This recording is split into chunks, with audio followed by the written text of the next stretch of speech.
The Scarlet Pimpernel by Baroness Orczy. I Paris. September 1792, a surging, seething, murmuring crowd of beings that are human only in name, for to the eye and ear they seem naught but savage creatures, animated by vile passions and by the lust of vengeance and of hate. The hour, some little time before sunset, and the place, the West Barricade, at the very spot where, a decade later, a proud tyrant raised an undying monument to the nation's glory and his own vanity. During the greater part of the day, the guillotine had been kept busy at its ghastly work. All that France had boasted of in the past centuries, of ancient names and blue blood, had paid toll to her desire for liberty and for fraternity. The carnage had only ceased at this late hour of the day, because there were other more interesting sights for the people to witness a little while before the final closing of the barricades for the night. And so the crowd rushed away from the Place de la Grève and made for the various barricades in order to watch this interesting and amusing sight. It was to be seen every day, for those aristos were such fools. They were traitors to the people of Cos, all of them, men, women, and children, who happened to be descendants of the great men who since the Crusades had made the glory of France. Her old noblesse. Their ancestors had oppressed the people, had crushed them under the scarlet heels of their dainty buckled shoes, and now the people had become the rulers of France and crushed their former masters, not beneath their heel, for they went shoeless mostly in these days, but beneath a more effectual weight, the knife of the guillotine. And daily, hourly, the hideous instrument of torture claimed its many victims, old men, young women, tiny children, even until the day when it would finally demand the head of a king and of a beautiful young queen. But this was as it should be. Were not the people now the rulers of France? Every aristocrat was a traitor, as his ancestors had been before him. For 200 years now, the people had sweated, and toiled, and starved, to keep a lustful cot in lavish extravagance. Now the descendants of those who had helped to make those cots brilliant had to hide for their lives, to fly, if they wished to avoid the tardy vengeance of the people. And they did try to hide, and tried to fly. That was just the fun of the whole thing. Every afternoon before the gates closed and the market carts went out in procession by the various barricades, some fool of an aristo endeavored to evade the clutches of the Committee of Public Safety.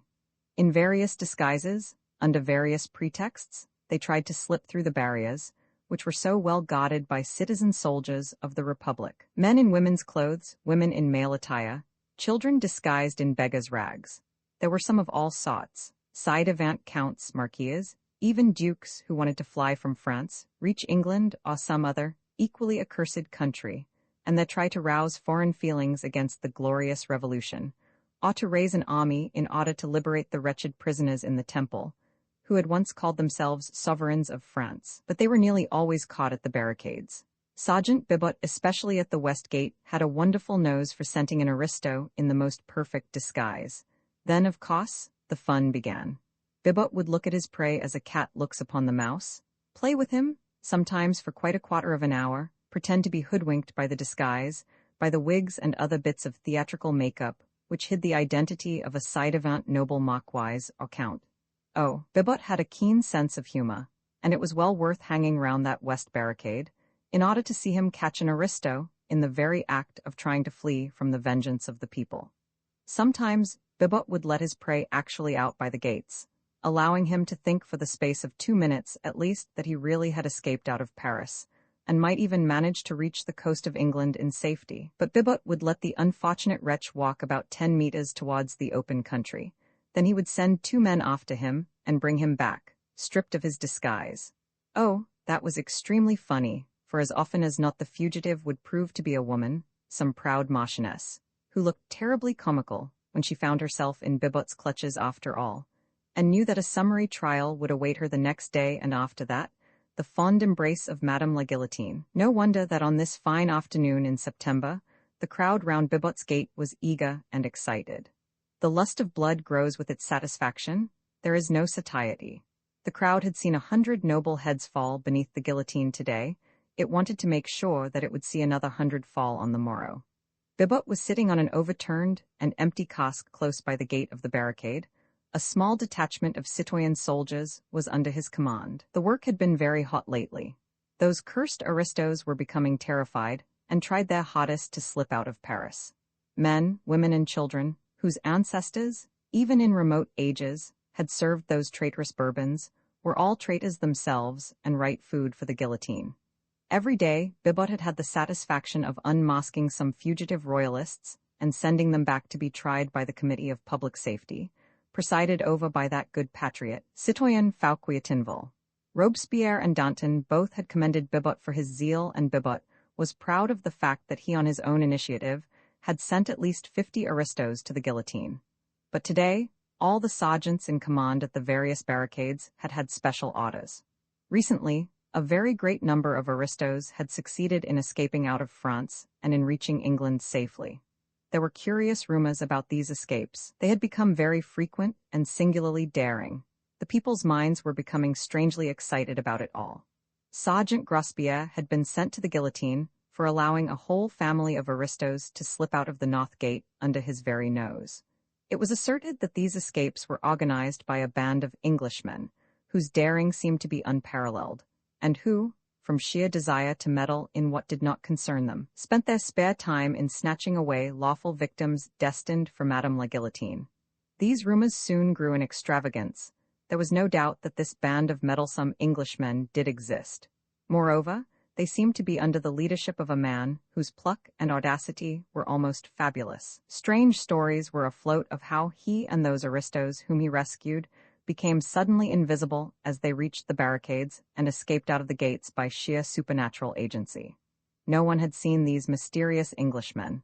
As for their leader, he was never spoken of, save with a superstitious shudder. Citoyen Fauquier-Tinville would in the course of the day receive a scrap of paper from some mysterious source. Sometimes he would find it in the pocket of his coat. At others, it would be handed to him by someone in the crowd, whilst he was on his way to the sitting of the Committee of Public Safety. The paper always contained a brief notice that the band of meddlesome Englishmen were at work, and it was always signed with a device drawn in red, a little star-shaped flower, which we in England call the Scarlet Pimpernel. Within a few hours of the receipt of this impudent notice, the citoyens of the Committee of Public Safety would hear that so many royalists and aristocrats had succeeded in reaching the coast, and were on their way to England and safety. The guards at the gates had been doubled, the sergeants in command had been threatened with death, whilst liberal rewards were offered for the capture of these daring and impudent Englishmen. There was a sum of 5,000 francs promised to the man who laid hands on the mysterious and elusive Scarlet Pimpernel. Everyone felt that Bibbot would be that man, and Bibbot allowed that belief to take firm root in everybody's mind. And so, day after day, people came to watch him at the West Gate, so as to be present when he laid hands on any fugitive aristo who perhaps might be accompanied by that mysterious Englishman. "Bah," he said to his trusted corporal, "Citoyen Grospierre was a fool, had it been me now." At that North Gate last week, Citoyen Bibbot spat on the ground to express his contempt for his comrade's stupidity. "How did it happen, citoyen?" asked the corporal. "Grospierre was at the gate, keeping good watch," began Bibbot pompously as the crowd closed in round him, listening eagerly to his narrative. "We've all heard of this meddlesome Englishman, this accursed Scarlet Pimpernel. He won't get through my gate, morbleu, unless he be the devil himself. But Grospierre was a fool. The market carts were going through the gates. There was one laden with casks and driven by an old man, with a boy beside him. Grospierre was a bit drunk, but he thought himself very clever. He looked into the casks, most of them at least, and saw they were empty, and let the cart go through.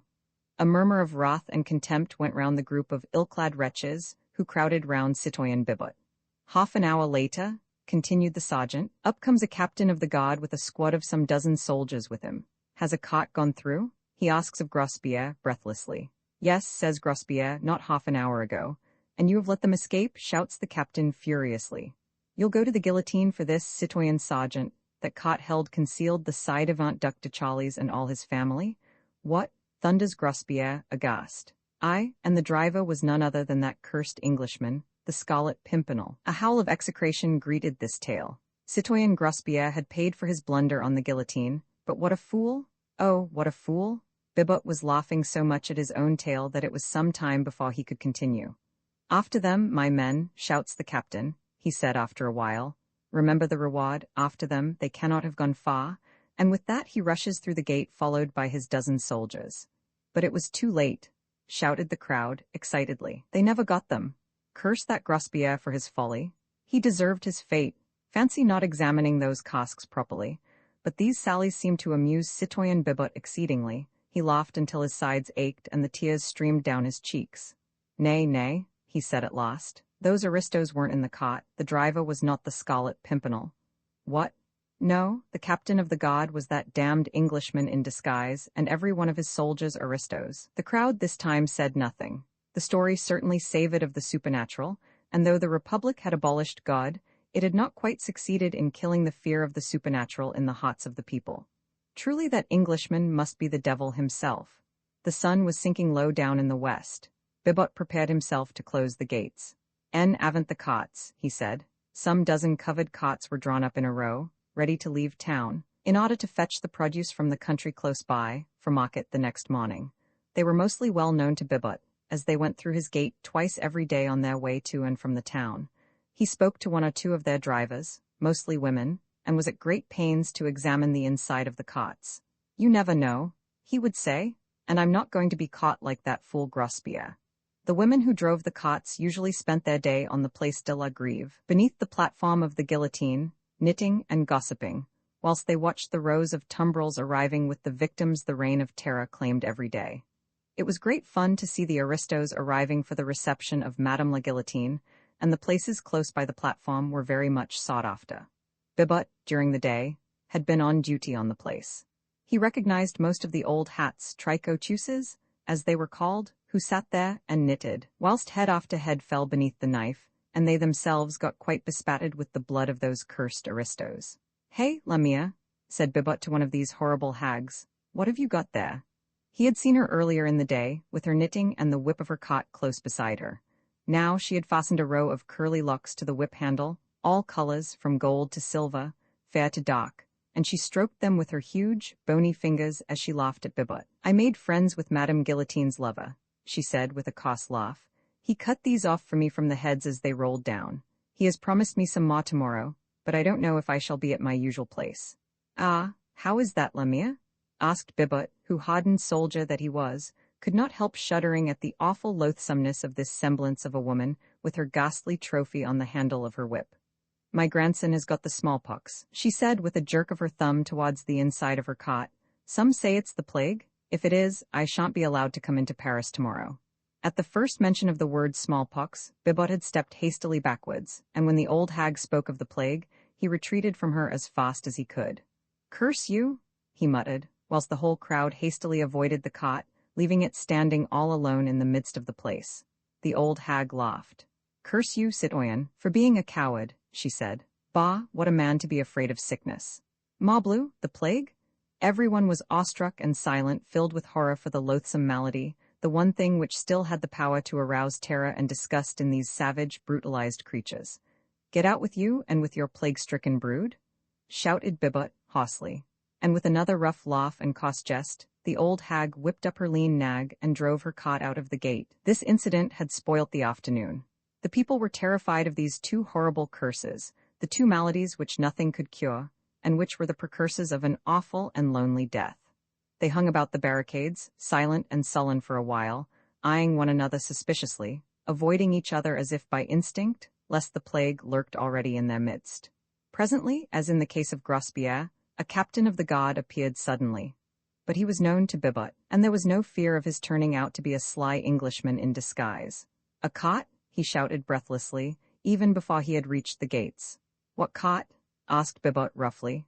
Driven by an old hag, a covered cot. There were a dozen. An old hag who said her son had the plague.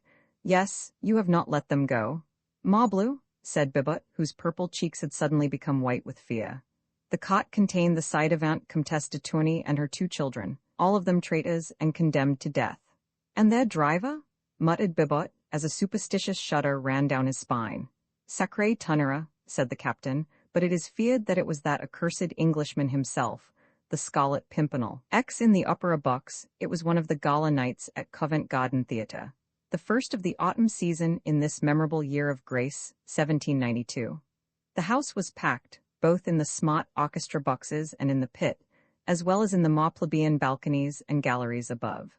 Gluck's Orpheus made a strong appeal to the more intellectual portions of the house, whilst the fashionable women, the gaily dressed and brilliant throng, spoke to the eye of those who cared but little for this latest importation from Germany.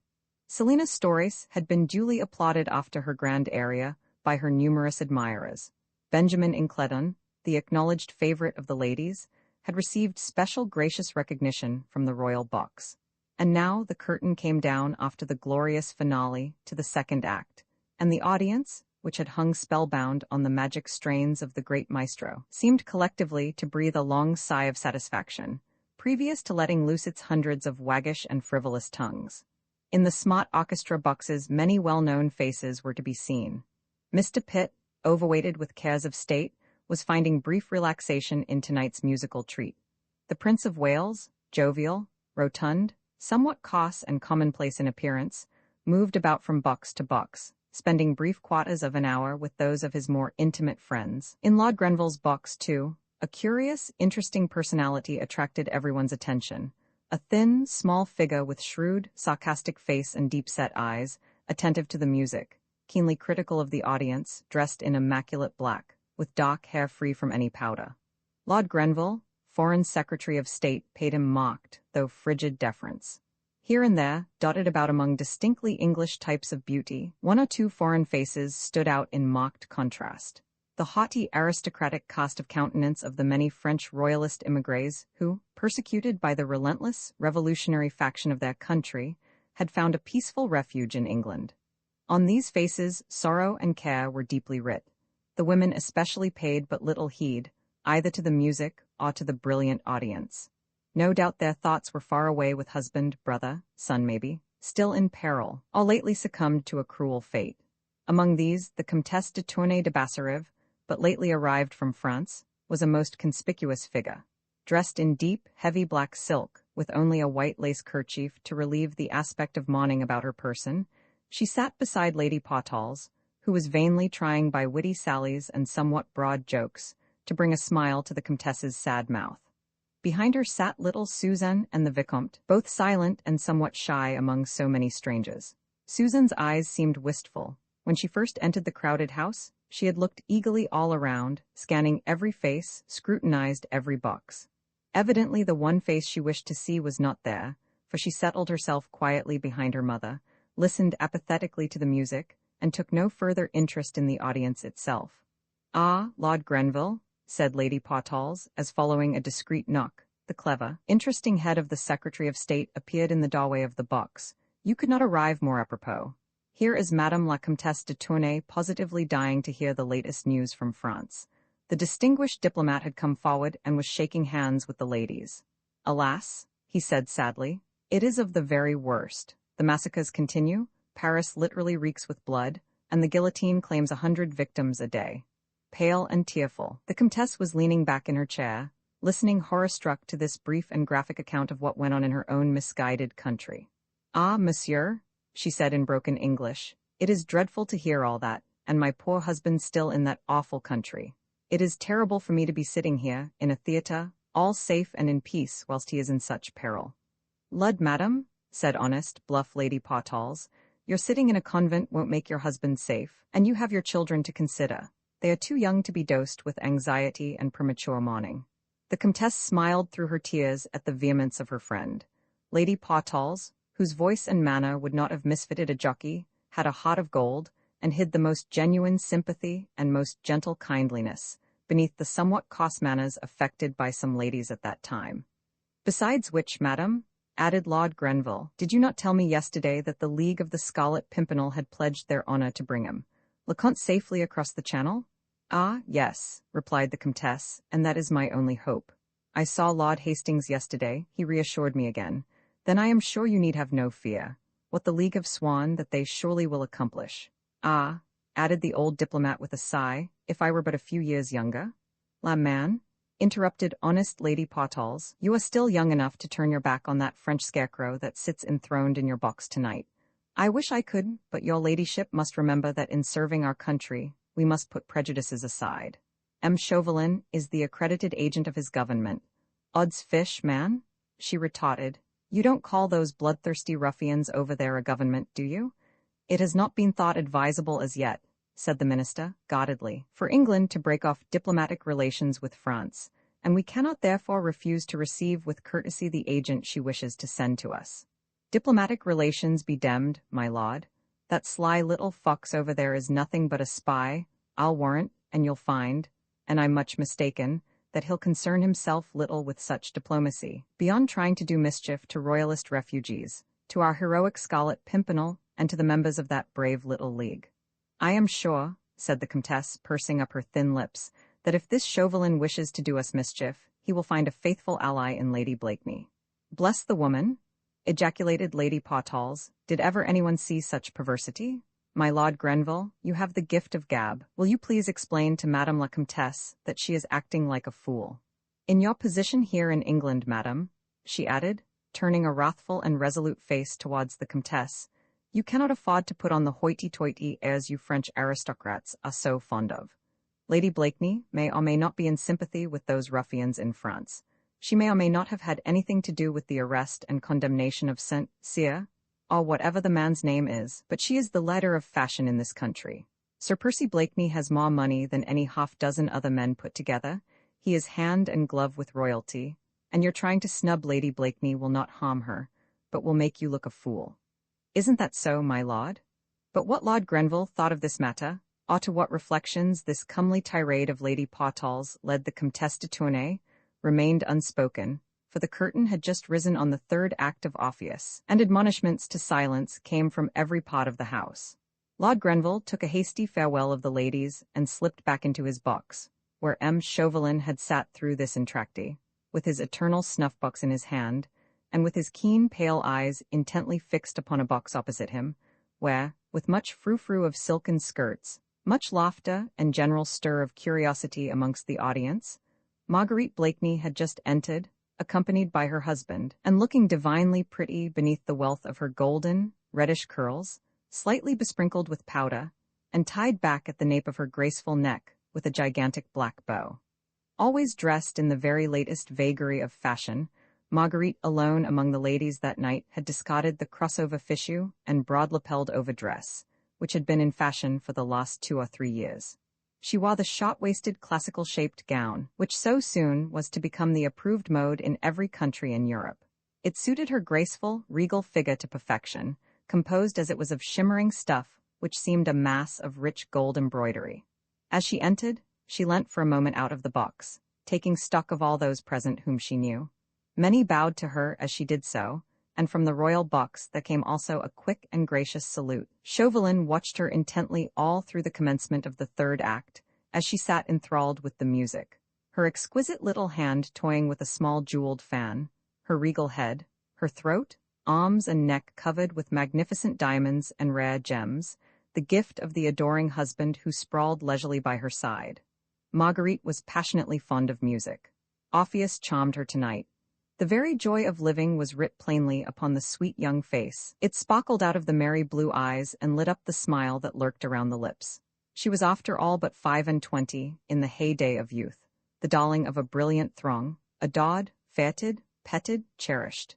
2 days ago the Daydream had returned from Calais, bringing her news that her idolized brother had safely landed, that he thought of her, and would be prudent for her sake. What wonder for the moment, and listening to Gluck's impassioned strains, that she forgot her disillusionments, forgot her vanished love dreams, forgot even the lazy, good-humored nonentity who had made up for his lack of spiritual attainments by lavishing worldly advantages upon her. He had stayed beside her in the box just as long as convention demanded, making way for His Royal Highness, and for the host of admirers who in a continued procession came to pay homage to the Queen of Fashion. Sir Percy had strolled away, to talk to more congenial friends probably. Marguerite did not even wonder whither he had gone, she cared so little. She had had a little cot round her, composed of the Jeunesse Dorée of London, and had just dismissed them all, wishing to be alone with Gluck for a brief while. A discreet knock at the door roused her from her enjoyment. "Come in," she said with some impatience, without turning to look at the intruder.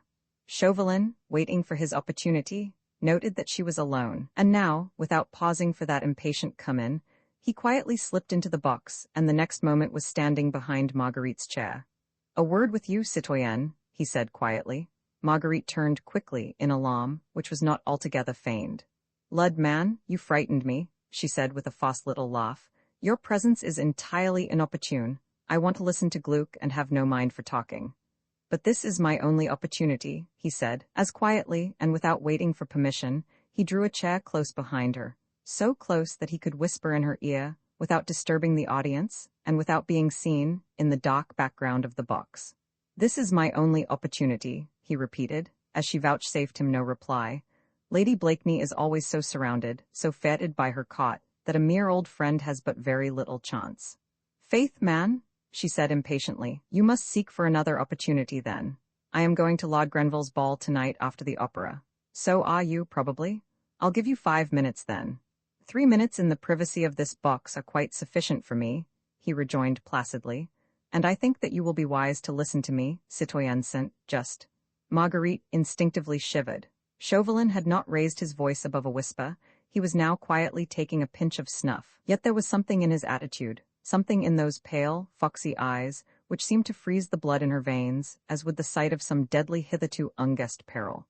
Is that a threat, citoyenne? She asked at last. Nay, fair lady, he said gallantly, only an arrow shot into the air.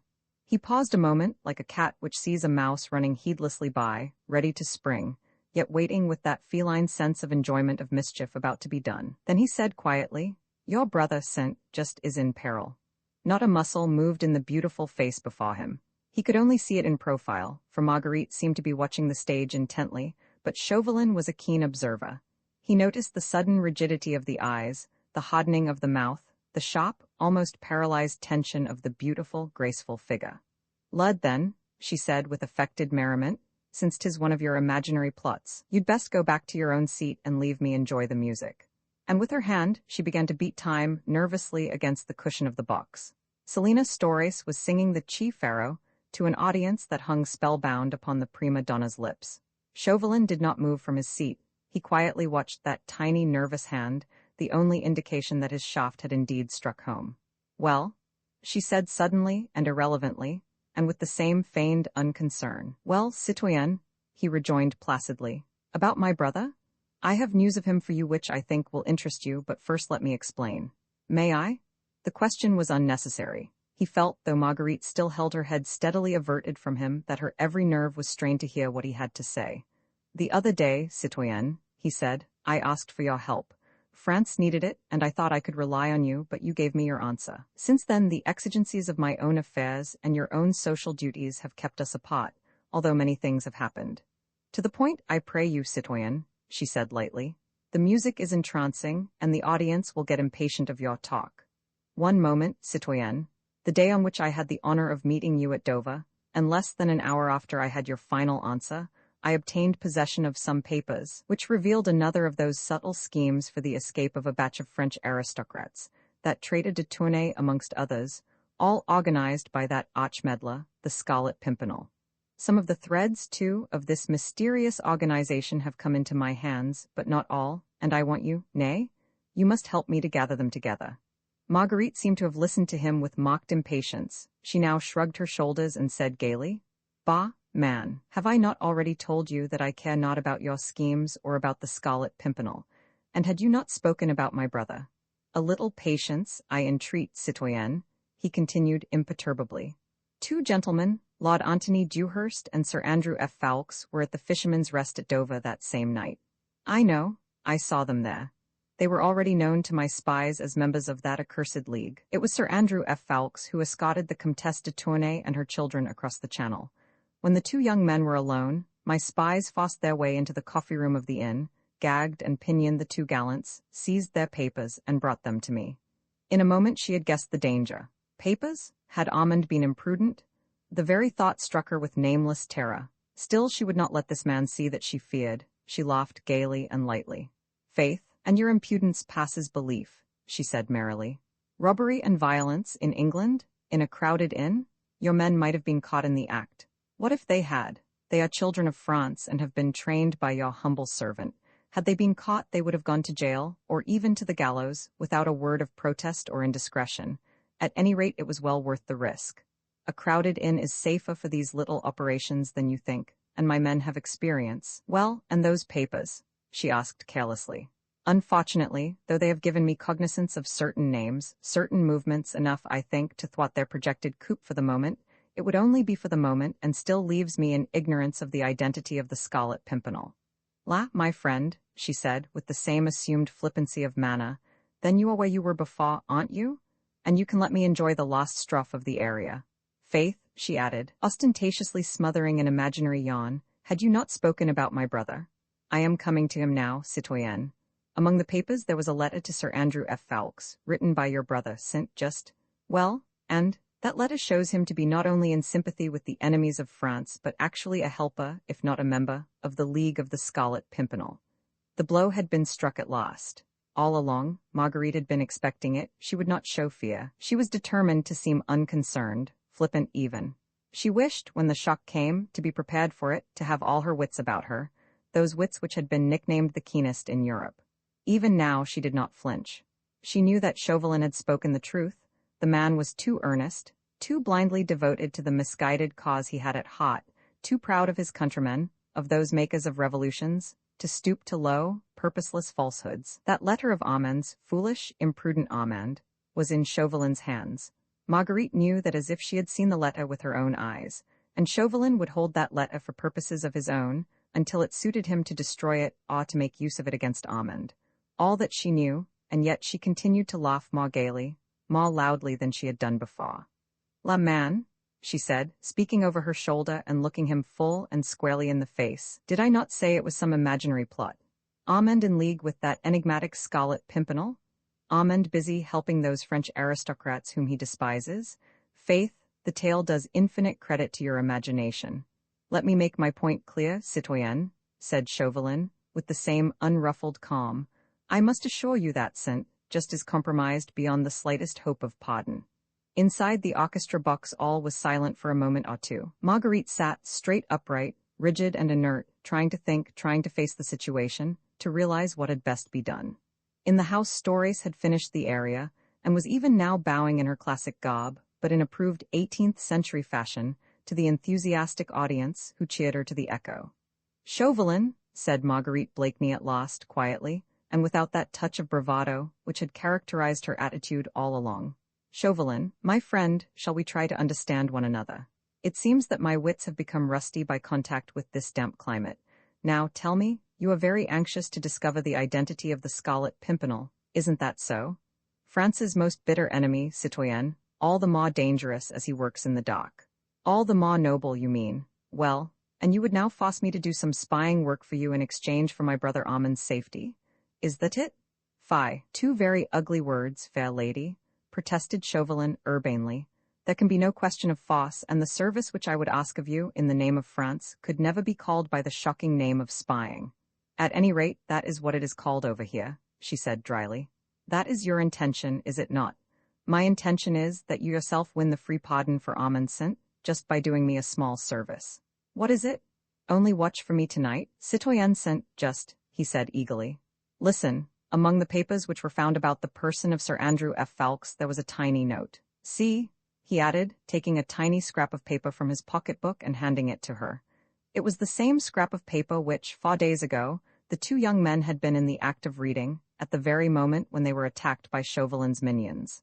Marguerite took it mechanically and stooped to read it. There were only 2 lines, written in a distorted, evidently disguised handwriting. She read them half aloud. "Remember, we must not meet more often than is strictly necessary. You have all instructions for the 2nd. If you wish to speak to me again, I shall be at G.S. Ball." "What does it mean?" she asked. "Look again, citoyenne, and you will understand.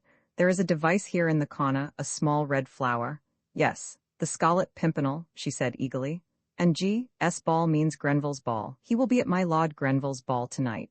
That is how I interpret the note, citoyenne," concluded Chauvelin, blandly. "Lord Antony Dewhurst and Sir Andrew F. Ffoulkes, after they were pinioned and searched by my spies, were carried by my orders to a lonely house in the Dover Road, which I had rented for the purpose. There they remained close prisoners until this morning. But having found this tiny scrap of paper, my intention was that they should be in London, in time to attend my Lord Grenville's ball. You see, do you not, that they must have a great deal to say to their chief, and thus they will have an opportunity of speaking to him tonight, just as he directed them to do. Therefore, this morning, those 2 young gallants found every bar and bolt open in that lonely house on the Dover Road, their jailers disappeared, and 2 good horses standing ready saddled and tethered in the yard. I have not seen them yet, but I think we may safely conclude that they did not draw rein until they reached London. Now you see how simple it all is, citoyenne. It does seem simple, doesn't it? She said, with a final bitter attempt at flippancy. When you want to kill a chicken, you take hold of it, then you wring its neck. It's only the chicken who does not find it quite so simple. Now you hold a knife at my throat and a hostage for my obedience. You find it simple. I don't. Nay, citoyenne, I offer you a chance of saving the brother you love from the consequences of his own folly. Marguerite's face softened, her eyes at last grew moist as she murmured, half to herself, "The only being in the world who has loved me truly and constantly, but what do you want me to do, Chauvelin?" she said, with a world of despair in her tear-choked voice. "In my present position, it is well-nigh impossible." "Nay, citoyenne," he said dryly and relentlessly, not heeding that despairing, childlike appeal, which might have melted a heart of stone. "As Lady Blakeney, no one suspects you, and with your help tonight I may, who knows, succeed in finally establishing the identity of the Scarlet Pimpernel. You are going to the ball anon. Watch for me there, citoyenne, watch and listen. You can tell me if you hear a chance word or whisper. You can note everyone to whom Sir Andrew F. Ffoulkes or Lord Antony Dewhurst will speak. You are absolutely beyond suspicion now. The Scarlet Pimpernel will be at Lord Grenville's ball tonight. Find out who he is, and I will pledge the word of France that your brother shall be safe." Chauvelin was putting the knife to her throat. Marguerite felt herself entangled in one of those webs, from which she could hope for no escape. A precious hostage was being held for her obedience, for she knew that this man would never make an empty threat. No doubt Armand was already signaled to the Committee of Public Safety as one of the suspect. He would not be allowed to leave France again, and would be ruthlessly struck if she refused to obey Chauvelin. For a moment, womanlike, she still hoped to temporize. She held out her hand to this man, whom she now feared and hated. "If I promise to help you in this matter, Chauvelin," she said pleasantly, "will you give me that letter of Saint Just's?" "If you render me useful service tonight, citoyenne," he replied with a sarcastic smile, "I will give you that letter tomorrow. You do not trust me?" "I trust you absolutely, dear lady, but Saint Just's life is forfeit to his country. It rests with you to redeem it." "I may be powerless to help you," she pleaded, "were I ever so willing." "That would be terrible indeed," he said quietly, "for you and for Saint Just."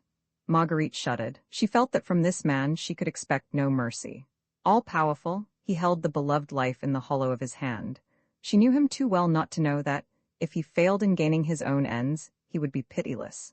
She felt cold in spite of the oppressive air of Opera House. The hot appealing strains of the music seemed to reach her, as from a distant land.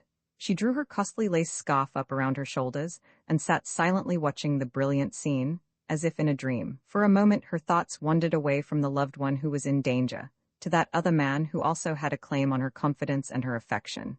She felt lonely, frightened for Armand's sake. She longed to seek comfort and advice from someone who would know how to help and console.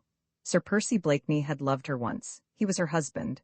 Why should she stand alone through this terrible ordeal? He had very little brains, it is true, but he had plenty of muscle.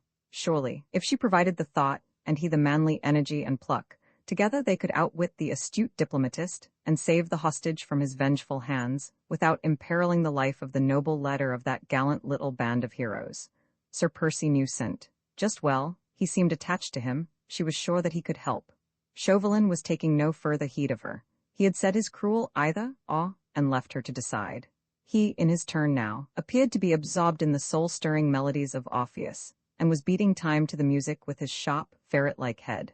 A discreet rap at the door roused Marguerite from her thoughts. It was Sir Percy Blakeney, tall, sleepy, good-humored, and wearing that half-shy, half-inane smile, which just now seemed to irritate her every nerve. Your chair is outside, dear," he said, with his most exasperating drawl. "I suppose you will want to go to that demmed ball." "Excuse me, Monsieur Chauvelin, I had not observed you." He extended 2 slender white fingers toward Chauvelin, who had risen when Sir Percy entered the box. "Are you coming, dear?" "Hush, sh," came in angry remonstrance from different parts of the house. "Demmed impudence," commented Sir Percy with a good-natured smile. Marguerite sighed impatiently. Her lost hope seemed suddenly to have vanished away. She wrapped her cloak round her and without looking at her husband, "I am ready to go," she said, taking his arm. At the door of the box she turned and looked straight at Chauvelin, who, with his chapeau bras under his arm and a curious smile round his thin lips, was preparing to follow the strangely ill-assorted couple. "It is only au revoir, Chauvelin," she said pleasantly. "We shall meet at my Lord Grenville's ball, anon." And in her eyes the astute Frenchman read, no doubt, something which caused him profound satisfaction. For, with a sarcastic smile, he took a delicate pinch of snuff, then, having dusted his dainty lace jabot, he rubbed his thin, bony hands contentedly together. Roman 11 Lord Grenville's ball, the historic ball given by the then Secretary of State for Foreign Affairs, Lord Grenville, was the most brilliant function of the year. Though the autumn season had only just begun, everybody who was anybody had contrived to be in London in time to be present there, and to shine at this ball, to the best of his or her respective ability. His Royal Highness the Prince of Wales had promised to be present. He was coming on presently from the opera. Lord Grenville himself had listened to the 2 first acts of Orpheus, before preparing to receive his guests. At 10 o'clock, an unusually late hour in those days, the grand rooms of the Foreign Office, exquisitely decorated with exotic palms and flowers, were filled to overflowing. One room had been set apart for dancing, and the dainty strains of the minuet made a soft accompaniment to the gay chatter, the merry laughter of the numerous and brilliant company. In a smaller chamber, facing the top of the fine stairway, the distinguished host stood ready to receive his guests. Distinguished men, beautiful women, notabilities from every European country had already filed past him, had exchanged the elaborate bows and curtsies with him, which the extravagant fashion of the time demanded, and then, laughing and talking, had dispersed in the ball, reception, and card rooms beyond. Not far from Lord Grenville's elbow, leaning against one of the console tables, Chauvelin, in his irreproachable black costume, was taking a quiet survey of the brilliant throng. He noted that Sir Percy and Lady Blakeney had not yet arrived, and his keen, pale eyes glanced quickly towards the door every time a newcomer appeared. He stood somewhat isolated. The envoy of the revolutionary government of France was not likely to be very popular in England, at a time when the news of the awful September massacres, and of the reign of terror and anarchy, had just begun to filtrate across the Channel. In his official capacity, he had been received courteously by his English colleagues. Mr. Pitt had shaken him by the hand. Lord Grenville had entertained him more than once, but the more intimate circles of London society ignored him altogether. The women openly turned their backs upon him. The men who held no official position refused to shake his hand. But Chauvelin was not the man to trouble himself about these social amenities, which he called mere incidents in his diplomatic career. He was blindly enthusiastic for the revolutionary cause, he despised all social inequalities, and he had a burning love for his own country. These 3 sentiments made him supremely indifferent to the snubs he received in this fog-ridden, loyalist, old-fashioned England. But above all, Chauvelin had a purpose at heart. He firmly believed that the French aristocrat was the most bitter enemy of France. He would have wished to see every one of them annihilated. He was one of those who, during this awful reign of terror, had been the first to utter the historic and ferocious desire that aristocrats might have but one head between them, so that it might be cut off with a single stroke of the guillotine. And thus, he looked upon every French aristocrat, who had succeeded in escaping from France, as so much prey of which the guillotine had been unwarrantably cheated. There is no doubt that those royalist émigrés, once they had managed to cross the frontier, did their very best to stir up foreign indignation against France. Plots without end were hatched in England, in Belgium, in Holland, to try and induce some great power to send troops into revolutionary Paris, to free King Louis, and to summarily hang the bloodthirsty leaders of that monster republic. Small wonder, therefore, that the romantic and mysterious personality of the Scarlet Pimpernel was a source of bitter hatred to Chauvelin.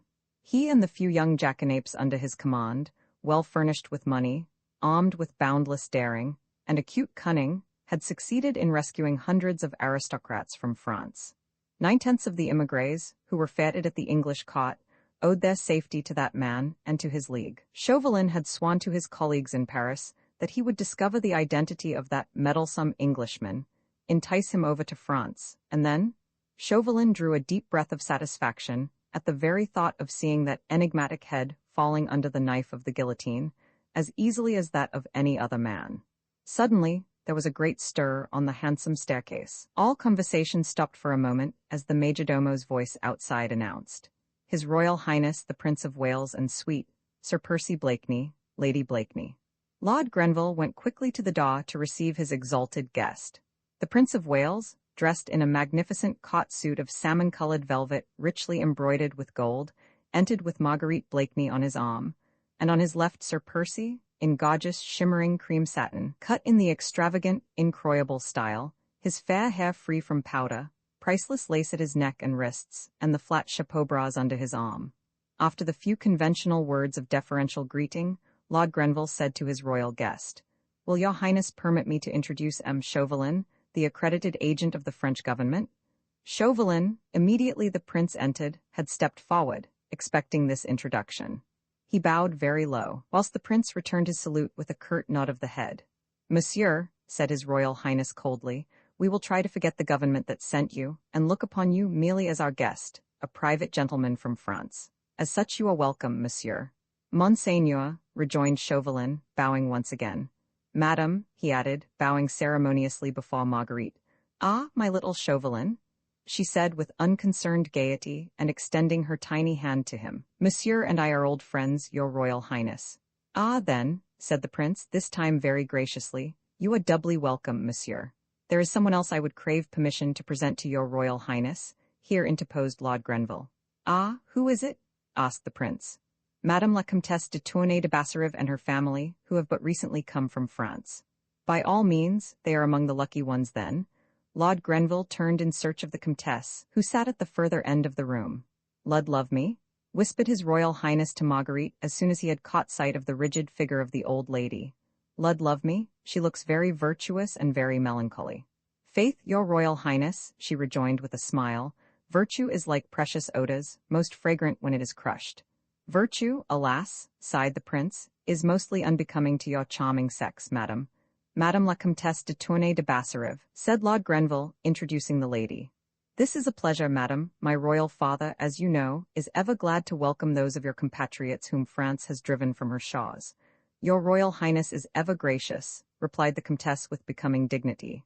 Then, indicating her daughter, who stood timidly by her side, "My daughter Suzanne, monseigneur," she said. "Ah, charming, charming," said the prince, "and now allow me, Comtesse, to introduce you to Lady Blakeney, who honors us with her friendship. You and she will have much to say to one another, I vow. Every compatriot of Lady Blakeney's is doubly welcome for her sake. Her friends are our friends, her enemies, the enemies of England." Marguerite's blue eyes had twinkled with merriment at this gracious speech from her exalted friend. The Comtesse de Tournay, who lately had so flagrantly insulted her, was here receiving a public lesson, at which Marguerite could not help but rejoice. But the Comtesse, for whom respect of royalty amounted almost to a religion, was too well schooled in courtly etiquette to show the slightest sign of embarrassment, as the two ladies curtsied ceremoniously to one another. "His Royal Highness is ever gracious, madam," said Marguerite demurely, and with a wealth of mischief in her twinkling blue eyes, "but there is no need for his kind mediation. Your amiable reception of me at our last meeting still dwells pleasantly in my memory." "We poor exiles, madam," rejoined the Comtesse frigidly, "show our gratitude to England by devotion to the wishes of Monseigneur." "Madam," said Marguerite with another ceremonious curtsy. "Madam," responded the Comtesse with equal dignity. The prince in the meanwhile was saying a few gracious words to the young Vicomte. "I am happy to know you, Monsieur le Vicomte," he said. "I knew your father well when he was ambassador in London." "Ah, Monseigneur," replied the Vicomte, "I was a little boy then, and now I owe the honor of this meeting to our protector, the Scarlet Pimpernel." "Hush," said the prince, earnestly and quickly, as he indicated Chauvelin, who had stood a little on one side throughout the whole of this little scene, watching Marguerite and the Comtesse with an amused, sarcastic little smile around his thin lips. "Nay, Monseigneur," he said now, as if in direct response to the prince's challenge, "pray do not check this gentleman's display of gratitude. The name of that interesting red flower is well known to me, and to France." The prince looked at him keenly for a moment or two. "Faith then, monsieur," he said, "perhaps you know more about our national hero than we do ourselves. Perchance you know who he is. See," he added, turning to the groups round the room, "the ladies hang upon your lips. You would render yourself popular among the fair sex if you were to gratify their curiosity." "Ah, Monseigneur," said Chauvelin, significantly, "rumor has it in France that your highness could, and you would, give the truest account of that enigmatical wayside flower." He looked quickly and keenly at Marguerite as he spoke, but she betrayed no emotion, and her eyes met his quite fearlessly. "Nay, man," replied the prince, "my lips are sealed, and the members of the League jealously guard the secret of their chief, so his fair adorers have to be content with worshipping a shadow. Here in England, monsieur," he added, with wonderful charm and dignity, "we but name the Scarlet Pimpernel, and every fair cheek is suffused with a blush of enthusiasm. None have seen him save his faithful lieutenants. We know not if he be tall or short, fair or dark, handsome or ill-formed, but we know that he is the bravest gentleman in all the world, and we all feel a little proud, monsieur, when we remember that he is an Englishman. Ah, Monsieur Chauvelin," added Marguerite, looking almost with defiance across at the placid, sphinx-like face of the Frenchman, "His Royal Highness should add that we ladies think of him as of a hero of old. We worship him. We wear his badge, we tremble for him when he is in danger, and exult with him in the hour of his victory." Chauvelin did no more than bow placidly both to the prince and to Marguerite. He felt that both speeches were intended, each in their way, to convey contempt or defiance. The pleasure-loving, idle prince he despised. The beautiful woman, who in her golden hair wore a spray of small red flowers composed of rubies and diamonds, her he held in the hollow of his hand. He could afford to remain silent and to wait events. A long, jovial, inane laugh broke the sudden silence which had fallen over everyone. "And we poor husbands," came in slow, affected accents from gorgeous Sir Percy, "we have to stand by while they worship a demmed shadow." Everyone laughed, the prince more loudly than anyone. The tension of subdued excitement was relieved, and the next moment everyone was laughing and chatting merrily as the gay crowd broke up and dispersed in the adjoining rooms. Roman 12. The scrap of paper Marguerite suffered intensely. Though she laughed and chatted, though she was more admired, more surrounded, more feted than any woman there, she felt like one condemned to death, living her last day upon this earth. Her nerves were in a state of painful tension, which had increased 100-fold during that brief hour which she had spent in her husband's company, between the opera and the ball. The short ray of hope that she might find in this good-natured, lazy individual a valuable friend and adviser, had vanished as quickly as it had come, the moment she found herself alone with him. The same feeling of good-humored contempt which one feels for an animal or a faithful servant made her turn away with a smile from the man who should have been her moral support in this heartrending crisis through which she was passing, who should have been her cool-headed adviser, when feminine sympathy and sentiment tossed her hither and thither, between her love for her brother, who was far away and in mortal peril, and horror of the awful service which Chauvelin had exacted from her in exchange for Armand's safety. There he stood, the moral support, the cool-headed adviser, surrounded by a crowd of brainless, empty-headed young fops, who were even now repeating from mouth to mouth, and with every sign of the keenest enjoyment, a doggerel quatrain which he had just given forth. Everywhere the absurd, silly words met her. People seemed to have little else to speak about. Even the prince had asked her, with a little laugh, whether she appreciated her husband's latest poetic efforts. All done in the tying of a cravat, Sir Percy had declared to his clique of admirers. "We seek him here, we seek him there, those Frenchies seek him everywhere. Is he in heaven? Is he in hell, that demmed, elusive Pimpernel?" Sir Percy's bon mot had gone the round of the brilliant reception rooms. The prince was enchanted. He vowed that life without Blakeney would be but a dreary desert. Then, taking him by the arm, had led him to the card-room, and engaged him in a long game of hazard. Sir Percy, whose chief interest in most social gatherings seemed to centre round the card table, usually allowed his wife to flirt, dance, to amuse or bar herself as much as she liked.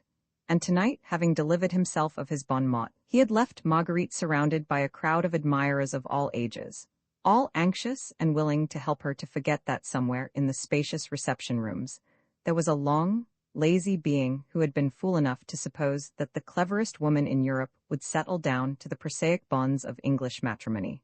Her still overwrought nerves, her excitement and agitation, lent beautiful Marguerite Blakeney much additional charm. Escorted by a veritable bevy of men of all ages and of most nationalities, she called forth many exclamations of admiration from everyone as she passed. She would not allow herself any more time to think. Her early, somewhat bohemian training had made her something of a fatalist. She felt that events would shape themselves, that the directing of them was not in her hands. From Chauvelin, she knew that she could expect no mercy. He had set a price on Armand's head, and left it to her to pay or not, as she chose. Later on in the evening she caught sight of Sir Andrew F. Ffoulkes and Lord Antony Dewhurst, who seemingly had just arrived. She noticed at once that Sir Andrew immediately made for little Suzanne de Tournay, and that the two young people soon managed to isolate themselves in one of the deep embrasures of the mullioned windows, there to carry on a long conversation, which seemed very earnest and very pleasant on both sides. Both the young men looked a little haggard and anxious, but otherwise they were irreproachably dressed, and there was not the slightest sign, about their courtly demeanor, of the terrible catastrophe, which they must have felt hovering round them and round their chief. That the League of the Scarlet Pimpernel had no intention of abandoning its cause, she had gathered through little Suzanne herself, who spoke openly of the assurance she and her mother had had that the Comte de Tournay would be rescued from France by the League within the next few days. Vaguely she began to wonder, as she looked at the brilliant and fashionable in the gaily lighted ballroom, which of these worldly men round her was the mysterious Scarlet Pimpernel, who held the threads of such daring plots and the fate of valuable lives in his hands. A burning curiosity seized her to know him, although for months she had heard of him and had accepted his anonymity as everyone else in society had done. But now she longed to know, quite impersonally, quite apart from Armand, and quite apart from Chauvelin, only for her own sake, for the sake of the enthusiastic admiration she had always bestowed on his bravery and cunning. He was at the ball, of course, somewhere, since Sir Andrew F. Ffoulkes and Lord Antony Dewhurst were here, evidently expecting to meet their chief, and perhaps to get a fresh mot daughter from him. Marguerite looked round at everyone, at the aristocratic high-typed Norman faces, the squarely-built, fair-haired Saxon, the more gentle, humorous cast of the Celt, wondering which of these betrayed the power, the energy, the cunning which had imposed its will and its leadership upon a number of high-born English gentlemen, among whom rumour asserted was His Royal Highness himself, Sir Andrew F. Ffoulkes. Surely not, with his gentle blue eyes, which were looking so tenderly and longingly after little Suzanne, who was being led away from the pleasant tête-à-tête by her stern mother. Marguerite watched him across the room as he finally turned away with a sigh, and seemed to stand, aimless and lonely, now that Suzanne's dainty little figure had disappeared in the crowd. She watched him as he strolled towards the doorway, which led to a small boudoir beyond, then paused and leaned against the framework of it, looking still anxiously all round him. Marguerite contrived for the moment to evade her present attentive cavalier, and she skirted the fashionable crowd, drawing nearer to the doorway, against which Sir Andrew was leaning. Why she wished to get closer to him, she could not have said. Perhaps she was impelled by an all-powerful fatality, which so often seems to rule the destinies of men. Suddenly she stopped, her very heart seemed to stand still, her eyes, large and excited, flashed for a moment towards that doorway, then as quickly were turned away again. Sir Andrew F. Ffoulkes was still in the same listless position by the door, but Marguerite had distinctly seen that Lord Hastings, a young buck, a friend of her husband's and one of the prince's set, had, as he quickly brushed past him, slipped something into his hand. For one moment longer, it was the merest flash, Marguerite paused. The next she had, with admirably played unconcern, resumed her walk across the room, but this time more quickly towards that doorway whence Sir Andrew had now disappeared. All this, from the moment that Marguerite had caught sight of Sir Andrew leaning against the doorway, until she followed him into the little boudoir beyond, had occurred in less than a minute. Fate is usually swift when she deals a blow. Now Lady Blakeney had suddenly ceased to exist. It was Marguerite St. Just who was there only. Marguerite St. Just who had passed her childhood, her early youth, in the protecting arms of her brother Armand. She had forgotten everything else, her rank, her dignity, her secret enthusiasms, everything save that Armand stood in peril of his life, and that there, not 20 feet away from her, in the small boudoir which was quite deserted, in the very hands of Sir Andrew F. Ffoulkes, might be the talisman which would save her brother's life. Barely another 30 seconds had elapsed between the moment when Lord Hastings slipped the mysterious something into Sir Andrew's hand, and the one when she, in her turn, reached the deserted boudoir. Sir Andrew was standing with his back to her, and close to a table upon which stood a massive silver candelabra. A slip of paper was in his hand, and he was in the very act of perusing its contents. Unperceived, her soft clinging robe making not the slightest sound upon the heavy carpet, not daring to breathe until she had accomplished her purpose, Marguerite slipped close behind him. At that moment he looked round and saw her. She uttered a groan, passed her hand across her forehead, and murmured faintly, "The heat in the room was terrible, I felt so faint, ah." She tottered almost as if she would fall, and Sir Andrew, quickly recovering himself and crumpling in his hand the tiny note he had been reading, was only apparently just in time to support her. "You are ill, Lady Blakeney?" he asked with much concern. "Let me?" "No, no, nothing," she interrupted quickly. "A chair, quick."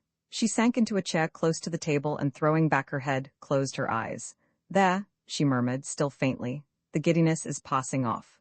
Do not heed me, Sir Andrew. I assure you I already feel better." At moments like these there is no doubt, and psychologists actually assert it, that there is in us a sense which has absolutely nothing to do with the other five. It is not that we see, it is not that we hear or touch, yet we seem to do all three at once. Marguerite sat there with her eyes apparently closed. Sir Andrew was immediately behind her, and on her right was the table with the five-armed candelabra upon it. Before her mental vision there was absolutely nothing but Armand's face.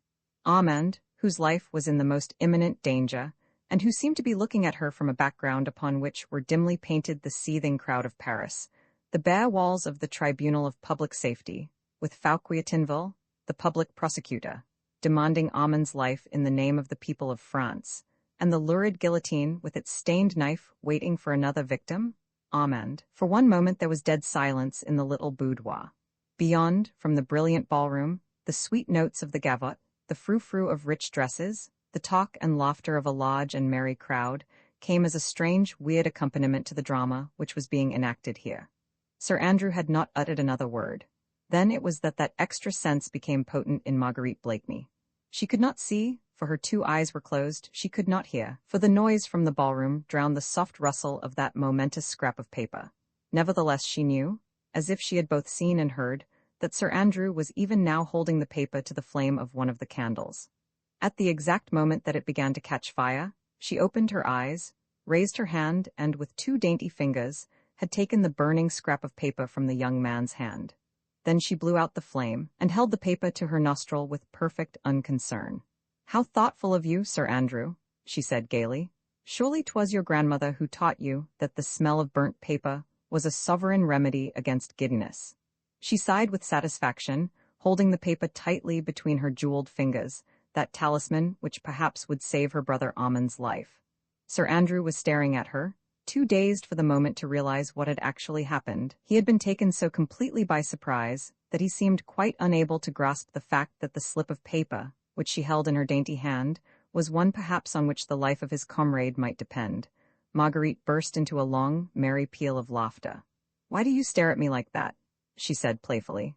"I assure you I feel much better. Your remedy has proved most effectual. This room is most delightedly cool," she added with the same perfect composure, "and the sound of the gavotte from the ballroom is fascinating and soothing." She was prattling on in the most unconcerned and pleasant way, whilst Sir Andrew, in an agony of mind, was racking his brains as to the quickest method he could employ to get that bit of paper out of that beautiful woman's hand. Instinctively, vague and tumultuous thoughts rushed through his mind.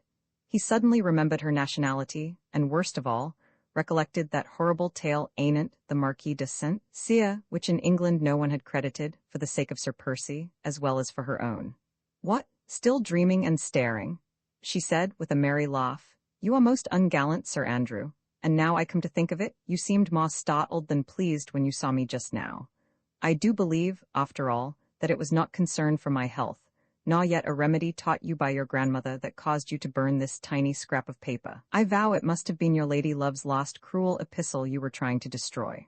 Now confess," she added, playfully holding up the scrap of paper, "does this contain her final congé, or a last appeal to kiss and make friends?" "Whichever it is, Lady Blakeney," said Sir Andrew, who was gradually recovering his self-possession, "this little note is undoubtedly mine." And, not caring whether his action was one that would be styled ill-bred towards a lady, the young man had made a bold dash for the note, but Marguerite's thoughts flew quicker than his own. Her actions under pressure of this intense excitement were swifter and more sure. She was tall and strong. She took a quick step backwards and knocked over the small Sheraton table which was already top-heavy, and which fell down with a crash, together with the massive candelabra upon it. She gave a quick cry of alarm. "The candles, Sir Andrew, quick!" There was not much damage done. One or two of the candles had blown out as the candelabra fell. Others had merely sent some grease upon the valuable carpet. One had ignited the paper shade over it. Sir Andrew quickly and dexterously put out the flames and replaced the candelabra upon the table.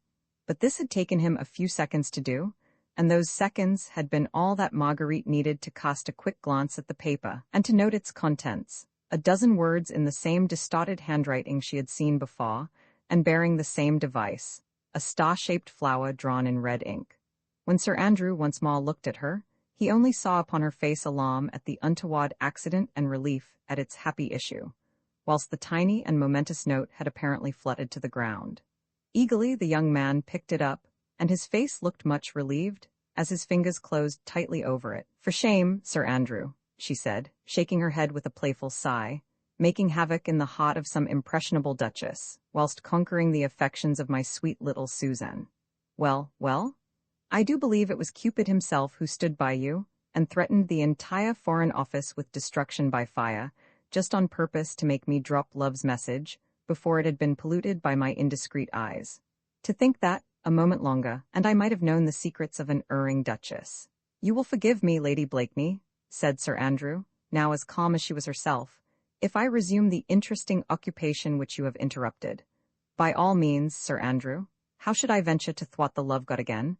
Perhaps he would mete out some terrible chastisement against my presumption. Burn your love token, by all means." Sir Andrew had already twisted the paper into a long spill, and was once again holding it to the flame of the candle, which had remained alight.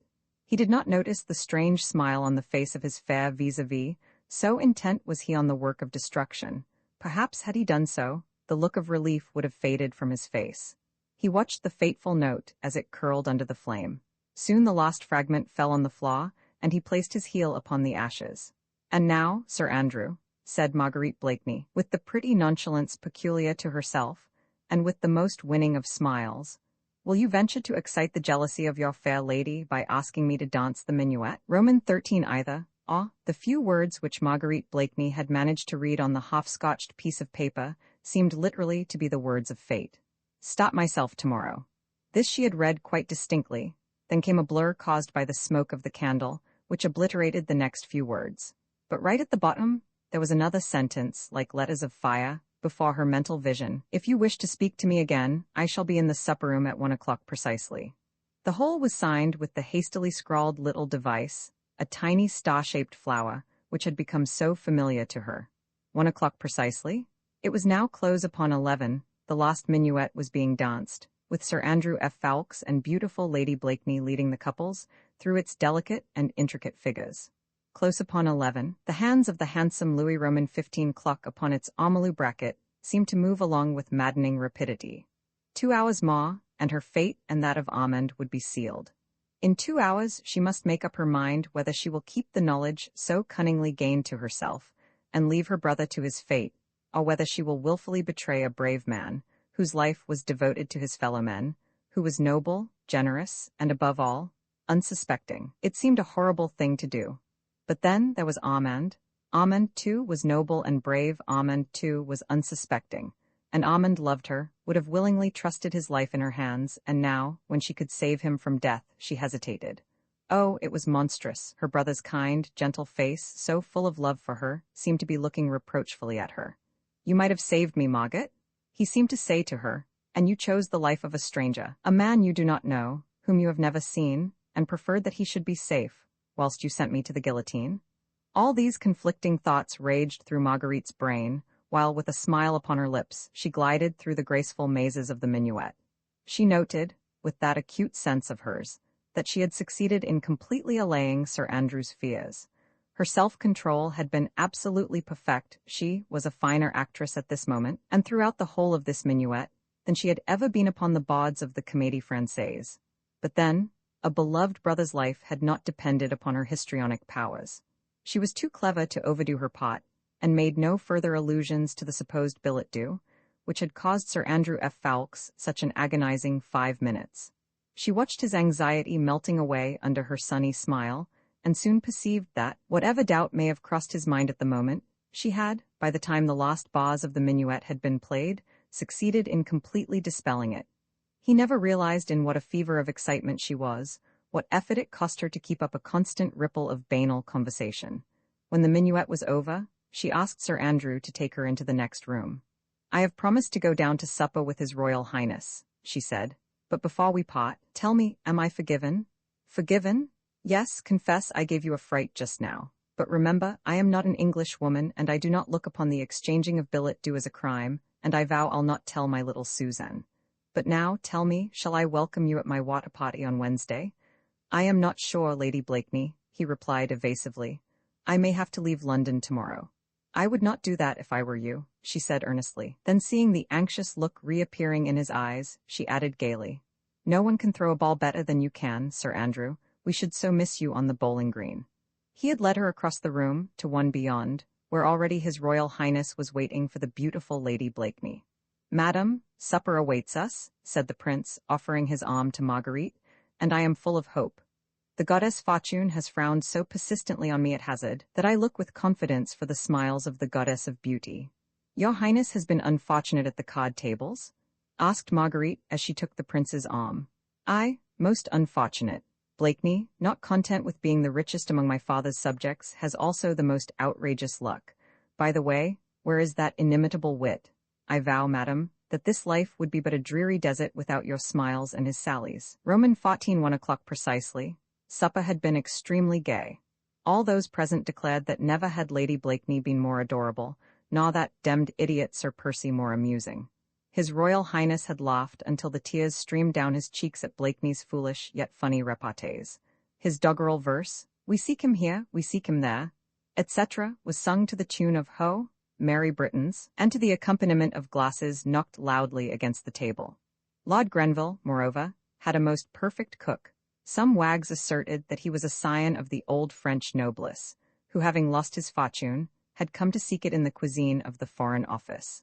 Marguerite Blakeney was in her most brilliant mood, and surely not a soul in that crowded supper-room had even an inkling of the terrible struggle which was raging within her heart. The clock was ticking so mercilessly on. It was long past midnight, and even the Prince of Wales was thinking of leaving the supper table. Within the next half-hour, the destinies of two brave men would be pitted against one another, the dearly beloved brother and he, the unknown hero. Marguerite had not tried to see Chauvelin during this last hour.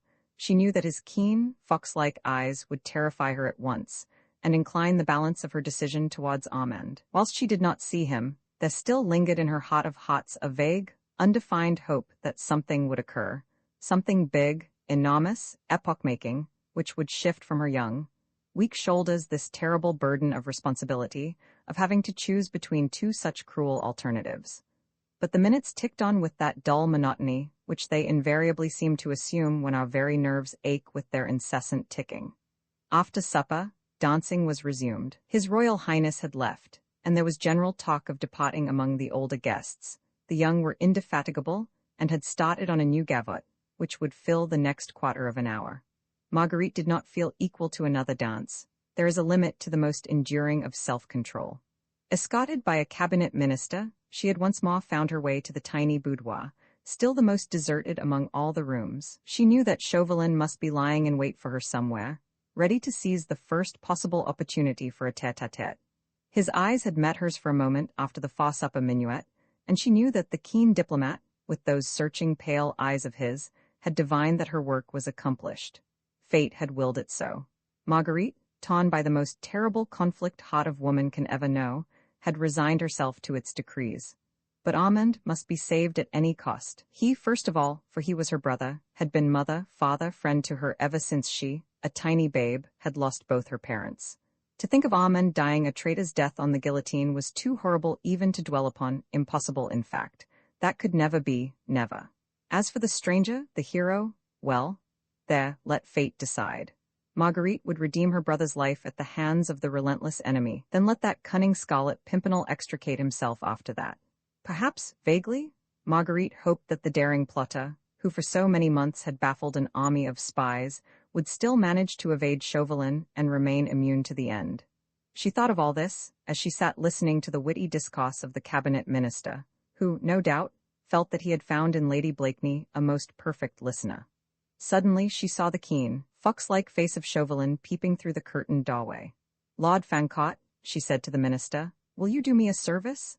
"I am entirely at your ladyship's service," he replied gallantly. "Will you see if my husband is still in the cardroom, And if he is, will you tell him that I am very tired and would be glad to go home soon? The commands of a beautiful woman are binding on all mankind, even on cabinet ministers. Lord Fancott prepared to obey instantly. I do not like to leave your ladyship alone, he said. Never fear. I shall be quite safe here and, I think, undisturbed, but I am really tired. You know Sir Percy will drive back to Richmond. It is a long way, and we shall not, and we do not hurry, get home before daybreak. Lord Fancott had perforce to go. The moment he had disappeared, Chauvelin slipped into the room, and the next instant stood calm and impassive by her side. You have news for me? He said. An icy mantle seemed to have suddenly settled round Marguerite's shoulders. Though her cheeks glowed with fire, she felt chilled and numbed. Oh, Armand, will you ever know the terrible sacrifice of pride, of dignity, of womanliness a devoted sister is making for your sake? Nothing of importance, she said, staring mechanically before her, but it might prove a clue. I contrived, no matter how, to detect Sir Andrew F. Ffoulkes in the very act of burning a paper at one of these candles. In this very room. That paper I succeeded in holding between my fingers for the space of 2 minutes, and to cast my eyes on it for that of 10 seconds. Time enough to learn its contents? Asked Chauvelin, quietly. She nodded. Then continued in the same even, mechanical tone of voice. In the corner of the paper there was the usual rough device of a small star-shaped flower. Above it I read 2 lines. Everything else was scotched and blackened by the flame. And what were the 2 lines? Her throat seemed suddenly to have contracted. For an instant she felt that she could not speak the words which might send a brave man to his death. It is lucky that the whole paper was not burned, added Chauvelin with dry sarcasm, for it might have fared ill with Armand's scent. Just, what were the 2 lines, citoyenne? One was, I stop myself tomorrow, she said quietly. The other, if you wish to speak to me, I shall be in the supper-room at 1 o'clock precisely. Chauvelin looked up at the clock just above the mantelpiece. Then I have plenty of time, he said placidly. What are you going to do? She asked. She was pale as a statue, her hands were icy cold, her head and heart throbbed with the awful strain upon her nerves. Oh, this was cruel, cruel? What had she done to have deserved all this? Her choice was made. Had she done a vile action or one that was sublime? The recording angel, who writes in the Book of Gold, alone could give an answer. What are you going to do? She repeated mechanically. Oh, nothing for the present. After that it will depend. On what? On whom I shall see in the supper-room at 1 o'clock precisely. You will see the Scarlet Pimpernel, of course, but you do not know him. No, but I shall presently. Sir Andrew will have warned him. I think not. When you parted from him after the minuet he stood and watched you for a moment or two, with a look which gave me to understand that something had happened between you. It was only natural, was it not, that I should make a shrewd guess as to the nature of that something. I thereupon engaged the young man in a long and animated conversation. We discussed Herr Gluck's singular success in London, until a lady claimed his arm for supper. Since then, I did not lose sight of him through supper. When we all came upstairs again, Lady Potall's buttonholed him and started on the subject of pretty Emile, Suzanne de Tournay. I knew he would not move until Lady Potall's had exhausted the subject, which will not be for another quarter of an hour at least, and it is 5 minutes to 1 now. He was preparing to go, and went up to the doorway where, drawing aside the curtain, he stood for a moment pointing out to Marguerite the distant figure of Sir Andrew F. Ffoulkes in close conversation with Lady Potall's. I think, he said, with a triumphant smile, that I may safely expect to find the person I seek in the dining-room, fair lady.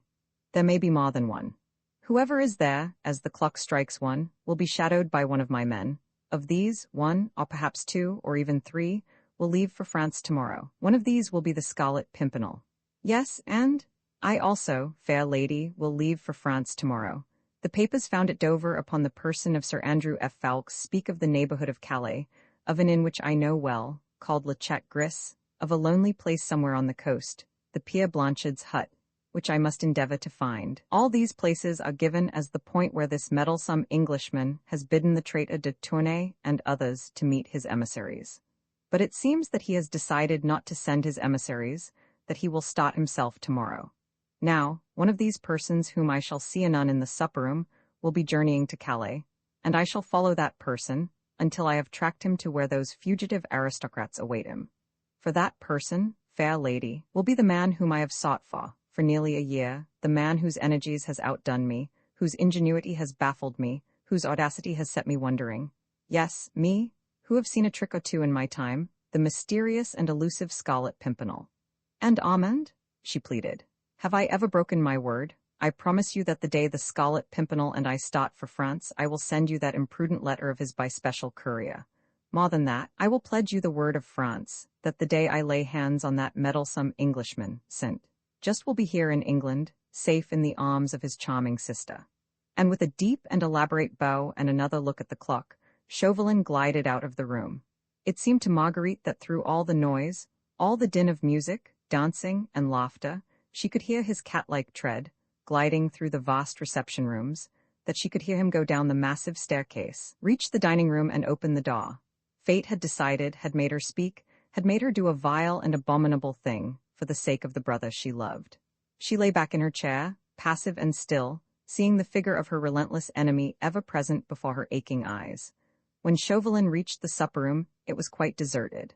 It had that woebegone, forsaken, tawdry appearance which reminds one so much of a ball dress, the morning after. Half-empty glasses littered the table, unfolded napkins lay about. The chairs, turned towards one another in groups of twos and threes, very close to one another. In the far corners of the room, which spoke of recent whispered flirtations, over cold game pie and champagne, there were sets of 3 and 4 chairs that recalled pleasant, animated discussions over the latest scandal. There were chairs straight up in a row that still looked starchy, critical, acid, like antiquated dowagers. There were a few isolated, single chairs, close to the table, that spoke of gourmands intent on the most recherche dishes, and others overturned on the floor, that spoke volumes on the subject of my Lord Grenville's cellars. It was a ghost-like replica, in fact, of that fashionable gathering upstairs, a ghost that haunts every house where balls and good suppers are given. A picture drawn with white chalk on gray cardboard, dull and colorless, now that the bright silk dresses and gorgeously embroidered coats were no longer there to fill in the foreground, and now that the candles flickered sleepily in their sockets. Chauvelin smiled benignly, and rubbing his long, thin hands together, he looked round the deserted supper-room, whence even the lost flunky had retired in order to join his friends in the hall below.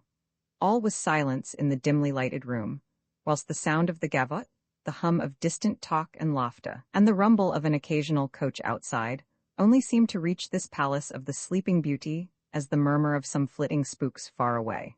It all looked so peaceful, so luxurious, and so still, that the keenest observer, a veritable prophet, could never have guessed that, at this present moment, that deserted supper-room was nothing but a trap laid for the capture of the most cunning and audacious plotter those stirring times had ever seen. Chauvelin pondered, and tried to peer into the immediate future. What would this man be like, whom he and the ladders of the whole revolution had sworn to bring to his death?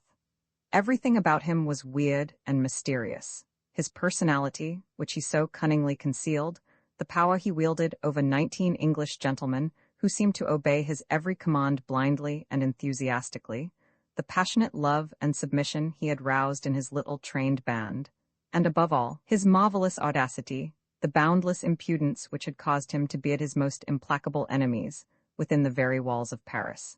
No wonder that in France, the sobriquet of the mysterious Englishman roused in the people a superstitious shudder.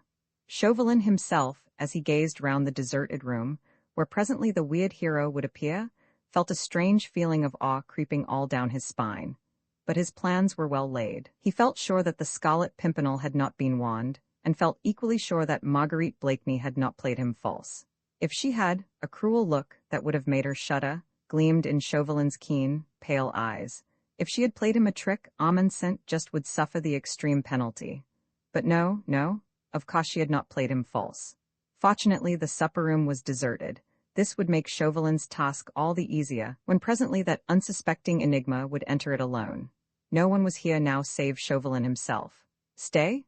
As he surveyed with a satisfied smile the solitude of the room, the cunning agent of the French government became aware of the peaceful, monotonous breathing of someone of my Lord Grenville's guests, who, no doubt, had supped both wisely and well, and was enjoying a quiet sleep, away from the din of the dancing above. Chauvelin looked round once more, and there in the corner of a sofa, in the dark angle of the room, his mouth open, his eyes shut, the sweet sounds of peaceful slumber's proceedings from his nostrils, reclined the gorgeously apparelled, long-limbed husband of the cleverest woman in Europe.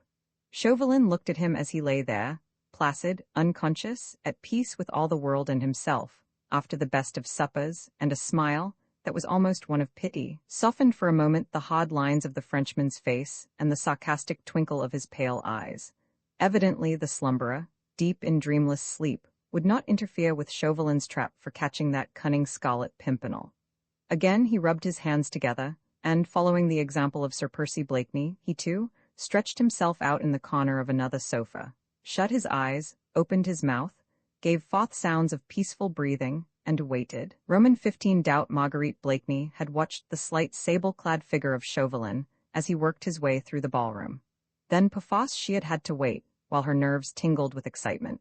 Listlessly she sat in the small, still deserted boudoir, looking out through the curtained doorway on the dancing couples beyond, looking at them, yet seeing nothing, hearing the music, yet conscious of naught save a feeling of expectancy, of anxious, weary waiting. Her mind conjured up before her the vision of what was, perhaps at this very moment, passing downstairs. The half-deserted dining room, the fateful hour, Chauvelin on the watch. Then, precise to the moment, the entrance of a man, he, the Scarlet Pimpernel, the mysterious leader, who to Marguerite had become almost unreal, so strange, so weird was this hidden identity.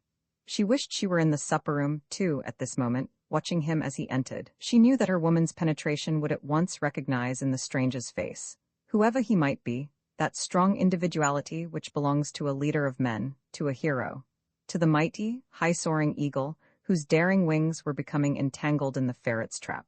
Woman-like, she thought of him with unmixed sadness. The irony of that fate seemed so cruel, which allowed the fearless lion to succumb to the gnawing of a rat. Ah, had Armand's life not been at stake? Faith, your ladyship must have thought me very remiss, said a voice suddenly, close to her elbow. I had a deal of difficulty in delivering your message, for I could not find Blakeney anywhere at first. Marguerite had forgotten all about her husband and her message to him. His very name, as spoken by Lord Fancott, sounded strange and unfamiliar to her. So completely had she in the last 5 minutes lived her old life in the Rue de Richelieu again, with Armand always near her to love and protect her, to guard her from the many subtle intrigues which were forever raging in Paris in those days. I did find him at last, continued Lord Fancott, and gave him your message. He said that he would give orders at once for the horses to be put to. Ah, she said, still very absently, you found my husband and gave him my message. Yes, he was in the dining room fast asleep. I could not manage to wake him up at first. Thank you very much, she said mechanically, trying to collect her thoughts. Will your ladyship honour me with the contradance until your coach is ready? Asked Lord Fancott. No, I thank you, my lord, but, and you will forgive me? I really am too tired, and the heat in the ballroom has become oppressive.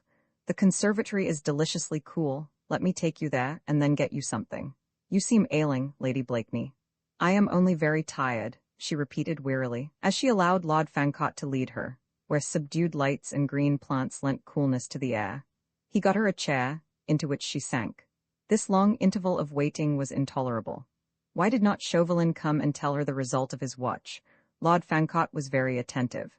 She scarcely heard what he said, and suddenly startled him by asking abruptly, Lord Fancott, did you perceive who was in the dining room just now besides Sir Percy Blakeney? Only the agent of the French government, M. Chauvelin, equally fast asleep in another corner, he said. Why does your ladyship ask? I know not. Did you notice the time when you were there? It must have been about 5 or 10 minutes past 1.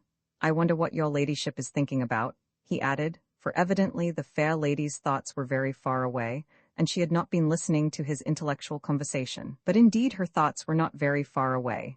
Only 1 story below, in this same house, in the dining room where sat Chauvelin still on the watch. Had he failed?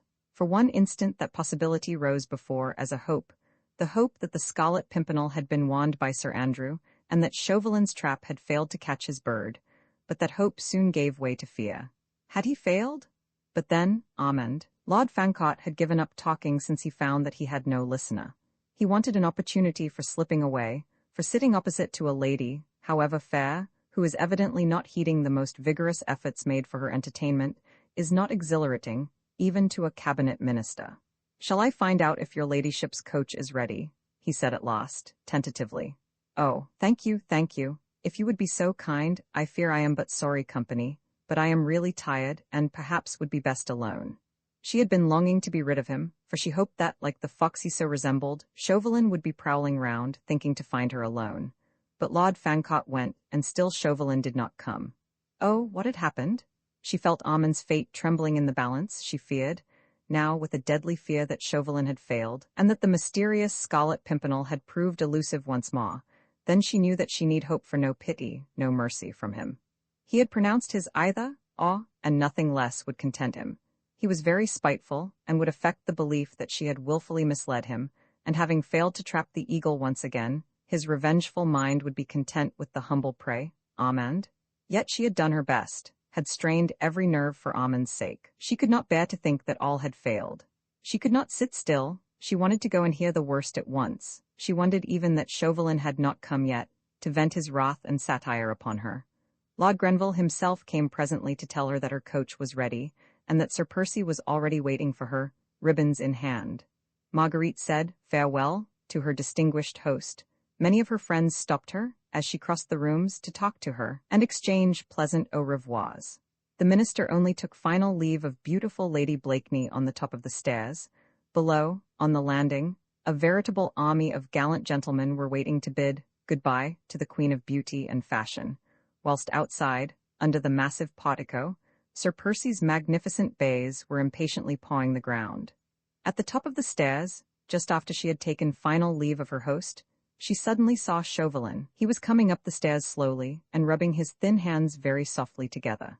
There was a curious look on his mobile face, partly amused and wholly puzzled. As his keen eyes met Marguerite's, they became strangely sarcastic. Chauvelin, she said, as he stopped on the top of the stairs, bowing elaborately before her, my coach is outside, may I claim your arm? As gallant as ever, he offered her his arm and led her downstairs. The crowd was very great. Some of the minister's guests were departing, others were leaning against the banisters watching the throng as it filed up and down the wide staircase. Chauvelin, she said at last desperately, I must know what has happened. What has happened, dear lady? He said, with affected surprise. Where, when? You are torturing me, Chauvelin. I have helped you tonight. Surely I have the right to know. What happened in the dining room at 1 o'clock just now? She spoke in a whisper, trusting that in the general hubbub of the crowd her words would remain unheeded by all, save the man at her side. Quiet and peace reigned supreme, fair lady. At that hour I was asleep in one corner of one sofa and Sir Percy Blakeney in another. Nobody came into the room at all. Nobody. Then we have failed, you and I? Yes, we have failed, perhaps, but Armand? She pleaded. Ah, Armand, just chances hang on a thread, pray heaven, dear lady, that that thread may not snap. Chauvelin, I worked for you sincerely, earnestly, remember? I remember my promise, he said quietly. The day that the Scarlet Pimpernel and I meet on French soil, just will be in the arms of his charming sister. Which means that a brave man's blood will be on my hands, she said, with a shudder.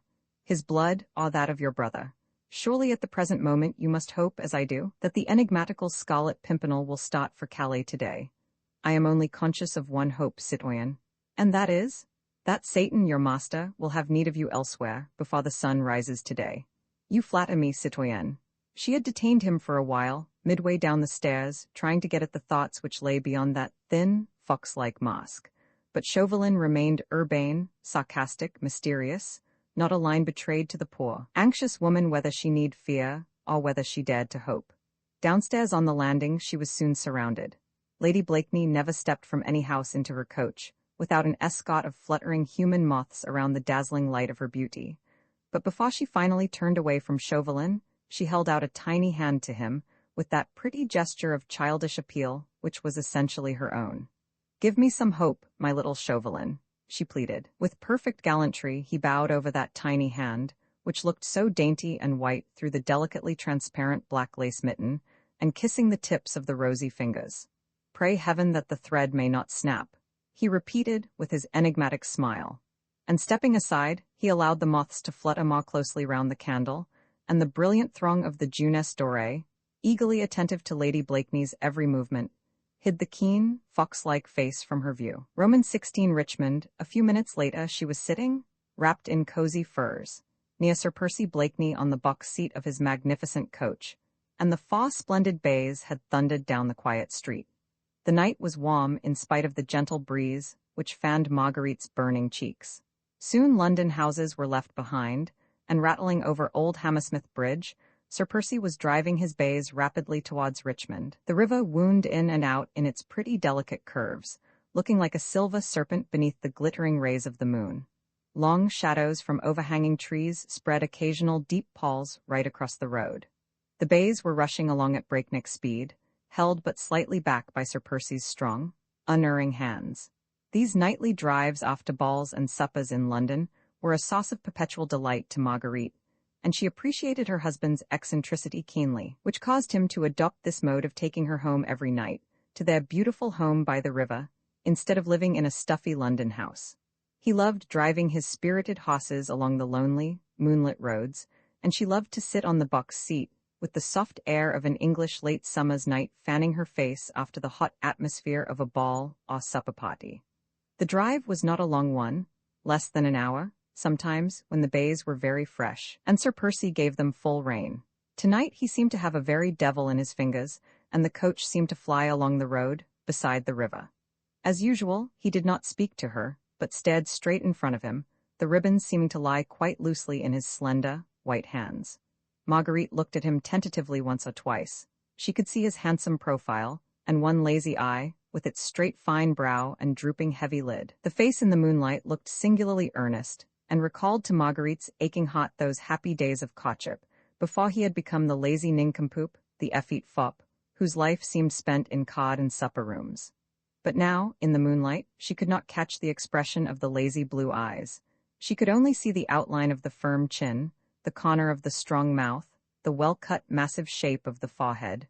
Truly, nature had meant well by Sir Percy. His faults must all be laid at the door of that poor, half-crazy mother, and of the distracted, heart-broken father, neither of whom had cared for the young life which was sprouting up between them, and which, perhaps, their very carelessness was already beginning to wreck.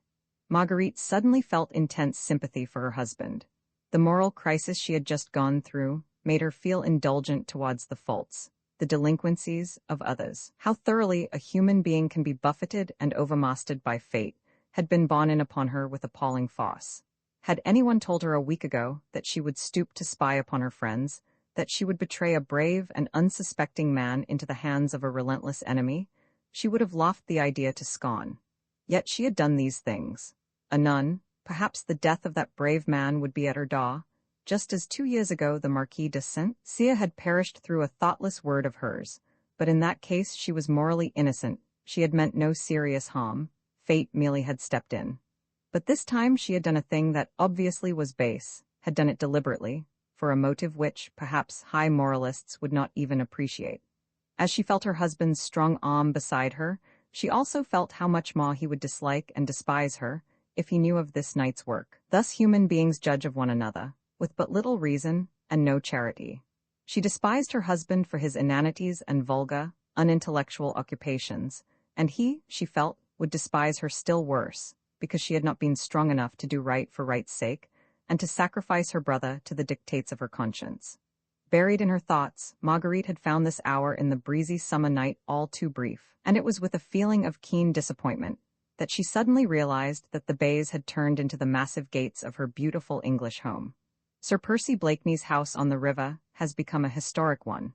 Palatial in its dimensions, it stands in the midst of exquisitely laid-out gardens, with a picturesque terrace and frontage to the river.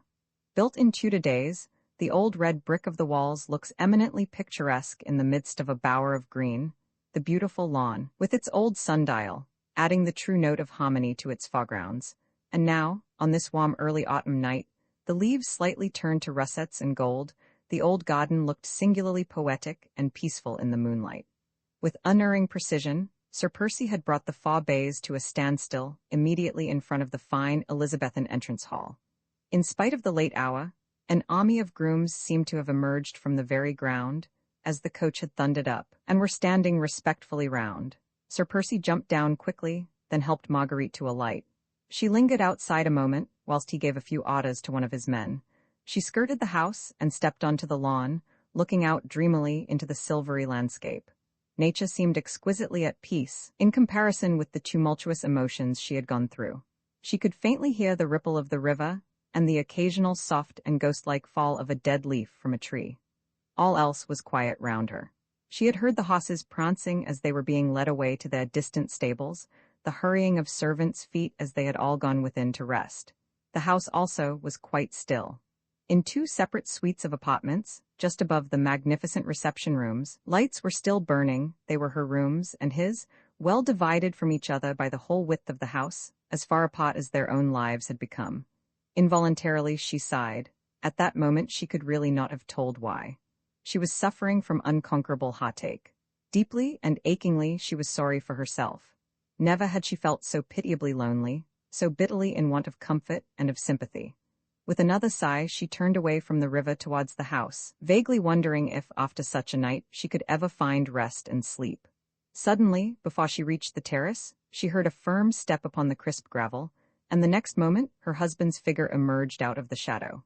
He, too, had skirted the house, and was wandering along the lawn, towards the river. He still wore his heavy driving coat with the numerous lapels and collars he himself had set in fashion, but he had thrown it well back, burying his hands, as was his wont, in the deep pockets of his satin breeches. The gorgeous white costume he had worn at Lord Grenville's ball, with its jabot of priceless lace, looked strangely ghostly against the dark background of the house. He apparently did not notice her, for, after a few moments' pause, he presently turned back towards the house, and walked straight up to the terrace. "Sir Percy?"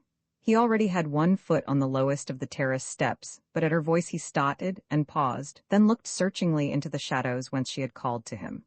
She came forward quickly into the moonlight, and as soon as he saw her, he said, with that air of consummate gallantry he always wore when speaking to her, "At your service, madam."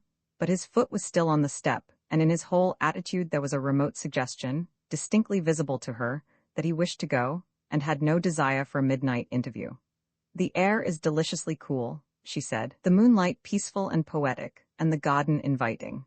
Will you not stay in it a while? The hour is not yet late, or is my company so distasteful to you, that you are in a hurry to rid yourself of it?" "Nay, madam," he rejoined placidly, "but 'tis on the other foot the shoe happens to be, and I'll warrant you'll find the midnight air more poetic without my company. No doubt the sooner I remove the obstruction the better your ladyship will like it." He turned once more to go. "I protest you mistake me, Sir Percy," she said hurriedly, and drawing a little closer to him.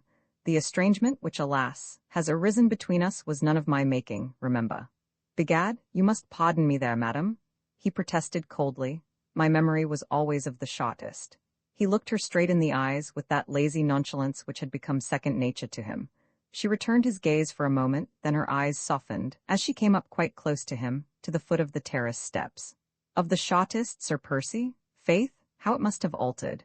Was it 3 years ago or far that you saw me for 1 hour in Paris, on your way to the east?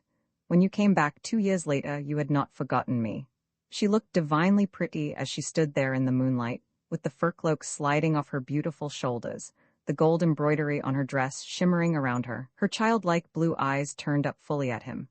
He stood for a moment, rigid and still, but for the clenching of his hand against the stone balustrade of the terrace. "You desired my presence, madam," he said frigidly. "I take it that it was not with the view to indulging in tender reminiscences." His voice certainly was cold and uncompromising, his attitude before her, stiff and unbending. Womanly decorum would have suggested Marguerite should return coldness for coldness, and should sweep past him without another word, only with a curt nod of her head. But womanly instinct suggested that she should remain, that keen instinct, which makes a beautiful woman conscious of her powers long to bring to her knees the one man who pays her no homage. She stretched out her hand to him. "Nay, Sir Percy, why not? The present is not so glorious, but that I should not wish to dwell a little in the past." He bent his tall figure, and taking hold of the extreme tip of the fingers which she still held out to him, he kissed them ceremoniously. "I faith, madam," he said, "then you will pardon me if my dull wits cannot accompany you there." Once again he attempted to go, once more her voice, sweet, childlike, almost tender, called him back. "Sir Percy." "Your servant, madam." "Is it possible that love can die?" she said with sudden, unreasoning vehemence. "Methought that the passion which you once felt for me would outlast the span of human life. Is there nothing left of that love, Percy, which might help you to bridge over that sad estrangement?" His massive figure seemed, while she spoke thus to him, to stiffen still more, the strong mouth hardened, a look of relentless obstinacy crept into the habitually lazy blue eyes. "With what object, I pray you, madam?" he asked coldly.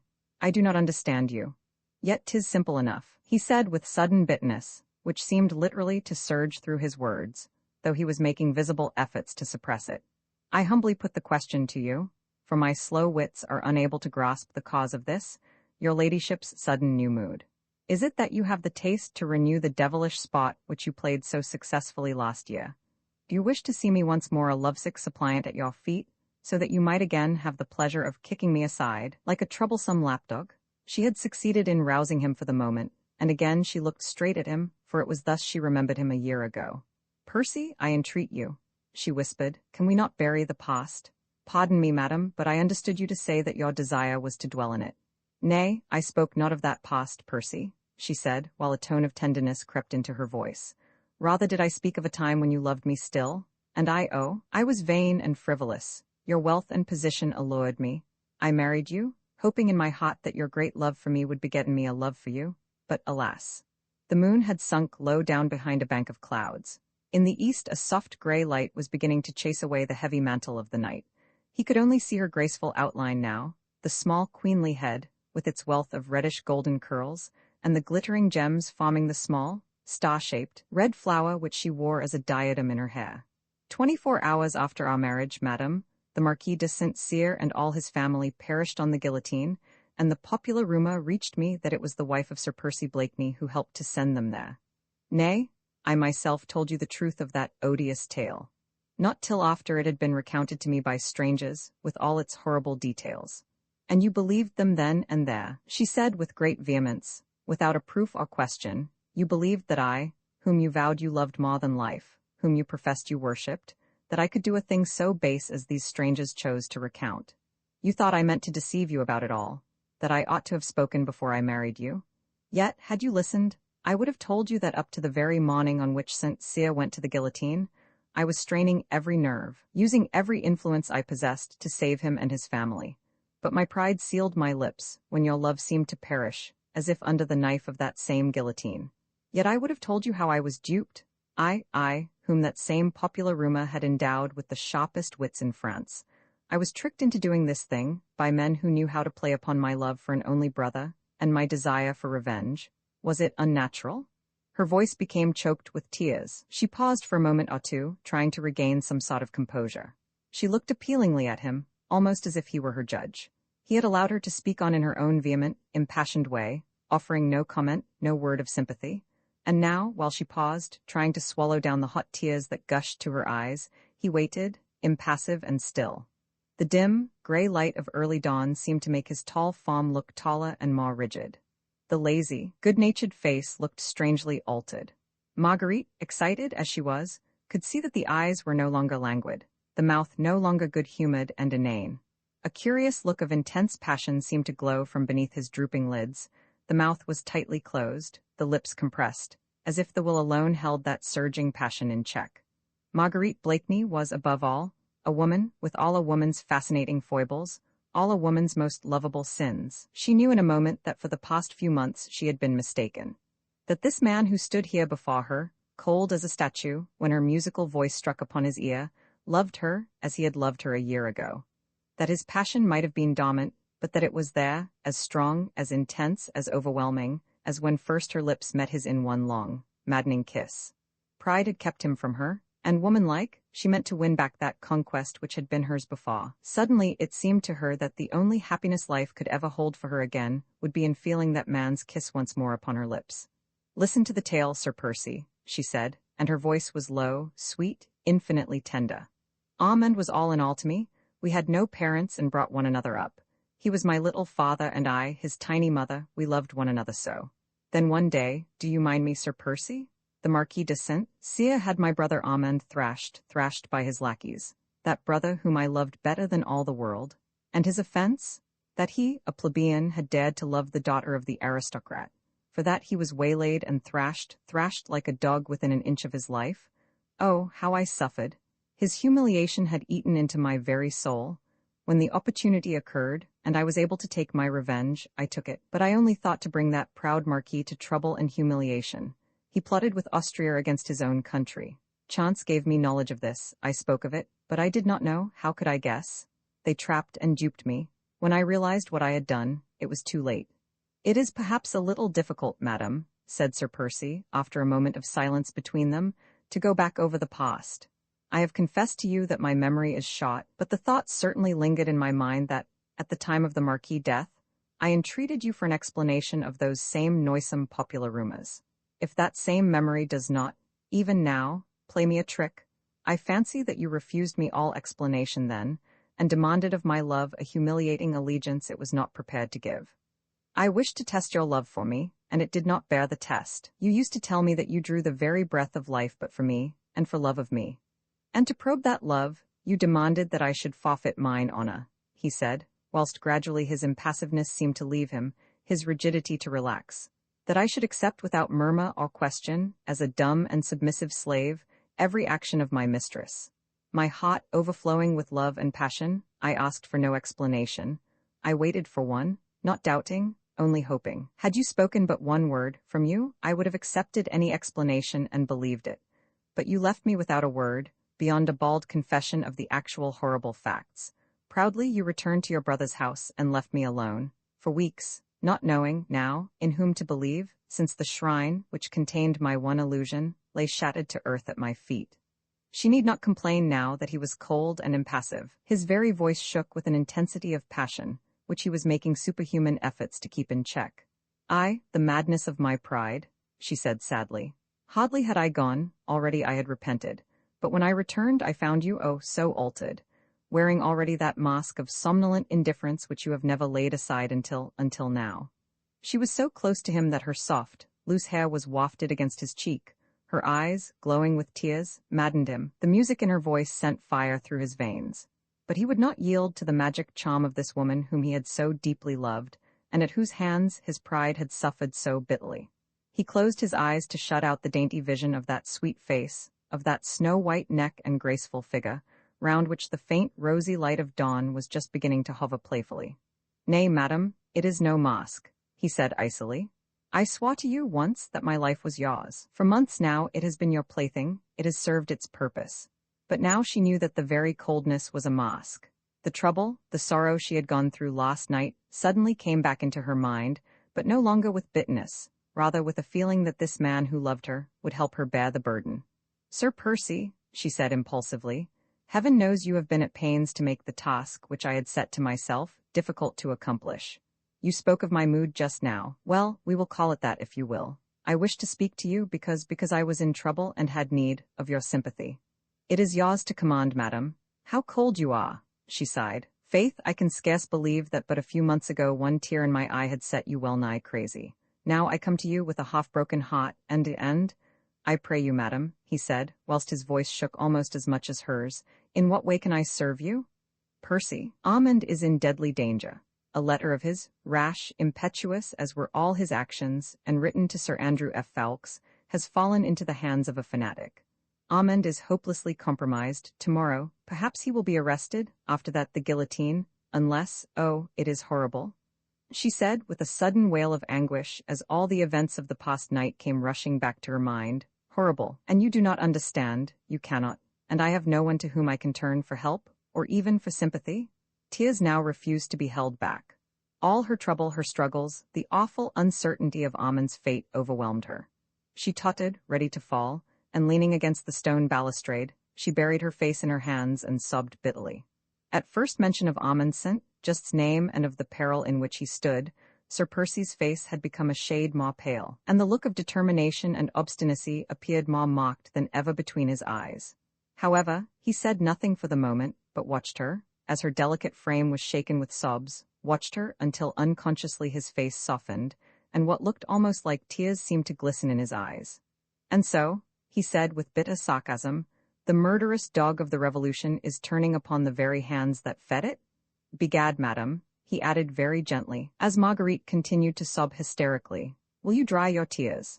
I never could bear to see a pretty woman cry, and I—" Instinctively, with sudden overmastering passion at the sight of her helplessness and of her grief, he stretched out his arms, and the next would have seized her and held her to him, protected from every evil with his very life, his very heart's blood. But pride had the better of it in this struggle once again. He restrained himself with a tremendous effort of will, and said coldly, though still very gently, "Will you not turn to me, madam, and tell me in what way I may have the honor to serve you?" She made a violent effort to control herself, and turning her tear-stained face to him, she once more held out her hand, which he kissed with the same punctilious gallantry. But Marguerite's fingers, this time, lingered in his hand for a second or two longer than was absolutely necessary, and this was because she had felt that his hand trembled perceptibly and was burning hot, whilst his lips felt as cold as marble. "Can you do aught for Armand?" she said sweetly and simply. "You have so much influence at court, so many friends. Nay, madam, should you not seek the influence of your French friend, M. Chauvelin? His extends, if I mistake not, even as far as the Republican government of France." "I cannot ask him, Percy. Oh, I wish I dared to tell you, but he has put a price on my brother's head, which she would have given worlds if she had felt the courage then to tell him everything, all she had done that night, how she had suffered and how her hand had been forced. But she dared not give way to that impulse, not now, when she was just beginning to feel that he still loved her, when she hoped that she could win him back. She dared not make another confession to him. After all, he might not understand. He might not sympathize with her struggles and temptation. His love still dormant might sleep the sleep of death. Perhaps he divined what was passing in her mind. His whole attitude was one of intense longing, a veritable prayer for that confidence which her foolish pride withheld from him. When she remained silent, he sighed, and said with mocked coldness, "Faith, madam, since it distresses you, we will not speak of it. As for Armand, I pray you have no fear. I pledge you my word that he shall be safe. Now, have I your permission to go? The hour is getting late, and you will at least accept my gratitude?" she said, as she drew quite close to him, and speaking with real tenderness. With a quick, almost involuntary effort, he would have taken her then in his arms, for her eyes were swimming in tears, which he longed to kiss away. But she had lured him once, just like this, then cast him aside like an ill-fitting glove. He thought this was but a mood, a caprice, and he was too proud to lend himself to it once again. "It is too soon, madam," he said quietly. "I have done nothing as yet. The hour is late, and you must be fatigued. Your women will be waiting for you upstairs." He stood aside to allow her to pass. She sighed, a quick sigh of disappointment. His pride in her beauty had been in direct conflict, and his pride had remained the conqueror. Perhaps, after all, she had been deceived just now. What she took to be the light of love in his eyes might only have been the passion of pride or, who knows, of hatred instead of love. She stood looking at him for a moment or two longer. He was again as rigid, as impassive, as before. Pride had conquered, and he cared not for her. The gray light of dawn was gradually yielding to the rosy light of the rising sun. Birds began to twitter. Nature awakened, smiling in happy response to the warmth of this glorious October morning. Only between these two hearts there lay a strong, impassable barrier, built up of pride on both sides, which neither of them cared to be the first to demolish. He had bent his tall figure in a low, ceremonious bow, as she finally, with another bitter little sigh, began to mount the terrace steps. The long train of her gold-embroidered gown swept the dead leaves off the steps, making a faint harmonious sh, sh, sh as she glided up, with one hand resting on the balustrade, the rosy light of dawn making an aureole of gold round her hair, and causing the rubies on her head and arms to sparkle. She reached the tall glass doors which led into the house. Before entering, she paused once again to look at him, hoping against hope to see his arms stretched out to her, and to hear his voice calling her back. But he had not moved. His massive figure looked the very personification of unbending pride, of fierce obstinacy. Hot tears again surged to her eyes. As she would not let him see them, she turned quickly within, and ran as fast as she could up to her own rooms. Had she but turned back then, and looked out once more onto the rose-lit garden, she would have seen that which would have made her own sufferings seem but light and easy to bear. A strong man, overwhelmed with his own passion and his own despair. Pride had given way at last. Obstinacy was gone. The will was powerless. He was but a man madly, blindly, passionately in love, and as soon as her light footsteps had died away within the house, he knelt down upon the terrace steps, and in the very madness of his love, he kissed one by one the places where her small foot had trodden, and the stone balustrade there, where her tiny hand had rested last. Romans 17 Farewell. When Marguerite reached her room, she found her maid terribly anxious about her. "Your ladyship will be so tired," said the poor woman, whose own eyes were half closed with sleep. "It is past 5 o'clock. "Ah, yes, Louise, I dare say I shall be tired presently," said Marguerite kindly. "But you are very tired now, so go to bed at once. I'll get into bed alone." "But my lady?" "Now, don't argue, Louise, but go to bed. Give me a wrap and leave me alone." Louise was only too glad to obey. She took off her mistress's gorgeous ball dress and wrapped her up in a soft, billowy gown. "Does your ladyship wish for anything else?" she asked when that was done. "No, nothing, Ma. Put out the lights as you go out." "Yes, my lady. Good night, my lady." "Good night, Louise." When the maid was gone, Marguerite drew aside the curtains and threw open the windows. The garden and the river beyond were flooded with rosy light. Far away to the east, the rays of the rising sun had changed the rose into vivid gold. The lawn was deserted now, and Marguerite looked down upon the terrace where she had stood a few moments ago trying in vain to win back a man's love, which once had been so wholly hers. It was strange that through all her troubles, all her anxiety for Armand, she was mostly conscious at the present moment of a keen and bitter heartache. Her very limbs seemed to ache with longing for the love of a man who had spurned her, who had resisted her tenderness, remained cold to her appeals, and had not responded to the glow of passion, which had caused her to feel and hope that those happy olden days in Paris were not all dead and forgotten. How strange it all was. She loved him still, and now that she looked back upon the last few months of misunderstandings and of loneliness, she realized that she had never ceased to love him, that deep down in her heart she had always vaguely felt that his foolish inanities, his empty laugh, his lazy nonchalance were nothing but a mask, that the real man, strong, passionate, willful, was there still, the man she had loved, whose intensity had fascinated her, whose personality attracted her, since she always felt that behind his apparently slow wits there was a certain something, which he kept hidden from all the world, and most especially from her. A woman's heart is such a complex problem. The owner thereof is often most incompetent to find the solution of this puzzle. Did Marguerite Blakeney, the cleverest woman in Europe, really love a fool? Was it love that she had felt for him a year ago when she married him? Was it love she felt for him now that she realized that he still loved her, but that he would not become her slave, her passionate, ardent lover once again? Nay, Marguerite herself could not have told that. Not at this moment at any rate. Perhaps her pride had sealed her mind against a better understanding of her own heart. But this she did know, that she meant to capture that obstinate heart back again, that she would conquer once more, and then, that she would never lose him. She would keep him, keep his love, deserve it, and cherish it. For this much was certain, that there was no longer any happiness possible for her without that one man's love. Thus the most contradictory thoughts and emotions rushed madly through her mind. Absorbed in them, she had allowed time to slip by. Perhaps, tired out with long excitement, she had actually closed her eyes and sunk into a troubled sleep, wherein quickly fleeting dreams seemed but the continuation of her anxious thoughts, when suddenly she was roused, from dream or meditation, by the noise of footsteps outside her door. Nervously she jumped up and listened. The house itself was as still as ever. The footsteps had retreated. Through her wide-open window, the brilliant rays of the morning sun were flooding her room with light. She looked up at the clock. It was 6:30, too early for any of the household to be already astir. She certainly must have dropped asleep, quite unconsciously. The noise of the footsteps, also of hushed, subdued voices, had awakened her. What could they be? Gently, on tiptoe, she crossed the room and opened the door to listen. Not a sound, that peculiar stillness of the early morning when sleep with all mankind is at its heaviest. But the noise had made her nervous, and when, suddenly, at her feet, on the very doorstep, she saw something white lying there, a letter evidently, she hardly dared touch it. It seemed so ghost-like. It certainly was not there when she came upstairs. Had Louise dropped it? Or was some tantalizing spook at play, showing her fairy letters where none existed? At last she stooped to pick it up, and, amazed, puzzled beyond measure, she saw that the letter was addressed to herself in her husband's large, business-like-looking hand. What could he have to say to her, in the middle of the night, which could not be put off until the morning? She tore open the envelope and read, "A most unforeseen circumstance forces me to leave for the north immediately, so I beg your ladyship's pardon if I do not avail myself of the honor of bidding you good-bye. My business may keep me employed for about a week, so I shall not have the privilege of being present at your ladyship's water party on Wednesday.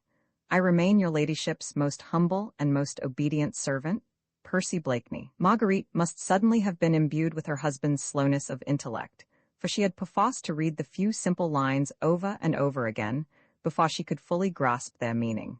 She stood on the landing, turning over and over in her hand this curt and mysterious epistle, her mind a blank, her nerves strained with agitation and a presentiment she could not very well have explained. Sir Percy owned considerable property in the north, certainly, and he had often before gone there alone, and stayed away a week at a time, but it seemed so very strange that circumstances should have arisen between 5 and 6 o'clock in the morning that compelled him to start in this extreme hurry. Vainly, she tried to shake off an unaccustomed feeling of nervousness. She was trembling from head to foot. A wild, unconquerable desire seized her to see her husband again, at once, if only he had not already started. Forgetting the fact that she was only very lightly clad in a morning wrap, and that her hair lay loosely about her shoulders, she flew down the stairs, right through the hall towards the front door. It was as usual barred and bolted, for the indoor servants were not yet up, but her keen ears had detected the sound of voices and the pawing of a horse's hoof against the flagstones. With nervous, trembling fingers Marguerite undid the bolts one by one, bruising her hands, hurting her nails, for the locks were heavy and stiff. But she did not care. Her whole frame shook with anxiety at the very thought that she might be too late, that he might have gone without her seeing him and bidding him Godspeed. At last, she had turned the key and thrown open the door. Her ears had not deceived her. A groom was standing close by holding a couple of horses. One of these was Sultan, Sir Percy's favorite and swiftest horse, saddled ready for a journey. The next moment Sir Percy himself appeared round the further corner of the house and came quickly towards the horses. He had changed his gorgeous ball costume, but was as usual irreproachably and richly apparelled in a suit of fine cloth, with lace jabot and ruffles, high-top boots, and riding breeches. Marguerite went forward a few steps. He looked up and saw her. A slight frown appeared between his eyes. "You are going?" she said quickly and feverishly. "Whither? As I have had the honour of informing your ladyship, urgent, most unexpected business calls me to the north this morning," he said, in his usual cold, drawly manner. "But your guests tomorrow? I have prayed your ladyship to offer my humble excuses to his royal highness. You are such a perfect hostess, I do not think I shall be missed. But surely you might have waited for your journey until after our water party," she said, still speaking quickly and nervously. "Surely this business is not so urgent, and you said nothing about it just now." "My business, as I had the honor to tell you, madam, is as unexpected as it is urgent. May I therefore crave your permission to go? Can I do aught for you in town, on my way back?" No, thanks, nothing, but you will be back soon." "Very soon. Before the end of the week?" "I cannot say." He was evidently trying to get away, whilst she was straining every nerve to keep him back for a moment or two. "Percy," she said, "will you not tell me why you go today? Surely I, as your wife, have the right to know. You have not been called away to the north, I know it. There were no letters, no couriers from there before we left for the opera last night, and nothing was waiting for you when we returned from the ball. You are not going to the north, I feel convinced. There is some mystery, and nay, there is no mystery, madam," he replied, with a slight tone of impatience. "My business has to do with Armand there. Now have I your leave to depart." "With Armand? But you will run no danger?" "Danger? Nay, madam, your solicitude does me honor. As you say, I have some influence. My intention is to exert it before it be too late. Will you allow me to thank you at least?" "Nay, madam," he said coldly. "There is no need for that. My life is at your service, and I am already more than repaid." "And mine will be at yours, Sir Percy, if you will but accept it in exchange for what you do for Armand," she said, as impulsively she stretched out both her hands to him. "There, I will not detain you. My thoughts go with you. Farewell." How lovely she looked in this morning sunlight, with her ardent hair streaming around her shoulders. He bowed very low and kissed her hand. She felt the burning kiss, and her heart thrilled with joy and hope. "You will come back," she said tenderly. "Very soon?" he replied, looking longingly into her blue eyes. "And you will remember?" she asked, as her eyes, in response to his look, gave him an infinity of promise. "I will always remember, madam, that you have honored me by commanding my services." The words were cold and formal, but they did not chill her this time. Her woman's heart had read his. Beneath the impassive mask his pride still forced him to wear. He bowed to her again, then begged her leave to depart. She stood on one side whilst he jumped onto Sultan's back. Then, as he galloped out of the gates, she waved him a final adieu. A bend in the road soon hid him from view. His confidential groom had some difficulty in keeping pace with him, for Sultan flew along in response to his master's excited mood. Marguerite, with a sigh that was almost a happy one, turned and went within. She went back to her room, for suddenly, like a tired child, she felt quite sleepy. Her heart seemed all at once to be in complete peace, and though it still ached with undefined longing, a vague and delicious hope soothed it as with a balm. She felt no longer anxious about Armand. The man who had just ridden away, bent on helping her brother, inspired her with complete confidence in his strength and in his power. She marveled at herself for having ever looked upon him as an inane fool. Of course, that was a mask worn to hide the bitter wound she had dealt to his faith and to his love.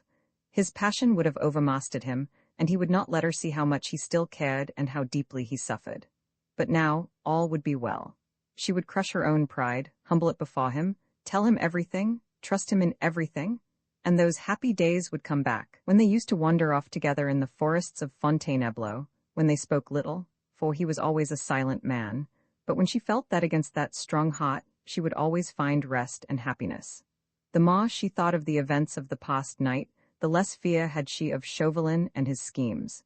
He had failed to discover the identity of the Scarlet Pimpernel, of that she felt sure. Both Lord Fancourt and Chauvelin himself had assured her that no one had been in the dining room at 1 o'clock, except the Frenchman himself and Percy. Yes. Percy? She might have asked him, had she thought of it. Anyway, she had no fears that the unknown and brave hero would fall in Chauvelin's trap. His death, at any rate, would not be at her door. Armand certainly was still in danger, but Percy had pledged his word that Armand would be safe, and somehow, as Marguerite had seen him riding away, the possibility that he could fail in whatever he undertook never even remotely crossed her mind. When Armand was safely over in England, she would not allow him to go back to France. She felt almost happy now, and drawing the curtains closely together again to shut out the piercing sun, she went to bed at last, laid her head upon the pillow, and, like a wearied child, soon fell into a peaceful and dreamless sleep. Roman 18, the mysterious device. The day was well advanced when Marguerite woke, refreshed by her long sleep. Louise had brought her some fresh milk and a dish of fruit, and she partook of this frugal breakfast with hearty appetite. Thoughts crowded thick and fast in her mind as she munched her grapes. Most of them went galloping away after the tall, erect figure of her husband, whom she had watched riding out of sight more than 5 hours ago. In answer to her eager inquiries, Louise brought back the news that the groom had come home with Sultan, having left Sir Percy in London. The groom thought that his master was about to get on board his schooner, which was lying off just below London Bridge. Sir Percy had ridden thus far, had then met Briggs, the skipper of the Daydream, and had sent the groom back to Richmond with Sultan and the empty saddle. This news puzzled Marguerite more than ever. Where could Sir Percy be going just now in the Daydream? On Armand's behalf, he had said. Well, Sir Percy had influential friends everywhere. Perhaps he was going to Greenwich, but Marguerite ceased to conjecture. All would be explained anon. He said that he would come back and that he would remember. A long, idle day lay before Marguerite. She was expecting a visit of her old schoolfellow, little Suzanne de Tournay. With all the merry mischief at her command, she had tendered her request for Suzanne's company to the Comtesse in the presence of the Prince of Wales last night. His Royal Highness had loudly applauded the notion, and declared that he would give himself the pleasure of calling on the two ladies in the course of the afternoon. The Comtesse had not dared to refuse, and there was entrapped into a promise to send little Suzanne to spend a long and happy day at Richmond with her friend. Marguerite expected her eagerly. She longed for a chat about old school days with the child. She felt that she would prefer Suzanne's company to that of anyone else, and together they would roam through the fine old garden and rich deer park, or stroll along the river. But Suzanne had not come yet, and Marguerite, being dressed, prepared to go downstairs. She looked quite a girl this morning in her simple muslin frock, with a broad blue sash round her slim waist, and the dainty crossover fichu into which, at her bosom, she had fastened a few late crimson roses. She crossed the landing outside her own suite of apartments, and stood still for a moment at the head of the fine oak staircase, which led to the lower floor. On her left were her husband's apartments, a suite of rooms which she practically never entered. They consisted of bedroom, dressing, and reception room, and at the extreme end of the landing, of a small study, which, when Sir Percy did not use it, was always kept locked. His own special and confidential valet, Frank, had charge of this room. No one was ever allowed to go inside. My lady had never cared to do so, and the other servants had, of course, not dared to break this hard and fast rule. Marguerite had often, with that good-natured contempt which she had recently adopted towards her husband, chaffed him about this secrecy which surrounded his private study. Laughingly, she had always declared that he strictly excluded all prying eyes from his sanctum for fear they should detect how very little study went on within its four walls. A comfortable armchair for Sir Percy's sweet slumbers was, no doubt, its most conspicuous piece of furniture. Marguerite thought of all this on this bright October morning as she glanced along the corridor. Frank was evidently busy with his master's rooms, for most of the doors stood open, that of the study amongst the others. A sudden burning, childish curiosity seized her to have a peep at Sir Percy's sanctum. This restriction, of course, did not apply to her, and Frank would, of course, not dare to oppose her. Still, she hoped that the valet would be busy in one of the other rooms, that she might have that one quick peep in secret and unmolested. Gently, on tiptoe, she crossed the landing and, like Bluebeard's wife, trembling half with excitement and wonder, she paused a moment on the threshold, strangely perturbed and irresolute. The door was ajar, and she could not see anything within. She pushed it open tentatively. There was no sound. Frank was evidently not there, and she walked boldly in. At once she was struck by the severe simplicity of everything around her. The dark and heavy hangings, the massive oak furniture, the one or two maps on the wall, in no way recalled to her mind the lazy man about town, the lover of racecourses, the dandified leader of fashion, that was the outward representation of Sir Percy Blakeney. There was no sign here, at any rate, of hurried departure. Everything was in its place, not a scrap of paper littered the floor, not a cupboard or drawer was left open. The curtains were drawn aside, and through the open window the fresh morning air was streaming in. Facing the window, and well into the center of the room, stood a ponderous businesslike desk, which looked as if it had seen much service. On the wall to the left of the desk, reaching almost from floor to ceiling, was a large full-length portrait of a woman, magnificently framed, exquisitely painted, and signed with the name of Boucher. It was Percy's mother. Marguerite knew very little about her, except that she had died abroad, ailing in body as well as in mind, while Percy was still a lad. She must have been a very beautiful woman once when Boucher painted her, and as Marguerite looked at the portrait, she could not but be struck by the extraordinary resemblance which must have existed between mother and son. There was the same low, square forehead, crowned with thick, fair hair, smooth and heavy, the same deep-set, somewhat lazy blue eyes beneath firmly marked, straight brows. And in those eyes there was the same intensity behind that apparent laziness, the same latent passion which used to light up Percy's face in the olden days before his marriage, and which Marguerite had again noted last night at dawn, when she had come quite close to him and had allowed a note of tenderness to creep into her voice. Marguerite studied the portrait, for it interested her. After that she turned and looked again at the ponderous desk. It was covered with a mass of papers, all neatly tied and docketed, which looked like accounts and receipts arrayed with perfect method.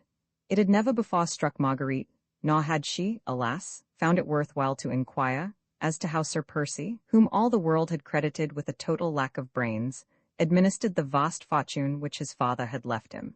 Since she had entered this neat, orderly room, she had been taken so much by surprise that this obvious proof of her husband's strong business capacities did not cause her more than a passing thought of wonder. But it also strengthened her in the now certain knowledge that, with his worldly inanities, his foppish ways, and foolish talk, he was not only wearing a mask, but was playing a deliberate and studied part. Marguerite wondered again. Why should he take all this trouble? Why should he, who was obviously a serious, earnest man, wish to appear before his fellow men as an empty-headed nincompoop? He may have wished to hide his love for a wife who held him in contempt, but surely such an object could have been gained at less sacrifice, and with far less trouble than constant, incessant acting of an unnatural part. She looked round her quite aimlessly now. She was horribly puzzled, and a nameless dread, before all this strange, unaccountable mystery, had begun to seize upon her. She felt cold and uncomfortable suddenly in this severe and dark room. There were no pictures on the wall, save the fine Boucher portrait, only a couple of maps, both of parts of France, one of the north coast and the other of the environs of Paris. What did Sir Percy want with those? She wondered. Her head began to ache. She turned away from this strange Bluebeard's chamber, which she had entered, and which she did not understand. She did not wish Frank to find her here, and with a fast look round, she once more turned to the door. As she did so, her foot knocked against a small object which had apparently been lying close to the desk, on the carpet, and which now went rolling, right across the room. She stooped to pick it up. It was a solid gold ring with a flat shield, on which was engraved a small device. Marguerite turned it over in her fingers, and then studied the engraving on the shield. It represented a small star-shaped flower, of a shape she had seen so distinctly twice before, once at the opera, and once at Lord Grenville's ball. Roman 19, the Scarlet Pimpernel. At what particular moment the strange doubt first crept into Marguerite's mind, she could not herself have said. With the ring tightly clutched in her hand, she had run out of the room, down the stairs, and out into the garden, where, in complete seclusion, alone with the flowers, and the river and the birds, she could look again at the ring, and study that device more closely. Stupidly, senselessly, now, sitting beneath the shade of an overhanging sycamore, she was looking at the plain gold shield, with the star-shaped little flower engraved upon it. Bah, it was ridiculous. She was dreaming. Her nerves were overwrought, and she saw signs and mysteries in the most trivial coincidences. Had not everybody about town recently made a point of affecting the device of that mysterious and heroic Scarlet Pimpernel? Did not she herself wear it embroidered on her gowns, set in gems and enamel in her hair? What was there strange in the fact that Sir Percy should have chosen to use the device as a seal ring? He might easily have done that. Yes, quite easily. And besides, what connection could there be between her exquisite dandy of a husband, with his fine clothes and refined, lazy ways, and the daring plotter who rescued French victims from beneath the very eyes of the laters of a bloodthirsty revolution? Her thoughts were in a whirl. Her mind a blank, she did not see anything that was going on around her, and was quite startled when a fresh young voice called to her across the garden. "Chérie, chérie, where are you?" And little Suzanne, fresh as a rosebud, with eyes dancing with glee, and brown curls fluttering in the soft morning breeze, came running across the lawn. "They told me you were in the garden," she went on prattling merrily, and throwing herself with a pretty, girlish impulse into Marguerite's arms, "so I ran out to give you a surprise. You did not expect me quite so soon, did you, my darling little Margot chérie?" Marguerite, who had hastily concealed the ring in the folds of her kerchief, tried to respond gaily and unconcernedly to the young girl's impulsiveness. "Indeed, sweet one," she said with a smile, "it is delightful to have you all to myself, and for a nice whole long day. You won't be bored?" "Oh, bored, Margot, how can you say such a wicked thing? Why, when we were in the dear old convent together, we were always happy when we were allowed to be alone together. And to talk secrets." The two young girls had linked their arms in one another's and began wandering round the garden. "Oh, how lovely your home is, Margot, darling," said little Suzanne enthusiastically, "and how happy you must be." Indeed, I ought to be happy, oughtn't I, sweet one?" said Marguerite, with a wistful little sigh. "How sadly you say it, chérie. Ah, well, I suppose now that you are a married woman you won't care to talk secrets with me any longer." "Oh, what lots and lots of secrets we used to have at school. Do you remember? Some we did not even confide to Sister Teresa of the Holy Angels, though she was such a dear. And now you have one all-important secret, little one?" said Marguerite merrily, "which you are forthwith going to confide in me. Nay, you need not blush, chérie," she added, as she saw Susan's pretty little face crimson with blushes. "Faith, there's naught to be ashamed of. He is a noble and true man, and one to be proud of as a lover and as a husband." "Indeed, chérie, I am not ashamed," rejoined Suzanne softly, "and it makes me very, very proud to hear you speak so well of him. I think Mammon will consent," she added thoughtfully, "and I shall be, oh, so happy, but of course, nothing is to be thought of until Papa is safe." Marguerite started. Suzanne's father, the Comte de Tournay, one of those whose life would be jeopardized if Chauvelin succeeded in establishing the identity of the Scarlet Pimpernel. She had understood all along from the Comtesse, and also from one or two of the members of the League, that their mysterious leader had pledged his honor to bring the fugitive Comte de Tournay safely out of France, whilst little Suzanne, unconscious of all, save her own all-important little secret, went prattling on. Marguerite's thoughts went back to the events of the past night. Armand's peril, Chauvelin's threat, his cruel either-or, which she had accepted. And then her own work in the matter, which should have culminated at 1 o'clock in Lord Grenville's dining-room, when the relentless agent of the French government would finally learn who was this mysterious Scarlet Pimpernel, who so openly defied an army of spies and placed himself so boldly, and for mere spot, on the side of the enemies of France. Since then she had heard nothing from Chauvelin. She had concluded that he had failed, and yet she had not felt anxious about Armand, because her husband had promised her that Armand would be safe. But now, suddenly, as Suzanne prattled merrily along, an awful horror came upon her for what she had done. Chauvelin had told her nothing, it was true, but she remembered how sarcastic and evil he looked when she took final leave of him after the ball. Had he discovered something then? Had he already laid his plans for catching the daring plotter, red-handed, in France, and sending him to the guillotine without compunction or delay? Marguerite turned sick with horror, and her hand convulsively clutched the ring in her dress. "You are not listening, chérie," said Suzanne, reproachfully, as she paused in her long, highly interesting narrative. Yes, yes, darling, indeed I am, said Marguerite with an effort, forcing herself to smile. I love to hear you talking, and your happiness makes me so very glad. Have no fear, we will manage to propitiate Mammon. Sir Andrew F. Ffoulkes is a noble English gentleman, he has money and position, the Comtesse will not refuse her consent. But now, little one, tell me, what is the latest news about your father?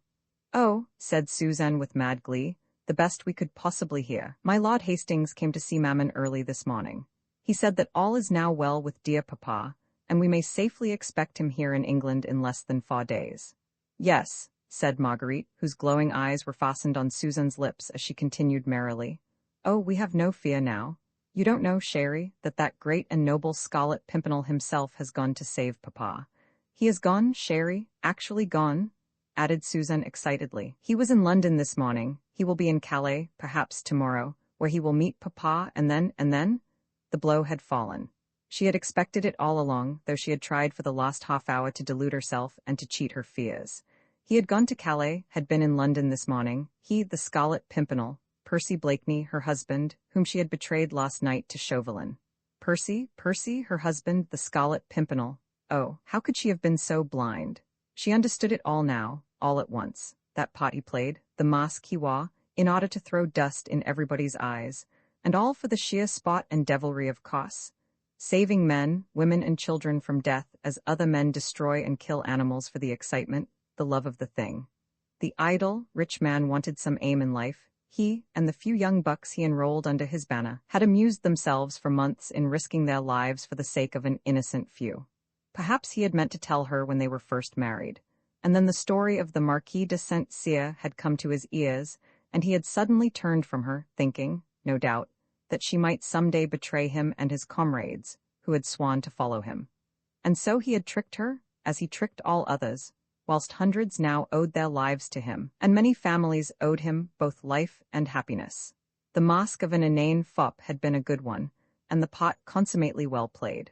No wonder that Chauvelin's spies had failed to detect, in the apparently brainless nincompoop, the man whose reckless daring and resourceful ingenuity had baffled the keenest French spies, both in France and in England.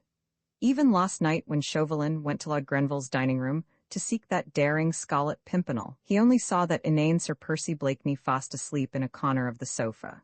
Had his astute mind guessed the secret then? Here lay the whole awful, horrible, amazing puzzle. In betraying a nameless stranger to his fate in order to save her brother, had Marguerite Blakeney sent her husband to his death? No, no, no, 1,000 times no. Surely fate could not deal a blow like that. Nature itself would rise in revolt. Her hand, when it held that tiny scrap of paper last night, would surely have been struck numb ere it committed a deed so appalling and so terrible. But what is it, chérie? Said little Suzanne, now genuinely alarmed, for Marguerite's color had become dull and ashen. Are you ill, Marguerite? What is it? Nothing, child, she murmured, as in a dream. Wait a moment, let me think.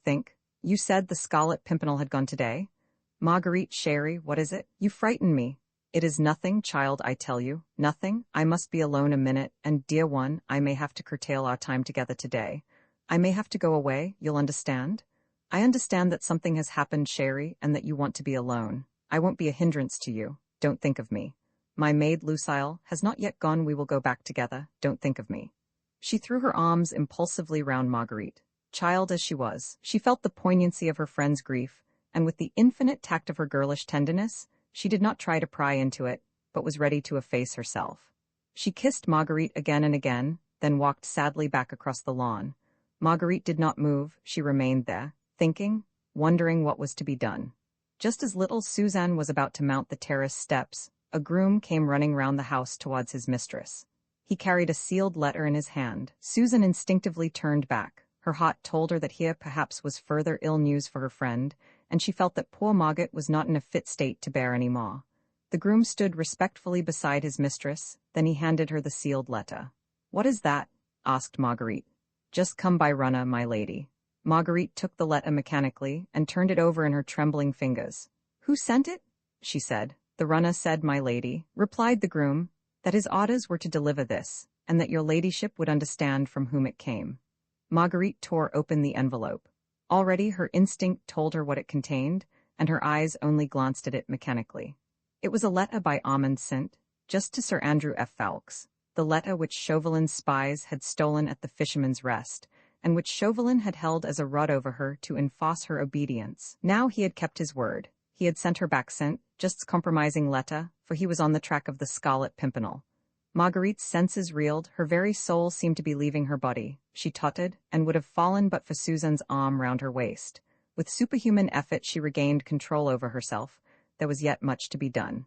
"Bring that runner here to me," she said to the servant with much calm. "He has not gone?" "No, my lady." The groom went, and Marguerite turned to Suzanne. "And you, child, run within. Tell Lucille to get ready. I fear that I must send you home, child. And stay, tell one of the maids to prepare a traveling dress and cloak for me." Suzanne made no reply. She kissed Marguerite tenderly and obeyed without a word. The child was overawed by the terrible, nameless misery in her friend's face. A minute later the groom returned, followed by the runner who had brought the letter. "Who gave you this packet?" asked Marguerite. "A gentleman, my lady," replied the man, "at the Rose and Thistle in opposite Charing Cross. He said you would understand." "At the Rose and Thistle? What was he doing?" "He was waiting for the coach, your ladyship, which he had ordered." "The coach?" "Yes, my lady, a special coach he had ordered. I understood from his man that he was posting straight to Dover." "That's enough, you may go." Then she turned to the groom. "My coach and the far swiftest horses in the stables, to be ready at once." The groom and runner both went quickly off to obey. Marguerite remained standing for a moment on the lawn quite alone. Her graceful figure was as rigid as a statue, her eyes were fixed, her hands were tightly clasped across her breast, her lips moved as they murmured with pathetic heart-breaking persistence. "What's to be done? What's to be done? Where to find him? Oh God, grant me light." But this was not the moment for remorse and despair. She had done unwittingly an awful and terrible thing, the very worst crime in her eyes that woman ever committed. She saw it in all its horror. Her very blindness in not having guessed her husband's secret seemed now to her another deadly sin. She ought to have known. She ought to have known. How could she imagine that a man who could love with so much intensity as Percy Blakeney had loved her from the first? How could such a man be the brainless idiot he chose to appear? She, at least, ought to have known that he was wearing a mask, and having found that out, she should have torn it from his face whenever they were alone together. Her love for him had been paltry and weak, easily crushed by her own pride, and she, too, had worn a mask in assuming a contempt for him, whilst, as a matter of fact, she completely misunderstood him. But there was no time now to go over the past. By her own blindness she had sinned. Now she must repay, not by empty remorse, but by prompt and useful action. Percy had started for Calais, utterly unconscious of the fact that his most relentless enemy was on his heels. He had set sail early that morning from London Bridge. Provided he had a favorable wind, he would no doubt be in France within 24 hours. No doubt he had reckoned on the wind and chosen this route. Chauvelin, on the other hand, would post to Dover, charter a vessel there, and undoubtedly reach Calais much about the same time. Once in Calais, Percy would meet all those who were eagerly waiting for the noble and brave Scarlet Pimpernel, who had come to rescue them from horrible and unmerited death.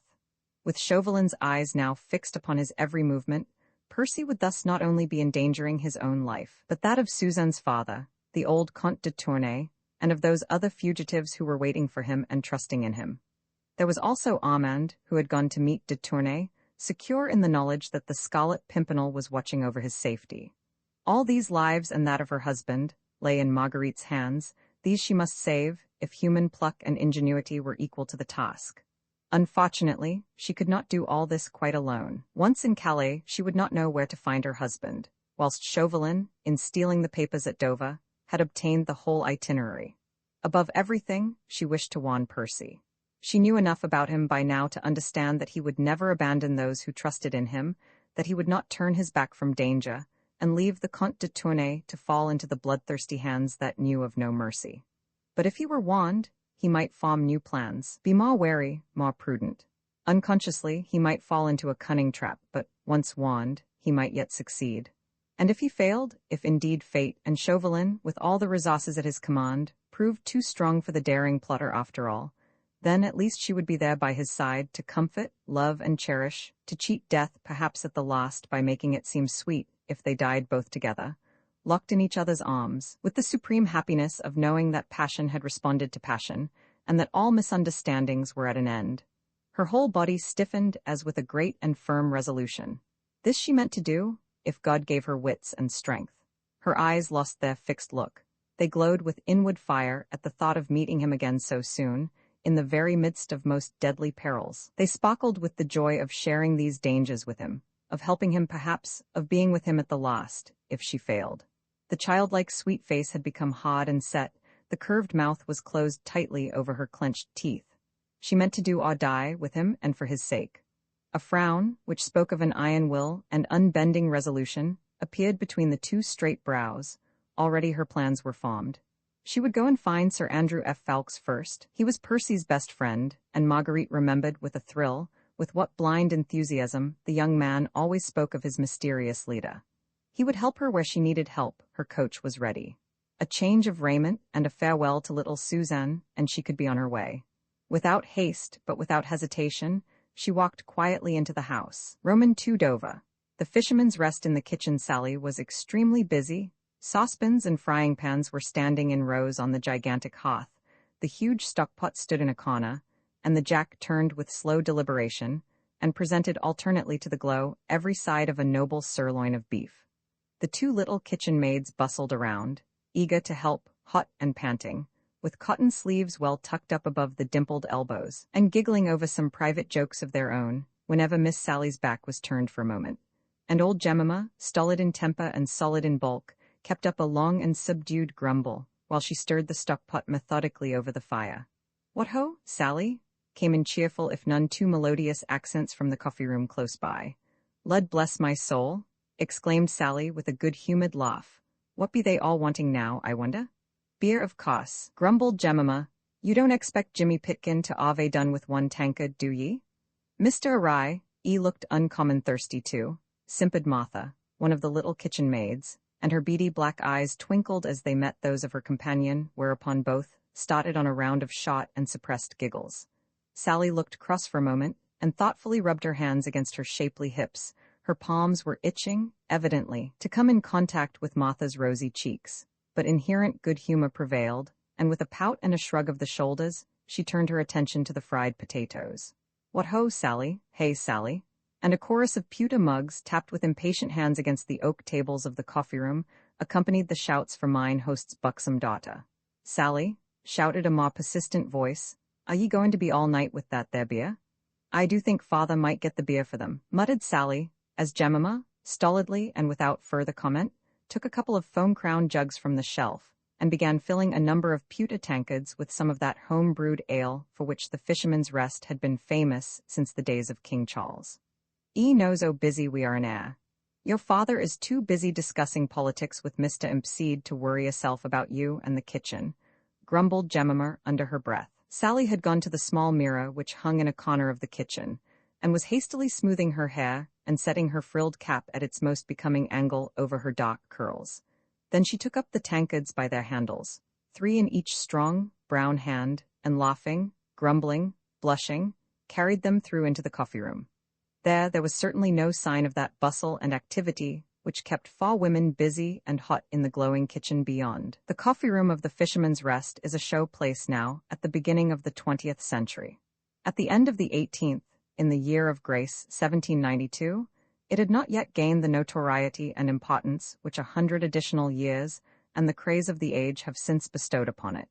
Yet it was an old place, even then, for the oak rafters and beams were already black with age, as were the panelled seats with their tall backs, and the long polished tables between, on which innumerable pewter tankards had left fantastic patterns of many-sized rings.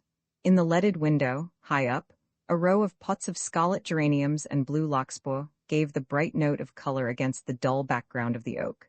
That Mr. Jellyband, landlord of the Fisherman's Rest at Dover, was a prosperous man, was of course clear to the most casual observer.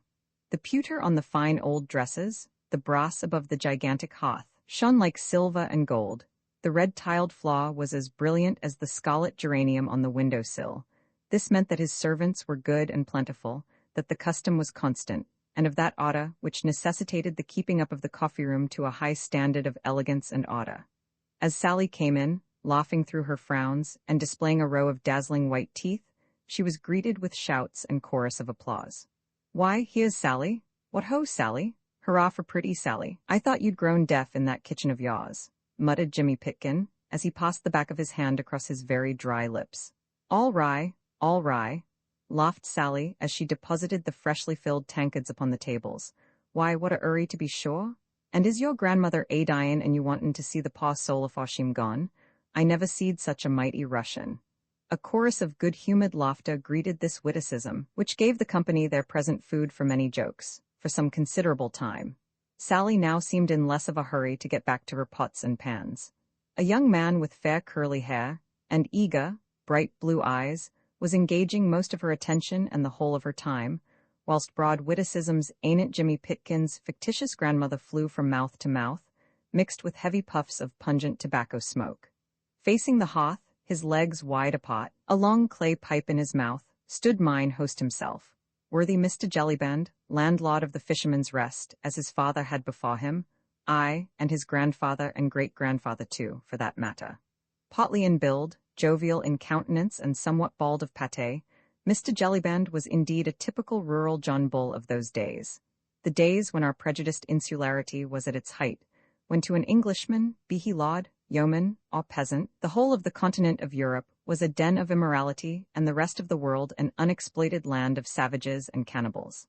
There he stood, mine worthy host, firm and well set up on his limbs, smoking his long churchwarden and caring nothing for nobody at home, and despising everybody abroad. He wore the typical scarlet waistcoat, with shiny brass buttons, the corduroy breeches, and grey worsted stockings and smart buckled shoes that characterized every self-respecting innkeeper in Great Britain in these days. And while pretty, motherless Sally had need of 4 pairs of brown hands to do all the work that fell on her shapely shoulders, worthy Jellyband discussed the affairs of nations with his most privileged guests. The coffee-room, indeed, lighted by 2 well-polished lamps, which hung from the rafted ceiling, looked cheerful and cozy in the extreme. Through the dense clouds of tobacco smoke that hung about in every corner, the faces of Mr. Jellyband's customers appeared red and pleasant to look at, and on good terms with themselves, their host and all the world. From every side of the room, loud guffaws accompanied pleasant, if not highly intellectual, conversation. While Sally's repeated giggles testified to the good use Mr. Harry Waite was making of the short time she seemed inclined to spare him. They were mostly fisherfolk who patronized Mr. Jellyband's coffee-room, but fishermen are known to be very thirsty people. The salt which they breathe in when they are on the sea accounts for their parched throats when on shore, but the Fisherman's Rest was something more than a rendezvous for these humble folk. The London and Dover coach started from the hostel daily, and passengers who had come across the Channel, and those who started for the Grand Tour, all became acquainted with Mr. Jellyband, his French wines and his home-brewed ales. It was towards the close of September, 1792, and the weather, which had been brilliant and hot throughout the month, had suddenly broken up. For 2 days, torrents of rain had deluged the south of England, doing its level best to ruin what chances the apples and pears and late plums had of becoming really fine, self-respecting fruit. Even now it was beating against the leaded windows and tumbling down the chimney, making the cheerful wood fire sizzle in the hearth. Lud, did you ever see such a wet September, Mr. Jellyband? Asked Mr. Hempseed. He sat in one of the seats inside the hearth, did Mr. Hempseed, for he was an authority and important personage not only at the Fisherman's Rest, where Mr. Jellyband always made a special selection of him as a foil for political arguments, but throughout the neighborhood, where his learning and notably his knowledge of the Scriptures was held in the most profound awe and respect. With one hand buried in the capacious pockets of his corduroys underneath his elaborately worked, well-worn smock, the other holding his long clay pipe, Mr. Hempseed sat there looking dejectedly across the room at the rivulets of moisture which trickled down the window panes. No, replied Mr. Jellyband, sententiously. I dunno, Mr. Hempseed, as I ever did, and I've been in these parts nigh on 60 years. Aye, you wouldn't recollect the first 3 years of them 60? Mr. Jellyband, quietly interposed Mr. Hempseed. I dunno as I ever seed an infant take much note of the weather, leastways not in these parts, and I've lived ere nigh on 75 years, Mr. Jellyband. The superiority of this wisdom was so incontestable that for the moment Mr. Jellyband was not ready with his usual flow of argument. It do seem more like April than September, don't it? Continued Mr. Hempseed, dolefully, as a shower of raindrops fell with a sizzle upon the fire. "Aye, that it do," assented the worthy host. "But then what can you expect, Mr. Hempseed," I says, "with sich a government as we've got?" Mr. Hempseed shook his head with an infinity of wisdom, tempered by deeply rooted mistrust of the British climate and the British government. "I don't expect nothing, Mr. Jellyband," he said. "Paw folks like us is of no account up there in Lunnon, I knows that, and it's not often as I do complain. But when it comes to sich wet weather in September, and all me fruit a rotten and a dying like the guption mother's firstborn, and doin' no more good than they did, paw dears, save to a lot more Jews, peddlers and sich, with their oranges and sich like foreign ungodly fruit, which nobody'd buy if English apples and pears was nicely swelled. As the scriptures say." "That's quite right, Mr. Hempseed," retorted Jellyband, "and as I says, what can you expect? There's all them Frenchy devils over the channel yonder, a murderin' their king and nobility, and Mr. Pitt and Mr. Fox and Mr. Burke a fightin' and a wranglin' between them, if we Englishmen should low them to go on in their ungodly way." "Let 'em murder," says Mr. Pitt. "Stop 'em," says Mr. Burke. "And let 'em murder," says I, "and be demmed to 'em," said Mr. Hempseed, emphatically, for he had but little liking for his friend Jellyband's political arguments, wherein he always got out of his depth, and had but little chance for displaying those pearls of wisdom which had earned for him so high a reputation in the neighborhood and so many free tankards of ale at the Fisherman's Rest. "Let 'em murder," he repeated again, "but don't let's ave sich rain in September, for that is agin the law and the scriptures which says." "Lud, Mr. Awry, oh, you made me jump." It was unfortunate for Sally and her flirtation that this remark of hers should have occurred at the precise moment when Mr. Hempseed was collecting his breath, in order to deliver himself one of those scriptural utterances which made him famous, for it brought down upon her pretty head the full flood of her father's wrath. "Now then, Sally, me girl, now then," he said, trying to force a frown upon his good-humored face. "Stop that fooling with them young jackanapes and get on with the work. The work's gettin' on all right, father." But Mr. Jellyband was peremptory. He had other views for his buxom daughter, his only child, who would in God's good time become the owner of the Fisherman's Rest, than to see her married to one of these young fellows who earned but a precarious livelihood with their net. "Did ye hear me speak, me girl?" he said in that quiet tone, which no one inside the inn dared to disobey. "Get on with my Lord Tony's supper, for, if it ain't the best we can do, and ye not satisfied, see what you'll get, that's all." Reluctantly Sally obeyed. "Is you expecting special guests then tonight, Mr. Jellyband?" asked Jimmy Pitkin, in a loyal attempt to divert his host's attention from the circumstances connected with Sally's exit from the room. "Aye, that I be," replied Jellyband, "friends of my Lord Tony hisself, dukes and duchesses from over the water yonder, whom the young lord and his friend, Sir Andrew F. Fowkes, and other young noblemen have helped out of the clutches of them murderin' devils." But this was too much for Mr. Hempseed's querulous philosophy. "Lud," he said, "what do they do that for, I wonder? I don't hold not with interferin' in other folks' ways, as the scriptures say." "Maybe, Mr. Hempseed," interrupted Jellyband with biting sarcasm, "as you're a personal friend of Mr. Pitt, and as you says along with Mr. Fox, 'Let 'em murder,' says you." "Pardon me, Mr. Jellyband," feebly protested Mr. Hempseed. "I dunno as I ever did." But Mr. Jellyband had at last succeeded in getting upon his favorite hobby-horse, and had no intention of dismounting in any hurry. "Or maybe you've made friends with some of them French chaps who, they do say, have come over here o' purpose to make us Englishmen agree with their murderin' ways." "I dunno what you mean, Mr. Jellyband," suggested Mr. Hempseed. All I know is," loudly asserted mine host, "that there was my friend Peppercorn, who owns the blue-faced bar, and as true and loyal an Englishman as you'd see in the land. And now look at him. He made friends with some o' them frog-eaters, obnobbed with them just as if they was Englishmen, and not just a lot of immoral, God-forsaking furrin spies. Well, and what happened? Peppercorn he now ups and talks of revolutions and liberty and down with the aristocrats, just like Mr. Hempseed over air." "Pardon me, Mr. Jellyband," again interposed Mr. Hempseed feebly. "I dunno as I ever did." Mr. Jellyband had appealed to the company in general, who were listening awestruck and open-mouthed at the recital of Mr. Peppercorn's defalcations. At one table, 2 customers, gentlemen apparently by their clothes, had pushed aside their half-finished game of dominoes and had been listening for some time, and evidently with much amusement at Mr. Jellyband's international opinions. One of them now, with a quiet, sarcastic smile still lurking round the corners of his mobile mouth, turned towards the center of the room where Mr. Jellyband was standing. "You seem to think, mine honest friend," he said quietly, "that these Frenchmen, spies I think you called them, are mighty clever fellows to have made mincemeat so to speak of your friend Mr. Peppercorn's opinions. How did they accomplish that now, think you? Lud, sir, I suppose they talked him over. Those Frenchies, I've 'eard it said, ave got the gift of the gab, and Mr. Impseed will tell you it is that they just twist some people round their little finger like." "Indeed, and is that so, Mr. Hempseed?" inquired the stranger politely. "Nay, sir," replied Mr. Hempseed, much irritated. "I dunno as I can give you the information you require." "Faith, then," said the stranger, "let us hope, my worthy host, that these clever spies will not succeed in upsetting your extremely loyal opinions." But this was too much for Mr. Jellyband's pleasant equanimity.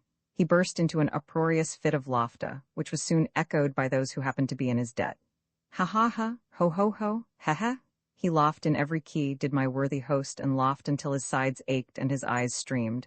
"At me? Hark at that, did ye 'ear 'im say that they'd be upset in my opinions? Lud love you, sir, but you do say some queer things." "Well, Mr. Jellyband," said Mr. Hempseed sententiously, "you know what the scriptures say, let him who stands take heed lest he fall."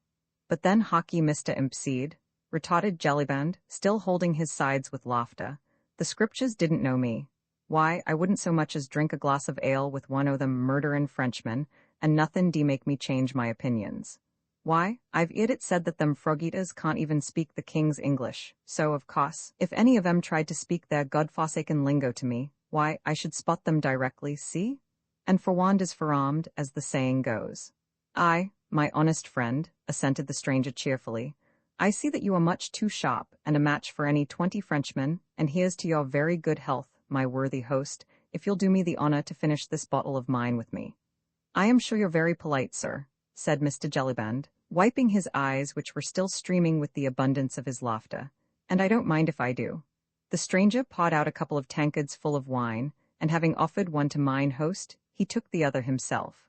"Loyal Englishmen, as we all are," he said, whilst the same humorous smile played round the corners of his thin lips, "loyal as we are, we must admit that this at least is one good thing which comes to us from France."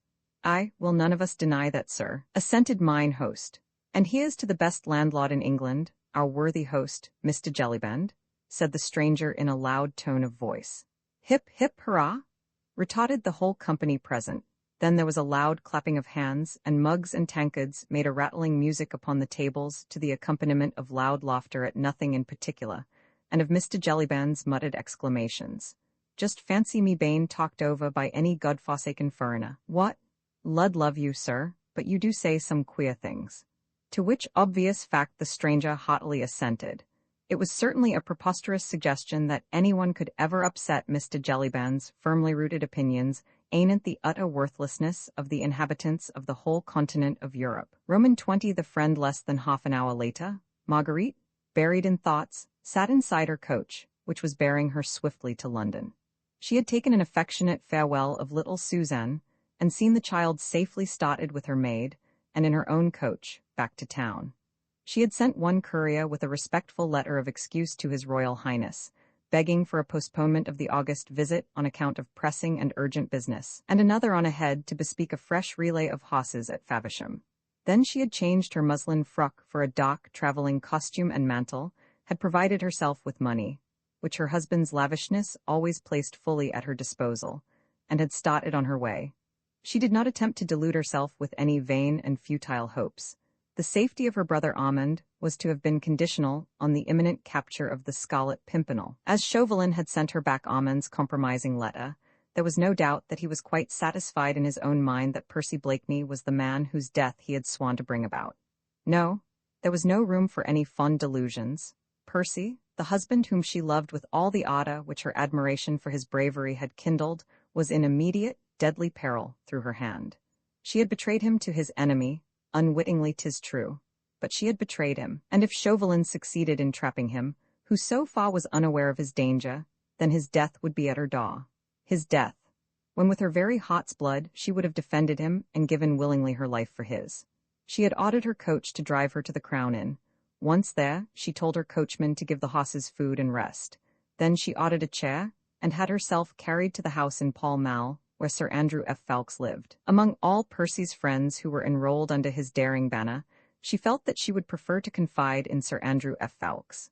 He had always been her friend, and now his love for little Suzanne had brought him closer to her still.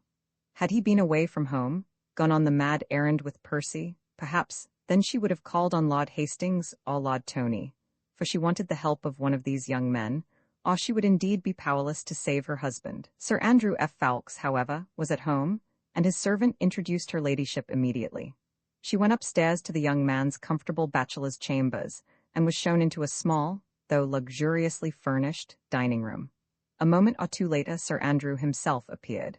He had evidently been much startled when he heard who his lady visitor was, for he looked anxiously, even suspiciously, at Marguerite, whilst performing the elaborate bows before her, which the rigid etiquette of the time demanded. Marguerite had laid aside every vestige of nervousness. She was perfectly calm, and having returned the young man's elaborate salute, she began very calmly. "Sir Andrew, I have no desire to waste valuable time in much talk. You must take certain things I am going to tell you for granted. These will be of no importance. What is important is that your ladder and comrade, the Scarlet Pimpernel, my husband Percy Blakeney, is in deadly peril." Had she the remotest doubt of the correctness of her deductions, she would have had them confirmed now, for Sir Andrew, completely taken by surprise, had grown very pale, and was quite incapable of making the slightest attempt at clever parrying. "No matter how I know this, Sir Andrew," she continued quietly, "thank God that I do, and that perhaps it is not too late to save him. Unfortunately, I cannot do this quite alone, and therefore have come to you for help." "Lady Blakeney," said the young man, trying to recover himself. Will you hear me first?" she interrupted.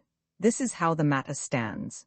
When the agent of the French government stole your papers that night in Dover, he found amongst them certain plans, which you or your leader meant to carry out for the rescue of the Comte de Tournay and others. The Scarlet Pimpernel, Percy, my husband, has gone on this errand himself today. Chauvelin knows that the Scarlet Pimpernel and Percy Blakeney are one and the same person. He will follow him to Calais, and there will lay hands on him. You know as well as I do the fate that awaits him at the hands of the revolutionary government of France. No interference from England, from King George himself, would save him. Robespierre and his gang would see to it that the interference came too late. But not only that, the much-trusted leader will also have been unconsciously the means of revealing the hiding place of the Comte de Tournay and of all those who, even now, are placing their hopes in him." She had spoken quietly, dispassionately, and with firm, unbending resolution. Her purpose was to make that young man trust and help her, for she could do nothing without him. "I do not understand," he repeated, trying to gain time, to think what was best to be done. But I think you do, Sir Andrew. You must know that I am speaking the truth. Look these facts straight in the face. Percy has sailed for Calais, I presume for some lonely part of the coast, and Chauvelin is on his track. He is posted for Dover, and will cross the Channel probably tonight. What do you think will happen?" The young man was silent.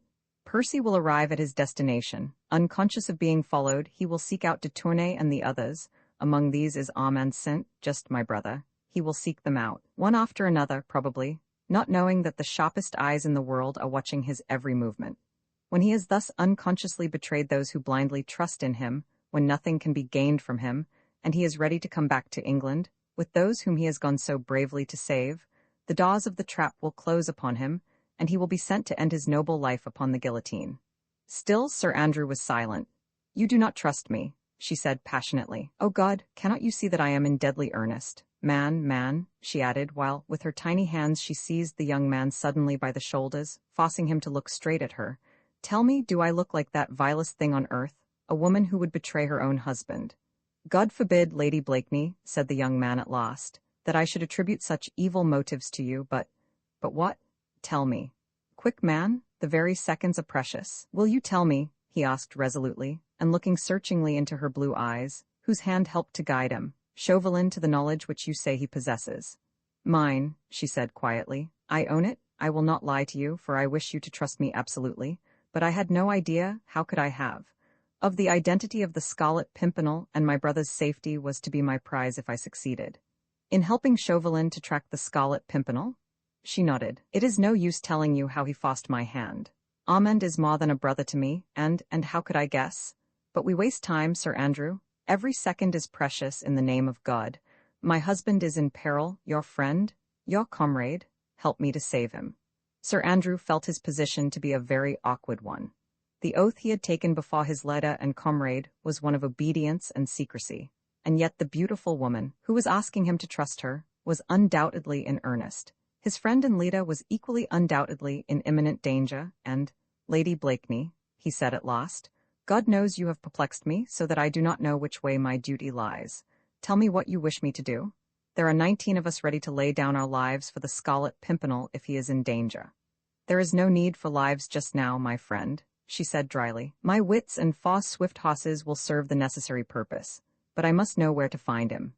See, she added, while her eyes filled with tears, I have humbled myself before you. I have owned my fault to you. Shall I also confess my weakness?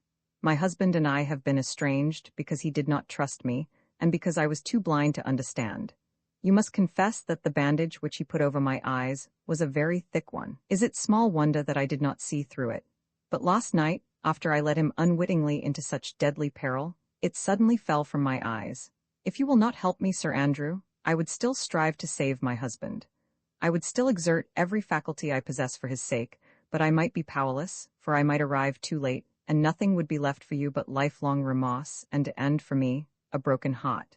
But Lady Blakeney, said the young man, touched by the gentle earnestness of this exquisitely beautiful woman, do you know that what you propose doing is man's work? You cannot possibly journey to Calais alone. You would be running the greatest possible risks to yourself, and your chances of finding your husband now, were I to direct you ever so carefully, are infinitely remote. Oh, I hope there are risks, she murmured softly. I hope there are dangers too. I have so much to atone for, but I fear you are mistaken. Chauvelin's eyes are fixed upon you all. He will scarce notice me. Quick, Sir Andrew, the coach is ready, and there is not a moment to be lost. I must get to him. I must, she repeated with almost savage energy, to warn him that that man is on his track. Can't you see that I must get to him, even if it be too late to save him, at least to be by his side at the last. Faith, madam, you must command me. Gladly would I or any of my comrades lay down our lives for your husband. If you will go yourself? Nay, friend, do you not see that I would go mad if I let you go without me? She stretched out her hand to him. You will trust me? I await your orders, he said simply. Listen then. My coach is ready to take me to Dover. Do you follow me as swiftly as horses will take you? We meet at nightfall at the Fisherman's Rest. Chauvelin would avoid it, as he is known there, and I think it would be the safest. I will gladly accept your escort to Calais. As you say, I might miss Sir Percy were you to direct me ever so carefully. We'll charter a schooner at Dover and cross over during the night. Disguised, if you will agree to it, as my lackey, you will, I think, escape detection. I am entirely at your service, madam, rejoined the young man earnestly. I trust to God that you will sight the Daydream before we reach Calais. With Chauvelin at his heels, every step the Scarlet Pimpernel takes on French soil is fraught with danger. God grant it, Sir Andrew. But now, farewell. We meet tonight at Dover. It will be a race between Chauvelin and me across the Channel tonight, and the prize, the life of the Scarlet Pimpernel. He kissed her hand and then escorted her to her chair. A quarter of an hour later she was back at the Crown Inn, where her coach and horses were ready and waiting for her. The next moment they thundered along the London streets, and then straight on to the Dover road at maddening speed.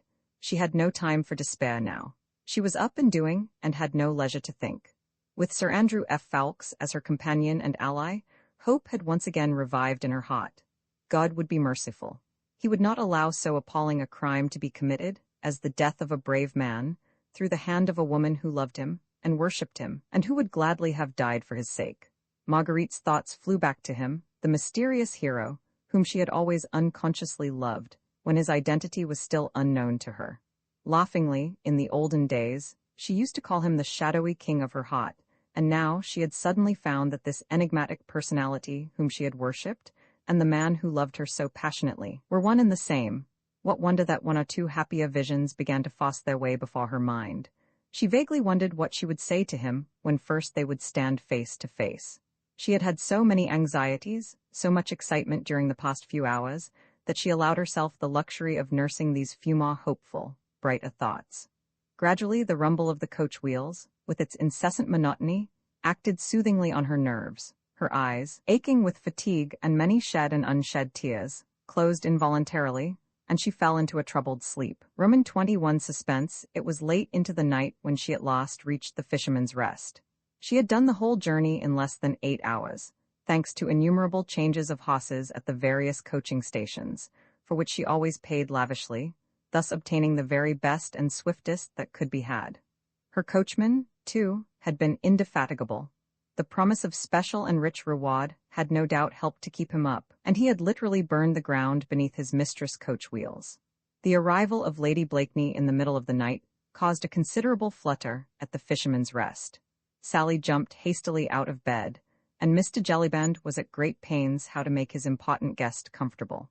Both of these good folk were far too well drilled in the manners appertaining to innkeepers to exhibit the slightest surprise at Lady Blakeney's arrival, alone, at this extraordinary hour. No doubt they thought all the more, but Marguerite was far too absorbed in the importance, the deadly earnestness of her journey, to stop and ponder over trifles of that sort.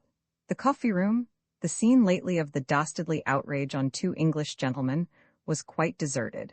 Mr. Jellyband hastily relit the lamp, rekindled a cheerful bit of fire in the great hearth, and then wheeled a comfortable chair by it, into which Marguerite gratefully sank. "Will your ladyship stay the night?" asked pretty Miss Sally, who was already busy laying a snow-white cloth on the table, preparatory to providing a simple supper for her ladyship. "No, not the whole night," replied Marguerite. "At any rate, I shall not want any room but this, if I can have it to myself for an hour or two." "It is at your ladyship's service," said honest Jellyband, whose rubicund face was set in its tightest folds, lest it should betray before the quality that boundless astonishment which the very worthy fellow had begun to feel. "I shall be crossing over at the first turn of the tide," said Marguerite, "and in the first schooner I can get. But my coachman and men will stay the night, and probably several days longer, so I hope you will make them comfortable." "Yes, my lady, I'll look after them. Shall Sally bring your ladyship some supper?" "Yes, please. Put something cold on the table, and as soon as Sir Andrew F. Ffoulkes comes, show him in here." "Yes, my lady." Honest Jellyband's face now expressed distress in spite of himself. He had great regard for Sir Percy Blakeney, and did not like to see his lady running away with young Sir Andrew. Of course, it was no business of his, and Mr. Jellyband was no gossip. Still, in his heart, he recollected that her ladyship was after all only one of them, foreigners. What wonder that she was immoral like the rest of them? "Don't sit up, honest Jellyband," continued Marguerite kindly. "Nor you either, Mistress Sally. Sir Andrew may be late."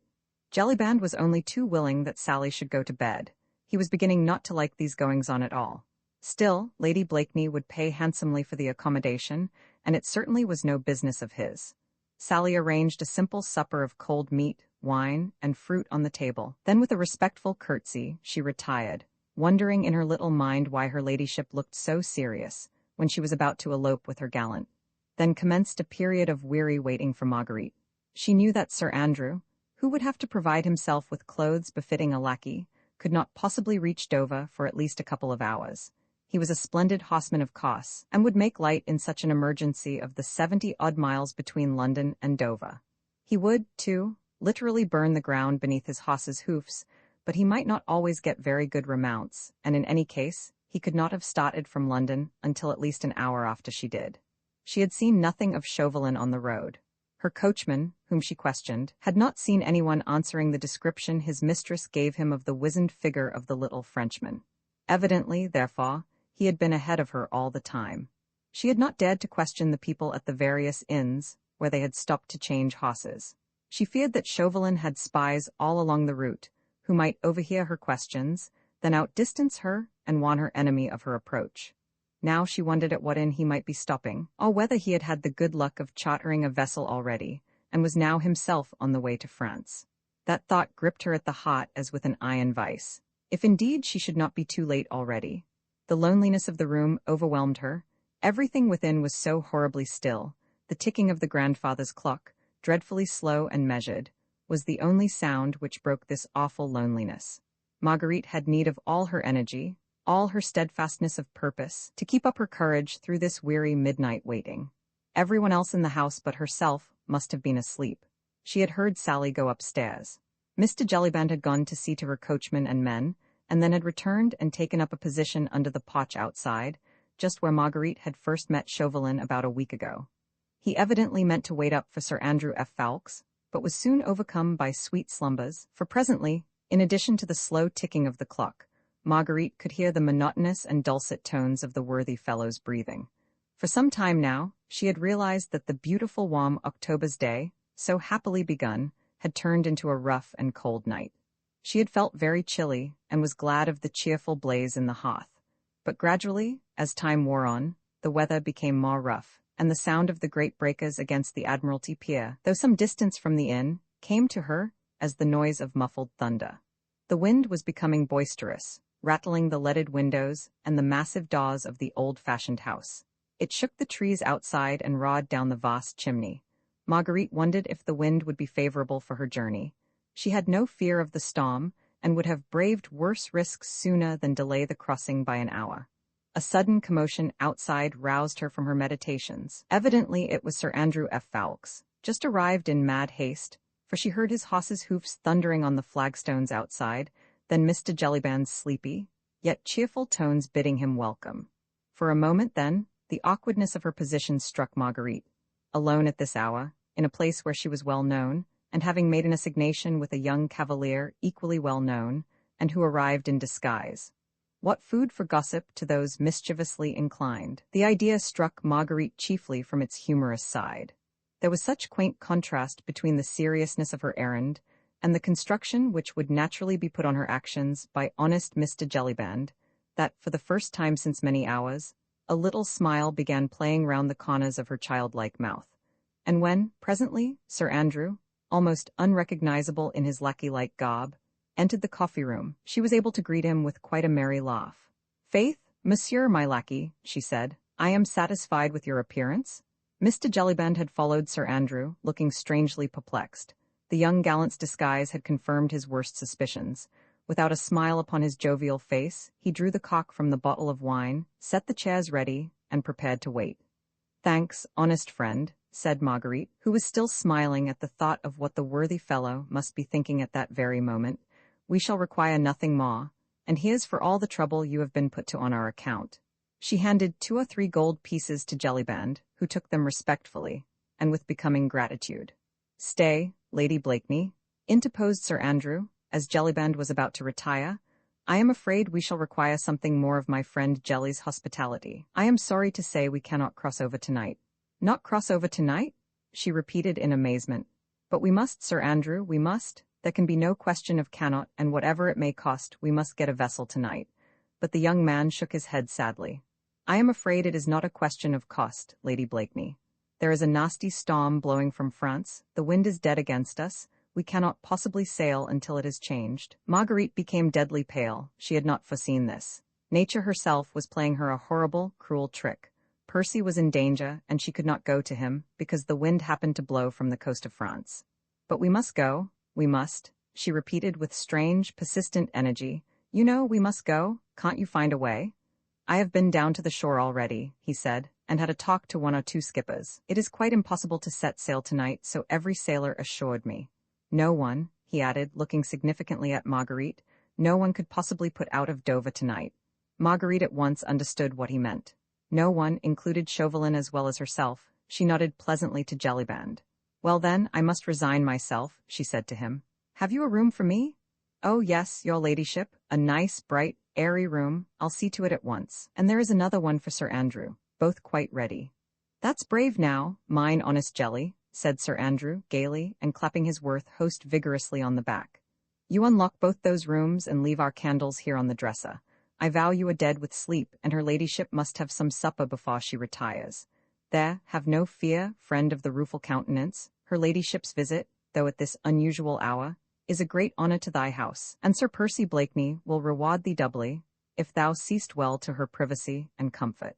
Sir Andrew had no doubt guessed the many conflicting doubts and fears which raged in honest Jellyband's head, and, as he was a gallant gentleman, he tried by this brave hint to allay some of the worthy innkeeper's suspicions.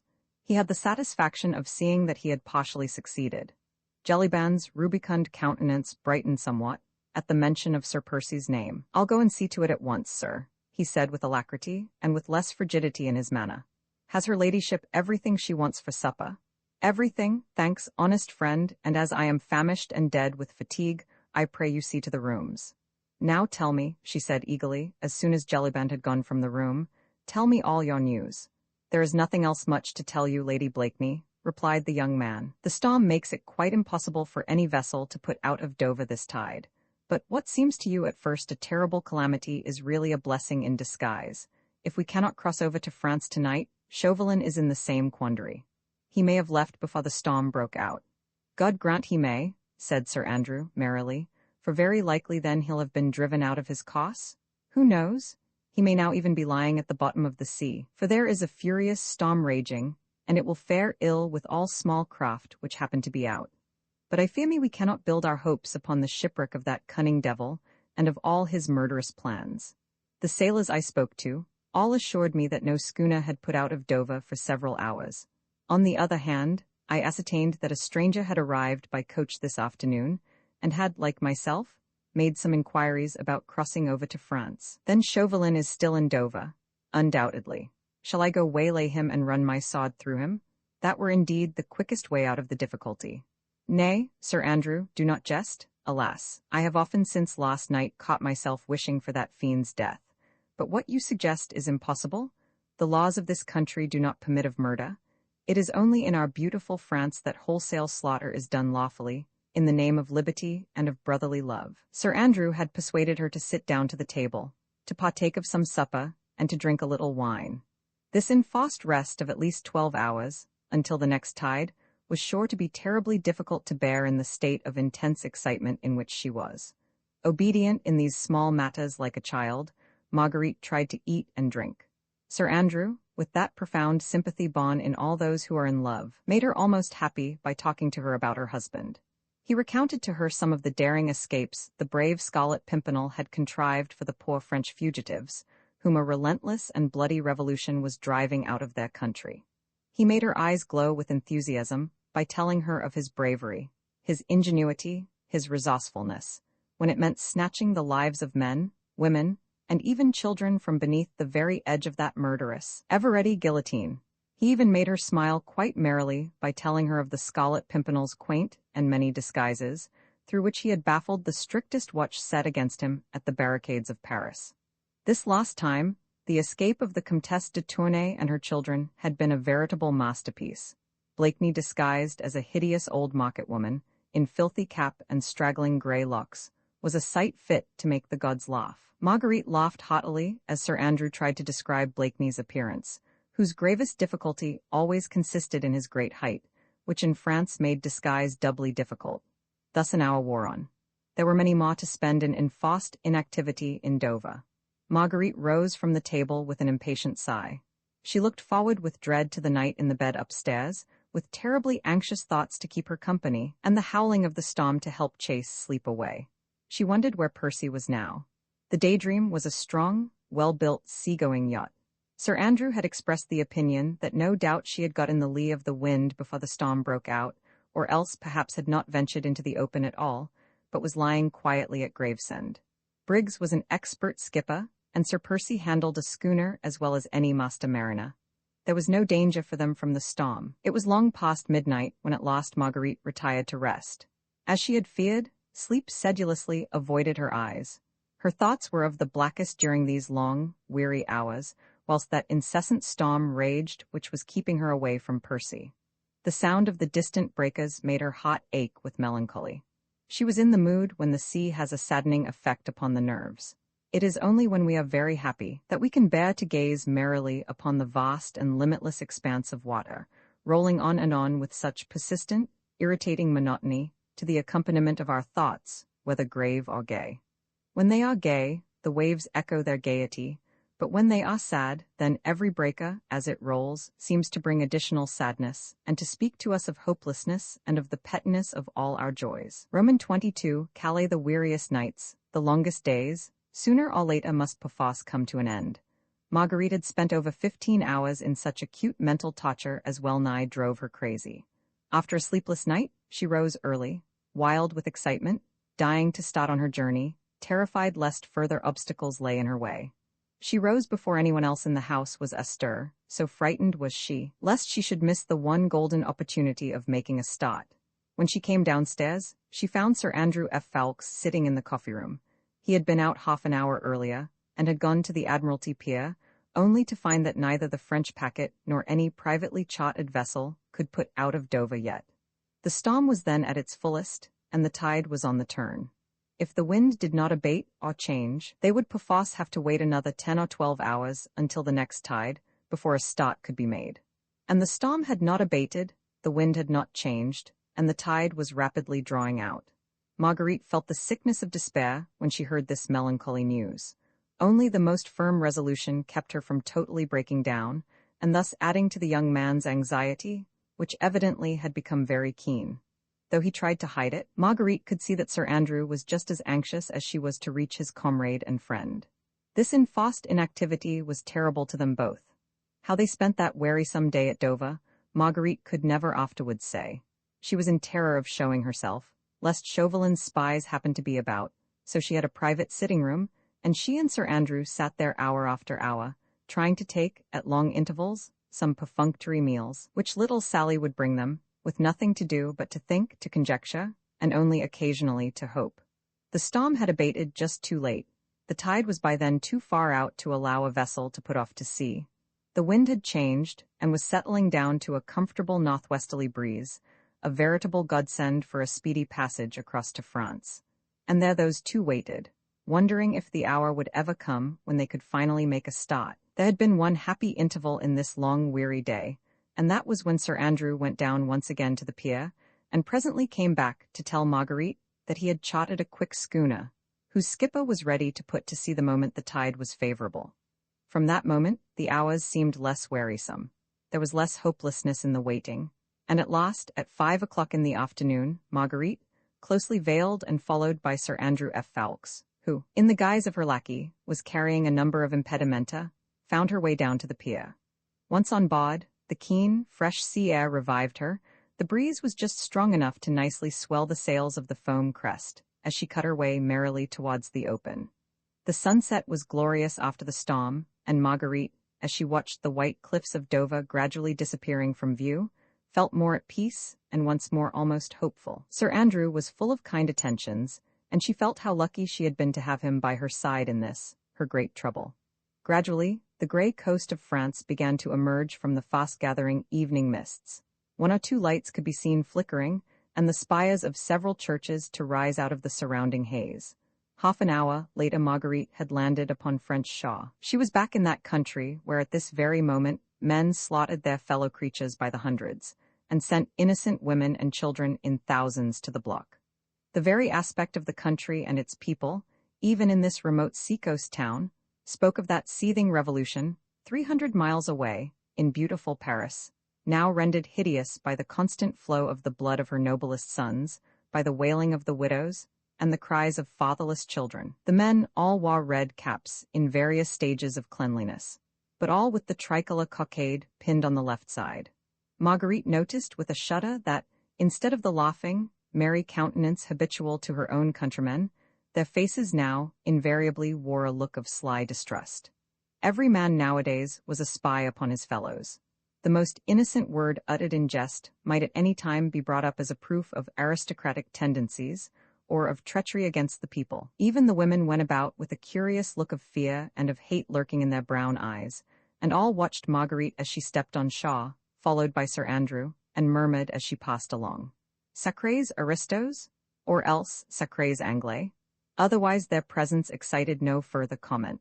Calais, even in those days, was in constant business communication with England, and English merchants were often seen on this coast. It was well known that in view of the heavy duties in England, a vast deal of French wines and brandies were smuggled across.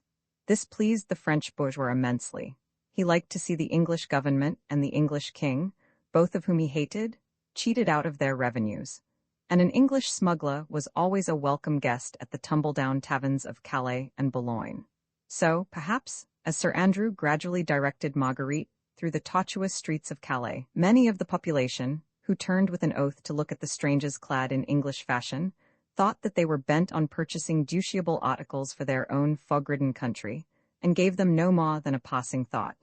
Marguerite, however, wondered how her husband's tall, massive figure could have passed through Calais unobserved. She marveled what disguise he assumed to do his noble work, without exciting too much attention. Without exchanging more than a few words, Sir Andrew was leading her right across the town, to the other side from that where they had landed, and the way towards Cap Gris-Nez. The streets were narrow, tortuous, and mostly evil-smelling, with a mixture of stale fish and damp cellar odors. There had been heavy rain here during the storm last night, and sometimes Marguerite sank ankle-deep in the mud, for the roads were not lighted save by the occasional glimmer from a lamp inside a house. But she did not heed any of these petty discomforts. "We may meet Blakeney at the Chat Gris," Sir Andrew had said when they landed, and she was walking as if on a carpet of rose leaves, for she was going to meet him almost at once. At last they reached their destination. Sir Andrew evidently knew the road, for he had walked unerringly in the dark, and had not asked his way from anyone. It was too dark then for Marguerite to notice the outside aspect of this house. The Chat Gris, as Sir Andrew had called it, was evidently a small wayside inn on the outskirts of Calais, and on the way to Gris-Nez. It lay some little distance from the coast, for the sound of the sea seemed to come from afar. Sir Andrew knocked at the door with the knob of his cane, and from within Marguerite heard a sort of grunt and the muttering of a number of oaths. Sir Andrew knocked again, this time more peremptorily. More oaths were heard, and then shuffling steps seemed to draw near the door. Presently this was thrown open, and Marguerite found herself on the threshold of the most dilapidated, most squalid room she had ever seen in all her life. The paper, such as it was hanging from the walls in strips. There did not seem to be a single piece of furniture in the room that could, by the wildest stretch of imagination, be called whole. Most of the chairs had broken backs, others had no seats to them. One corner of the table was propped up with a bundle of faggots, there where the fourth leg had been broken. In one corner of the room there was a huge hearth, over which hung a stockpot, with a not altogether unpalatable odor of hot soup emanating therefrom. On one side of the room, high up in the wall, there was a species of loft, before which hung a tattered blue and white checked curtain. A rickety set of steps led up to this loft. On the great bare walls, with their colorless paper, all stained with varied filth, there were chalked up at intervals in great bold characters the words, Liberté, Égalité, Fraternité. The whole of this sordid abode was dimly lighted by an evil-smelling oil lamp, which hung from the rickety rafters of the ceiling. It all looked so horribly squalid, so dirty and uninviting, that Marguerite hardly dared to cross the threshold. Sir Andrew, however, had stepped unhesitatingly forward. "English travellers, citoyen," he said boldly, and speaking in French. The individual who had come to the door in response to Sir Andrew's knock, and who, presumably, was the owner of this squalid abode, was an elderly, heavily built peasant, dressed in a dirty blue blouse, heavy sabots from which wisps of straw protruded all round, shabby blue trousers, and the inevitable red cap with the tricolour cockade that proclaimed his momentary political views. He carried a short wooden pipe, from which the odor of rank tobacco emanated. He looked with some suspicion and a great deal of contempt at the two travellers, muttering Sacrés Anglais, and spat upon the ground to further show his independence of spirit, but nevertheless he stood aside to let them enter, no doubt well aware that these same Sacrés Anglais always had well-filled purses. "Oh, Lud," said Marguerite, as she advanced into the room, holding her handkerchief to her dainty nose. "What a dreadful hole! Are you sure this is the place?" "Aye, 'tis the place, sure enough," replied the young man as, with his lace-edged, fashionable handkerchief, he dusted a chair for Marguerite to sit on. "But I vow I never saw a more villainous hole." "Faith," she said, looking round with some curiosity and a great deal of horror at the dilapidated walls, the broken chairs, the rickety table, "it certainly does not look inviting."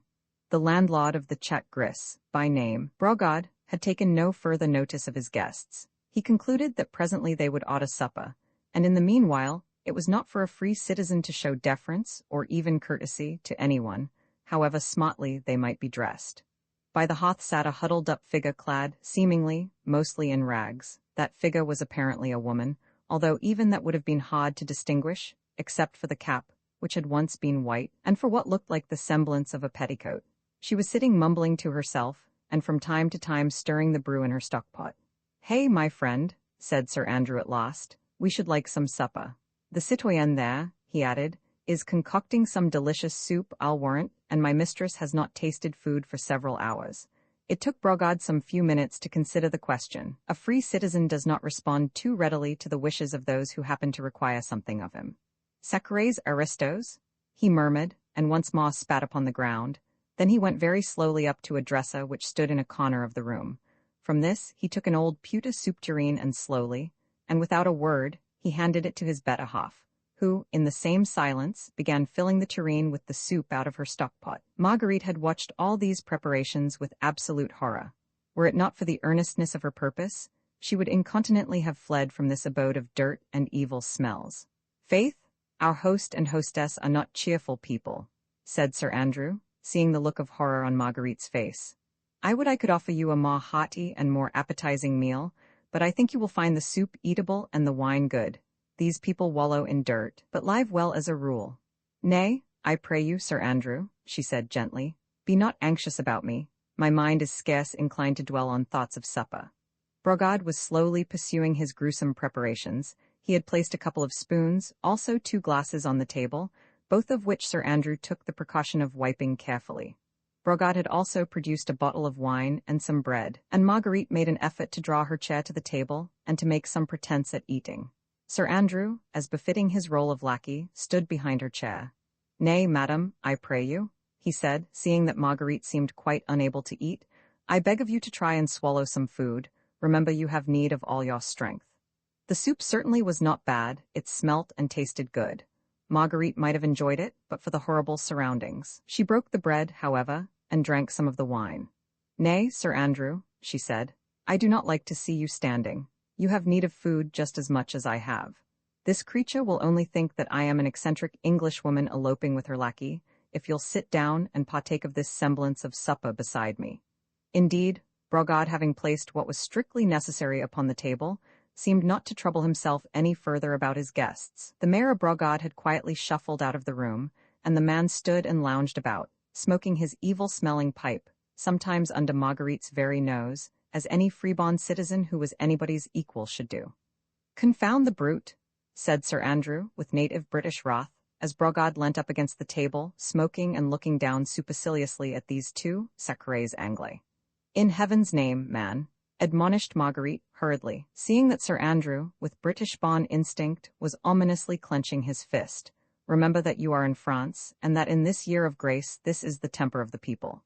"I'd like to scrag the brute," muttered Sir Andrew savagely. He had taken Marguerite's advice and sat next to her at table, and they were both making noble efforts to deceive one another by pretending to eat and drink.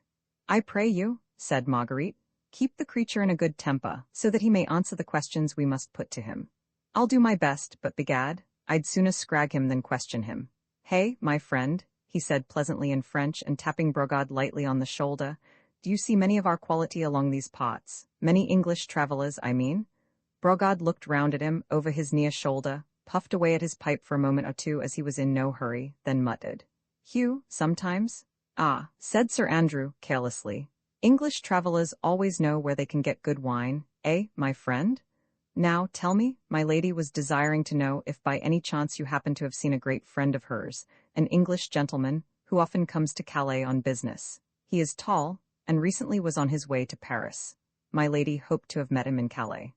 Marguerite tried not to look at Brogard, lest she should betray before him the burning anxiety with which she waited for his reply. But a free-born French citizen is never in any hurry to answer questions. Brogard took his time, then he said very slowly, "Tall Englishman? Today?" "Yes. You have seen him?" asked Sir Andrew carelessly. "Yes, today," muttered Brogard sullenly. Then he quietly took Sir Andrew's hat from a chair close by, put it on his own head, tugged at his dirty blouse, and generally tried to express in pantomime that the individual in question wore very fine clothes. "Sacré aristo?" he muttered, "that tall Englishman." Marguerite could scarce repress a scream. "It's Sir Percy right enough," she murmured. "And not even in disguise?"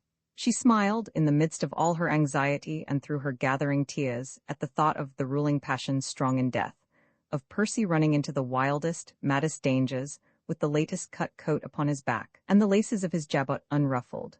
"Oh, the foolhardiness of it," she sighed. "Quick, Sir Andrew," asked the man when he went.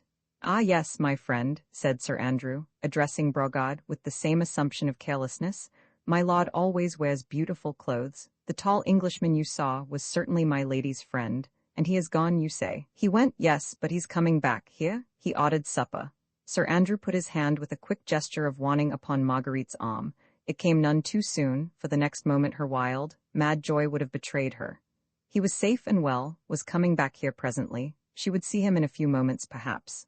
Oh, the wildness of her joy seemed almost more than she could bear. "Here," she said to Brogard, who seemed suddenly to have been transformed in her eyes into some heaven-born messenger of bliss. "Here. Did you say the English gentleman was coming back here?" The heaven-born messenger of bliss spat upon the floor, to express his contempt for all and sundry aristos, who chose to haunt the check gris. "Hugh," he muttered, "he ordered supper, he will come back sacré anglais," he added, by way of protest against all this fuss for a mere Englishman. "But where is he now? Do you know?" she asked eagerly, placing her dainty white hand upon the dirty sleeve of his blue blouse. "He went to get a horse and cart," said Brogard, laconically, as with a surly gesture, he shook off from his arm that pretty hand which princes had been proud to kiss. "At what time did he go?" But Brogard had evidently had enough of these questionings. He did not think that it was fitting for a citizen, who was the equal of anybody, to be thus catechized by these sacrés aristos, even though they were rich English ones. It was distinctly more fitting to his newborn dignity to be as rude as possible. It was a sure sign of servility to meekly reply to civil questions. "I don't know," he said surlily. "I have said enough, voyons, les aristos. He came today, he ordered supper, he went out, he'll come back, voila." And with this parting assertion of his rights as a citizen and a free man, to be as rude as he well pleased, Brogard shuffled out of the room, banging the door after him. "Roman 23 hope faith, madam," said Sir Andrew, seeing that Marguerite seemed desirous to call her surly host back again. "I think we'd better leave him alone. We shall not get anything more out of him, and we might arouse his suspicions. One never knows what spies may be lurking around these God-forsaken places." "What care I?" she replied lightly. "Now I know that my husband is safe, and that I shall see him almost directly." "Hush," he said in genuine alarm, for she had talked quite loudly, in the fullness of her glee. The very walls have ears in France these days. He rose quickly from the table, and walked round the bare, squalid room, listening attentively at the door, through which Brogard has just disappeared, and whence only muttered oaths and shuffling footsteps could be heard. He also ran up the rickety steps that led to the attic, to assure himself that there were no spies of Chauvelin's about the place. "Are we alone, monsieur my lackey?" said Marguerite gaily, as the young man once more sat down beside her. "May we talk? As cautiously as possible," he entreated. "Faith, man, but you wear a glum face. As for me, I could dance with joy. Surely there is no longer any cause for fear. Our boat is on the beach, the foam crest not 2 miles out at sea, and my husband will be here, under this very roof, within the next half-hour perhaps. Sure, there is naught to hinder us. Chauvelin and his gang have not yet arrived." "Nay, madam, that I fear we do not know." "What do you mean?" "He was at Dover at the same time that we were. Held up by the same storm which kept us from starting." "Exactly, but I did not speak of it before, for I feared to alarm you. I saw him on the beach not 5 minutes before we embarked. At least, I swore to myself at the time that it was himself. He was disguised as a curé, so that Satan, his own guardian, would scarce have known him. But I heard him then, bargaining for a vessel to take him swiftly to Calais, and he must have set sail less than an hour after we did." Marguerite's face had quickly lost its look of joy. The terrible danger in which Percy stood, now that he was actually on French soil, became suddenly and horribly clear to her. Chauvelin was close upon his heels. Here in Calais, the astute diplomatist was all-powerful. A word from him and Percy could be tracked and arrested, and every drop of blood seemed to freeze in her veins. Not even during the moments of her wildest anguish in England had she so completely realized the imminence of the peril in which her husband stood. Chauvelin had sworn to bring the Scarlet Pimpernel to the guillotine, and now the daring plotter, whose anonymity hitherto had been his safeguard, stood revealed through her own hand, to his most bitter, most relentless enemy. Chauvelin, when he waylaid Lord Tony and Sir Andrew F. Ffoulkes in the coffee-room of the Fisherman's Rest, had obtained possession of all the plans of this latest expedition. Amand Saint, just the Comte de Tournay and other fugitive royalists were to have met the Scarlet Pimpernel, or rather, as it had been originally arranged, 2 of his emissaries, on this day, the 2nd of October, at a place evidently known to the League, and vaguely alluded to as the Pierre Blanchard's hut. Amand, whose connection with the Scarlet Pimpernel and disavowal of the brutal policy of the Reign of Terror was still unknown to his countrymen, had left England a little more than a week ago, carrying with him the necessary instructions, which would enable him to meet the other fugitives, and to convey them to this place of safety. This much Marguerite had fully understood from the first, and Sir Andrew F. Ffoulkes had confirmed her surmises.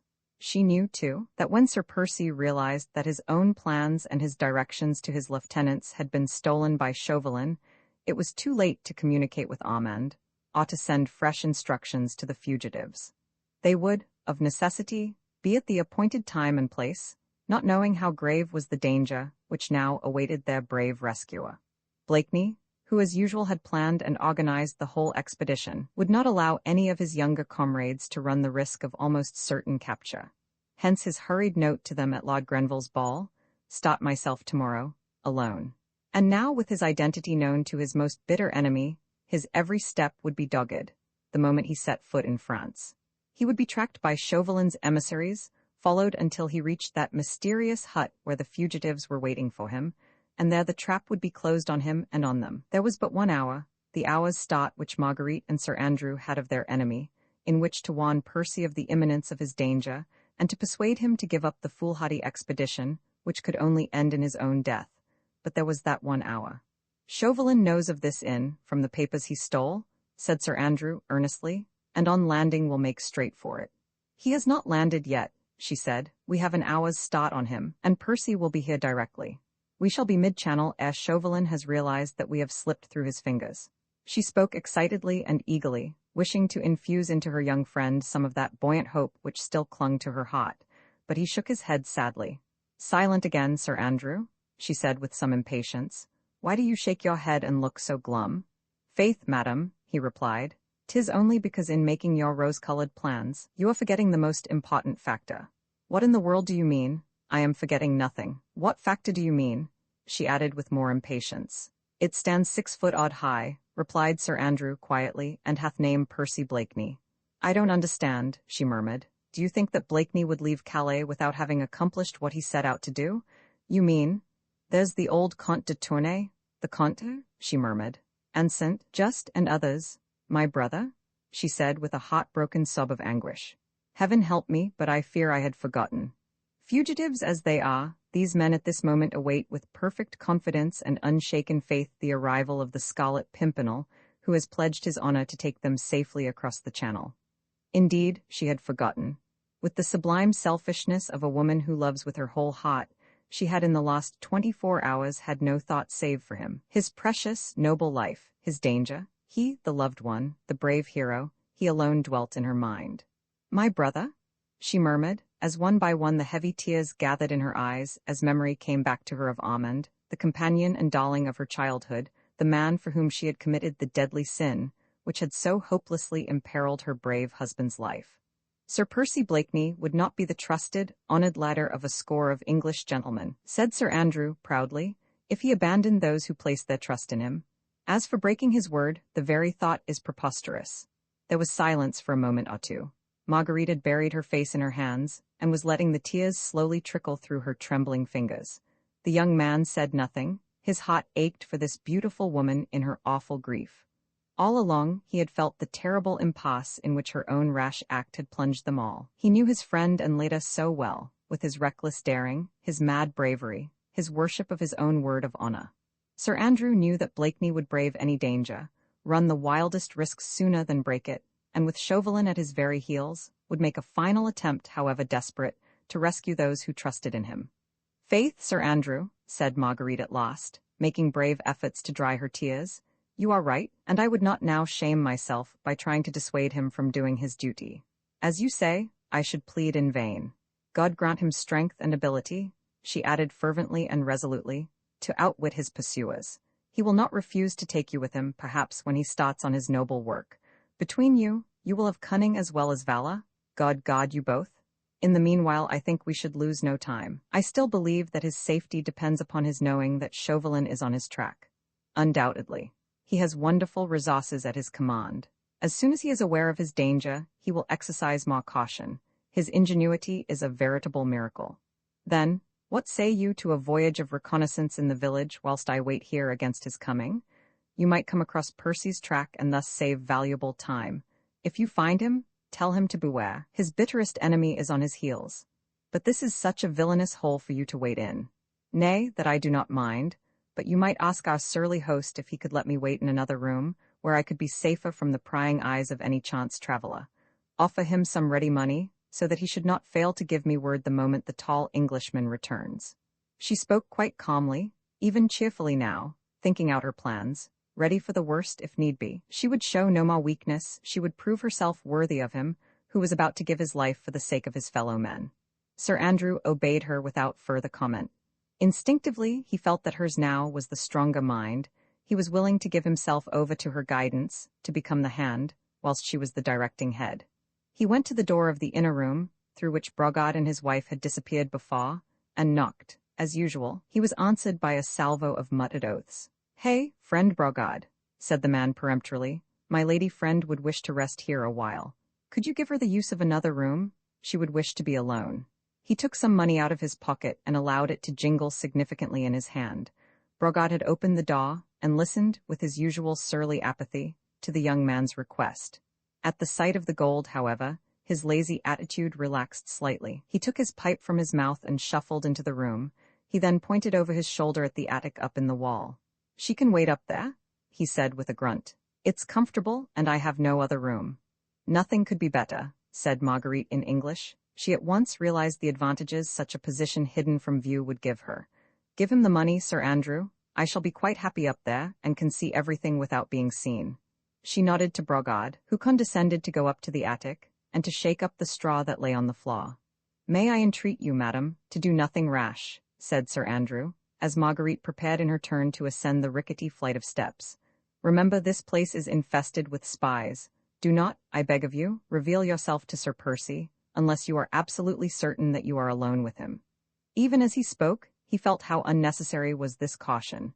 Marguerite was as calm, as clear-headed as any man. There was no fear of her doing anything that was rash. "Nay," she said with a slight attempt at cheerfulness, "that I can faithfully promise you. I would not jeopardize my husband's life, nor yet his plans, by speaking to him before strangers. Have no fear, I will watch my opportunity and serve him in the manner I think he needs it most." Brogard had come down the steps again, and Marguerite was ready to go up to her safe retreat. "I dare not kiss your hand, madam," said Sir Andrew, as she began to mount the steps, "since I am your lackey, but I pray you be of good cheer. If I do not come across Blakeney in half an hour, I shall return expecting to find him here." "Yes, that will be best. We can afford to wait for half an hour. Chauvelin cannot possibly be here before that. God grant that either you or I may have seen Percy by then. Good luck to you, friend, have no fear for me." Lightly she mounted the rickety wooden steps that led to the attic. Brogard was taking no further heed of her. She could make herself comfortable there or not as she chose. Sir Andrew watched her until she had reached the curtains across, and the young man noted that she was singularly well placed there, for seeing and hearing, whilst remaining unobserved. He had paid Brogard well. The surly old innkeeper would have no object in betraying her. Then Sir Andrew prepared to go. At the door he turned once again and looked up at the loft. Through the ragged curtains Marguerite's sweet face was peeping down at him, and the young man rejoiced to see that it looked serene, and even gently smiling. With a final nod of farewell to her, he walked out into the night. Roman 24, the death trap, the next quarter of an hour, went by swiftly and noiselessly. In the room downstairs, Brogard had for a while busied himself with clearing the table and rearranging it for another guest. It was because she watched these preparations that Marguerite found the time slipping by more pleasantly. It was for Percy that this semblance of supper was being got ready. Evidently, Brogard had a certain amount of respect for the tall Englishman, as he seemed to take some trouble in making the place look a trifle less uninviting than it had done before. He even produced, from some hidden recess in the old dresser, what actually looked like a tablecloth. And when he spread it out and saw it was full of holes, he shook his head dubiously for a while, then was at much pains so to spread it over the table as to hide most of its blemishes. Then he got out a serviette, also old and ragged, but possessing some measure of cleanliness, and with this he carefully wiped the glasses, spoons, and plates, which he put on the table. Marguerite could not help smiling to herself as she watched all these preparations, which Brogard accomplished to an accompaniment of muttered oaths. Clearly, the great height and bulk of the Englishman, or perhaps the weight of his fist, had overawed this free-born citizen of France, or he would never have been at such trouble for any sacré aristo. When the table was set, such as it was, Brogard surveyed it with evident satisfaction. He then dusted one of the chairs with the corner of his blouse, gave a stir to the stockpot, threw a fresh bundle of faggots onto the fire, and slouched out of the room. Marguerite was left alone with her reflections. She had spread her traveling cloak over the straw and was sitting fairly comfortably, as the straw was fresh, and the evil odors from below came up to her, only in a modified form. But momentarily she was almost happy. Happy because when she peeped through the tattered curtains, she could see a rickety chair, a torn tablecloth, a glass, a plate, and a spoon. That was all. But those mute and ugly things seemed to say to her that they were waiting for Percy, that soon, very soon, he would be here, that the squalid room being still empty, they would be alone together. That thought was so heavenly that Marguerite closed her eyes in order to shut out everything but that. In a few minutes she would be alone with him. She would run down the ladder and let him see her.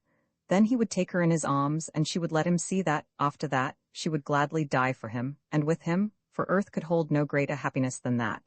And then what would happen? She could not even remotely conjecture. She knew, of course, that Sir Andrew was right, that Percy would do everything he had set out to accomplish, that she, now she was here, could do nothing, beyond warning him to be cautious, since Chauvelin himself was on his track. After having cautioned him, she would perforce have to see him go off upon the terrible and daring mission. She could not even with a word or look attempt to keep him back. She would have to obey whatever he told her to do, even perhaps have to efface herself, and wait in indescribable agony, whilst he perhaps went to his death. But even that seemed less terrible to bear than the thought that he should never know how much she loved him, that at any rate would be spared her. The squalid room itself, which seemed to be waiting for him, told her that he would be here soon. Suddenly, her oversensitive ears caught the sound of distant footsteps drawing near. Her heart gave a wild leap of joy. Was it Percy at last? No, the step did not seem quite as long, nor quite as firm as his. She also thought that she could hear two distinct sets of footsteps. Yes, that was it. Two men were coming this way. Two strangers perhaps to get a drink, but she had not time to conjecture, for presently there was a peremptory call at the door, and the next moment it was violently opened from the outside, whilst a rough, commanding voice shouted, "Hey, citoyen Brogard, hola!" Marguerite could not see the newcomers, but through a hole in one of the curtains, she could observe one portion of the room below.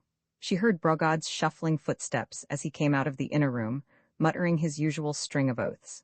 On seeing the strangers, however, he paused in the middle of the room, well within range of Marguerite's vision, looked at them, with even more withering contempt than he had bestowed upon his former guests, and muttered, "Sacré Sautain?" Marguerite's heart seemed all at once to stop beating. Her eyes, large and dilated, had fastened on one of the newcomers, who, at this point, had taken a quick step forward towards Brogard. He was dressed in the Sautain, broad-brimmed hat and buckled shoes habitual to the French curé, but as he stood opposite the innkeeper, he threw open his Sautain for a moment, displaying the tricolour scarf of officialism, which sight immediately had the effect of transforming Brogard's attitude of contempt into one of cringing obsequiousness. It was the sight of this French curé which seemed to freeze the very blood in Marguerite's veins. She could not see his face, which was shaded by his broad-brimmed hat, but she recognized the thin, bony hands, the slight stoop, the whole gait of the man. It was Chauvelin? The horror of the situation struck her as with a physical blow. The awful disappointment, the dread of what was to come, made her very senses reel, and she needed almost superhuman effort not to fall senseless beneath it all. "A plate of soup and a bottle of wine," said Chauvelin imperiously to Brogard. "Then clear out of here, understand? I want to be alone." Silently, and without any muttering this time, Brogard obeyed.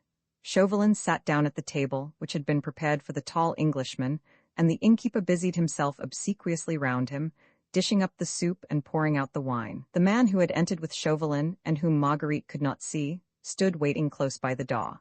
At a brusque sign from Chauvelin, Brogard had hurried back to the inner room, and the farmer now beckoned to the man who had accompanied him. In him Marguerite at once recognized Descaz, Chauvelin's secretary and confidential factotum, whom she had often seen in Paris in days gone by. He crossed the room, and for a moment or two listened attentively at the Brogard's door. "Not listening?" asked Chauvelin curtly. "No, citoyen." For a moment Marguerite dreaded lest Chauvelin should order Descaz to search the place. What would happen if she were to be discovered, she hardly dared to imagine. Fortunately, however, Chauvelin seemed more impatient to talk to his secretary than afraid of spies, for he called Descaz quickly back to his side. "The English schooner?" he asked. "She was lost sight of at sundown, citoyen," replied Descaz, but was then making west, towards Cap Gris Nez. Ah, good, muttered Chauvelin, and now about Captain Jutley? What did he say? He assured me that all the orders you sent him last week have been implicitly obeyed. All the roads which converge to this place have been patrolled night and day ever since, and the beach and cliffs have been most rigorously searched and guarded. Does he know where this Pierre Blanchard's hut is? No, citoyen, nobody seems to know of it by that name. There are any amount of fishermen's huts all along the coast, but that'll do. Now about tonight? Interrupted Chauvelin impatiently. The roads and the beach are patrolled as usual, citoyen, and Captain Jutley awaits further orders. Go back to him at once, then. Tell him to send reinforcements to the various patrols, and especially to those along the beach, you understand. Chauvelin spoke curtly and to the point, and every word he uttered struck at Marguerite's heart like the death knell of her fondest hopes. The men, he continued, are to keep the sharpest possible lookout for any stranger who may be walking, riding, or driving along the road or the beach, more especially for a tall stranger, whom I need not describe further, as probably he will be disguised, but he cannot very well conceal his height except by stooping. You understand? Perfectly, citoyen, replied Descaz. As soon as any of the men have sighted a stranger, two of them are to keep him in view. The man who loses sight of the tall stranger, after he is once seen, will pay for his negligence with his life, but one man is to ride straight back here and report to me. Is that clear? Absolutely clear, citoyen. Very well then, go and see Jutley at once. See the reinforcements start off for the patrol duty, then ask the captain to let you have 6 more men and bring them here with you. You can be back in 10 minutes. Go. Descaz saluted and went to the door. As Marguerite, sick with horror, listened to Chauvelin's directions to his underling, the whole of the plan for the capture of the Scarlet Pimpernel became appallingly clear to her. Chauvelin wished that the fugitives should be left in false security waiting in their hidden retreat until Percy joined them. Then the daring plotter was to be surrounded and caught red-handed, in the very act of aiding and abetting royalists, who were traitors to the Republic. Thus, if his capture were noised abroad, even the British government could not legally protest in his favor. Having plotted with the enemies of the French government, France had the right to put him to death. Escape for him and them would be impossible. All the roads patrolled and watched, the trap well set, the net wide at present, but drawing together tighter and tighter, until it closed upon the daring plotter, whose superhuman cunning even could not rescue him from its meshes now. Descaz was about to go, but Chauvelin once more called him back. Marguerite vaguely wondered what further devilish plans he could have formed in order to entrap one brave man, alone, against 20 of others. She looked at him as he turned to speak to Descaz. She could just see his face beneath the broad-brimmed curé's hat. There was at that moment so much deadly hatred, such fiendish malice in the thin face and pale, small eyes, that Marguerite's lost hope died in her heart, for she felt that from this man she could expect no mercy. I had forgotten, repeated Chauvelin, with a weird chuckle, as he rubbed his bony, talon-like hands one against the other, with a gesture of fiendish satisfaction. The tall stranger may show fight. In any case no shooting, remember, except as a last resort. I want that tall stranger alive, if possible. He laughed, as Dante has told us that the devils laugh at the sight of the torture of the damned.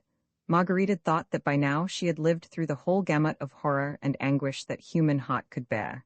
Yet now, when Descaz left the house, and she remained alone in this lonely, squalid room, with that fiend for company, she felt as if all that she had suffered was nothing compared with this. He continued to laugh and chuckle to himself for a while, rubbing his hands together in anticipation of his triumph. His plans were well laid, and he might well triumph. Not a loophole was left through which the bravest, the most cunning man might escape. Every road guarded, every corner watched, and in that lonely hut somewhere on the coast, a small band of fugitives waiting for their rescuer, and leading him to his death, nay, to worse than death. That fiend there, in a holy man's garb, was too much of a devil to allow a brave man to die the quick, sudden death of a soldier at the post of duty. He, above all, longed to have the cunning enemy, who had so long baffled him, helpless in his power. He wished to gloat over him, to enjoy his downfall, to inflict upon him what moral and mental torture a deadly hatred alone can devise. The brave eagle, captured, and with noble wings clipped, was doomed to endure the gnawing of the rat. And she, his wife, who loved him, and who had brought him to this, could do nothing to help him. Nothing, save to hope for death by his side, and for one brief moment in which to tell him that her love, whole, true, and passionate, was entirely his. Chauvelin was now sitting close to the table, He had taken off his hat, and Marguerite could just see the outline of his thin profile and pointed chin as he bent over his meager supper. He was evidently quite contented and awaited events with perfect calm. He even seemed to enjoy Brogard's unsavory fare. Marguerite wondered how so much hatred could lurk in one human being against another. Suddenly, as she watched Chauvelin, a sound caught her ear, which turned her very hot to stone. And yet that sound was not calculated to inspire anyone with horror, for it was merely the cheerful sound of a gay, fresh voice singing lustily. God save the king. Roman 25. The eagle and the fox. Marguerite's breath stopped short. She seemed to feel her very life standing still momentarily, whilst she listened to that voice and to that song. In the singer she had recognized her husband. Chauvelin, too, had heard it, for he darted a quick glance towards the door, then hurriedly took up his broad-brimmed hat and clapped it over his head.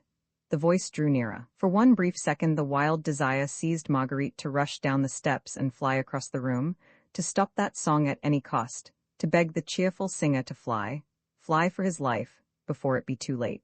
She checked the impulse just in time. Chauvelin would stop her before she reached the door, and moreover, she had no idea if he had any soldiers posted within his call. Her impetuous act might prove the death signal of the man she would have died to save. Long to reign over us, God save the king, sang the voice more lustily than ever. The next moment the door was thrown open, and there was dead silence for a second or so. Marguerite could not see the door. She held her breath, trying to imagine what was happening. Percy Blakeney, on entering, had, of course, at once caught sight of the curé at the table. His hesitation lasted less than 5 seconds. The next moment, Marguerite saw his tall figure crossing the room, whilst he called in a loud, cheerful voice. "Hello there. No one about. Where's that fool Brogard?" He wore the magnificent coat and riding suit which he had on when Marguerite last saw him at Richmond, so many hours ago. As usual, his get-up was absolutely irreproachable. The fine Mechlin lace at his neck and wrists were immaculate and white. His fair hair was carefully brushed, and he carried his eyeglass with his usual affected gesture. In fact, at this moment, Sir Percy Blakeney, Bart, might have been on his way to a garden party at the Prince of Wales, instead of deliberately, cold-bloodedly running his head in a trap set for him by his deadliest enemy. He stood for a moment in the middle of the room, whilst Marguerite, absolutely paralyzed with horror, seemed unable even to breathe. Every moment she expected that Chauvelin would give a signal, that the place would fill with soldiers, that she would rush down and help Percy to sell his life dearly. As he stood there, suavely unconscious, she very nearly screamed out to him, "Fly, Percy? 'Tis your deadly enemy. Fly before it be too late." But she had not time even to do that, for the next moment Blakeney quietly walked to the table and, jovially clapping the curé on the back, said in his own drawly, affected way, "Odds's fish, M. Chauvelin. I vow I never thought of meeting you here." Chauvelin, who had been in the very act of conveying soup to his mouth, fairly choked. His thin face became absolutely purple, and a violent fit of coughing saved this cunning representative of France from betraying the most boundless surprise he had ever experienced. There was no doubt that this bold move on the part of the enemy had been wholly unexpected, as far as he was concerned, and the daring impudence of it completely nonplussed him for the moment. Obviously, he had not taken the precaution of having the inn surrounded with soldiers. Blakeney had evidently guessed that much, and no doubt his resourceful brain had already formed some plan by which he could turn this unexpected interview to account. Marguerite up in the loft had not moved. She had made a solemn promise to Sir Andrew not to speak to her husband before strangers, and she had sufficient self-control not to throw herself unreasoningly and impulsively across his plans. To sit still and watch these two men together was a terrible trial of fortitude. Marguerite had heard Chauvelin give the orders for the patrolling of all the roads. She knew that if Percy now left the check gris, in whatever direction he happened to go, he could not go far without being sighted by some of Captain Jutley's men on patrol. On the other hand, if he stayed, then Descaz would have time to come back with the dozen men Chauvelin had specially ordered.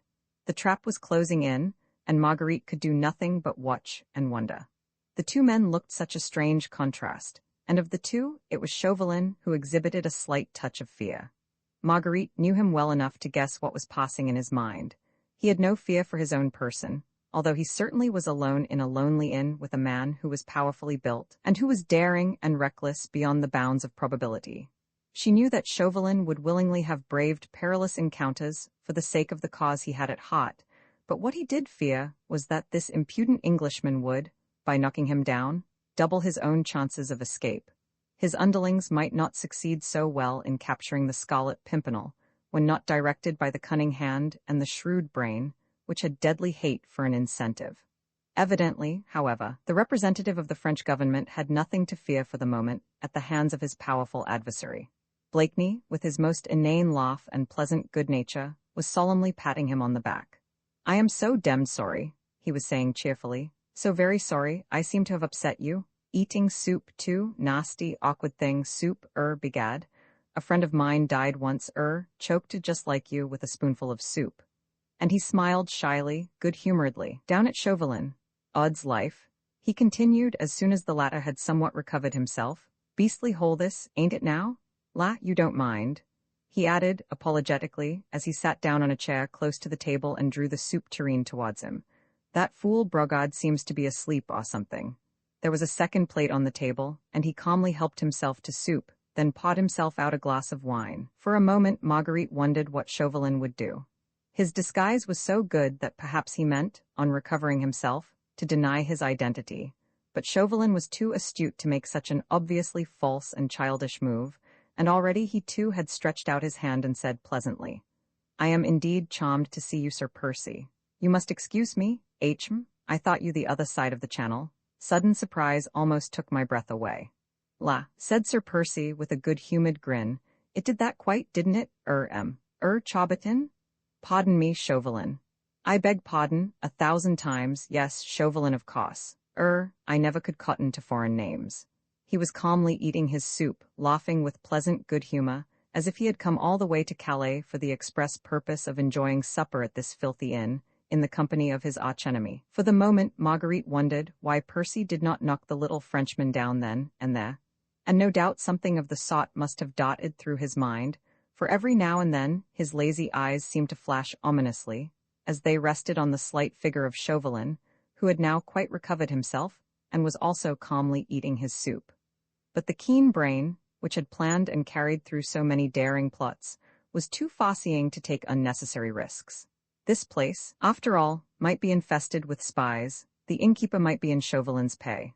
One call on Chauvelin's part might bring 20 men about Blakeney's ears for aught he knew, and he might be caught and trapped before he could help, or, at least, warn the fugitives.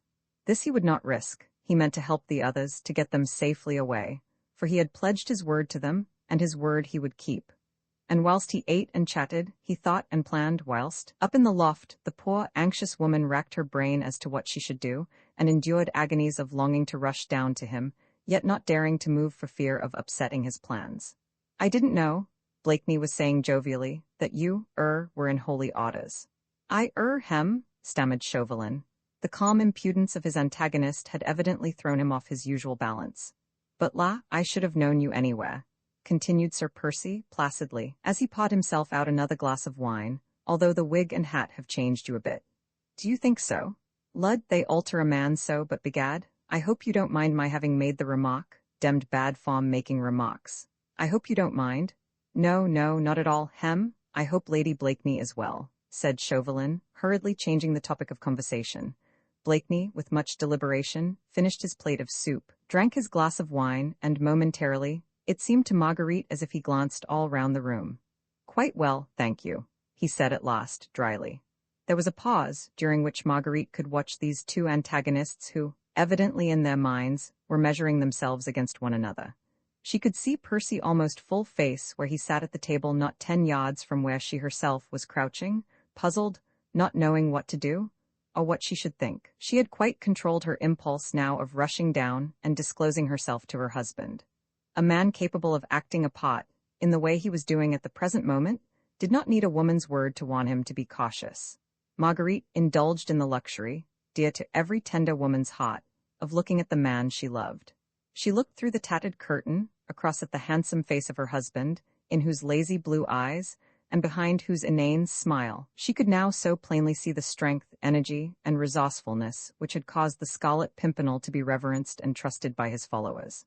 "There are 19 of us ready to lay down our lives for your husband, Lady Blakeney," Sir Andrew had said to her, and as she looked at the forehead, low, but square and broad, the eyes, blue, yet deep-set and intense, the whole aspect of the man, of indomitable energy, hiding behind a perfectly acted comedy. His almost superhuman strength of will and marvelous ingenuity. She understood the fascination which he exercised over his followers, for had he not also cast his spells over her heart and her imagination? Chauvelin, who was trying to conceal his impatience beneath his usual urbane manner, took a quick look at his watch. Disguise should not be long. Another 2 or 3 minutes, and this impudent Englishman would be secure in the keeping of half a dozen of Captain Jutley's most trusted men. "You are on your way to Paris, Sir Percy?" he asked carelessly. "Odds life, no," replied Blakeney with a laugh.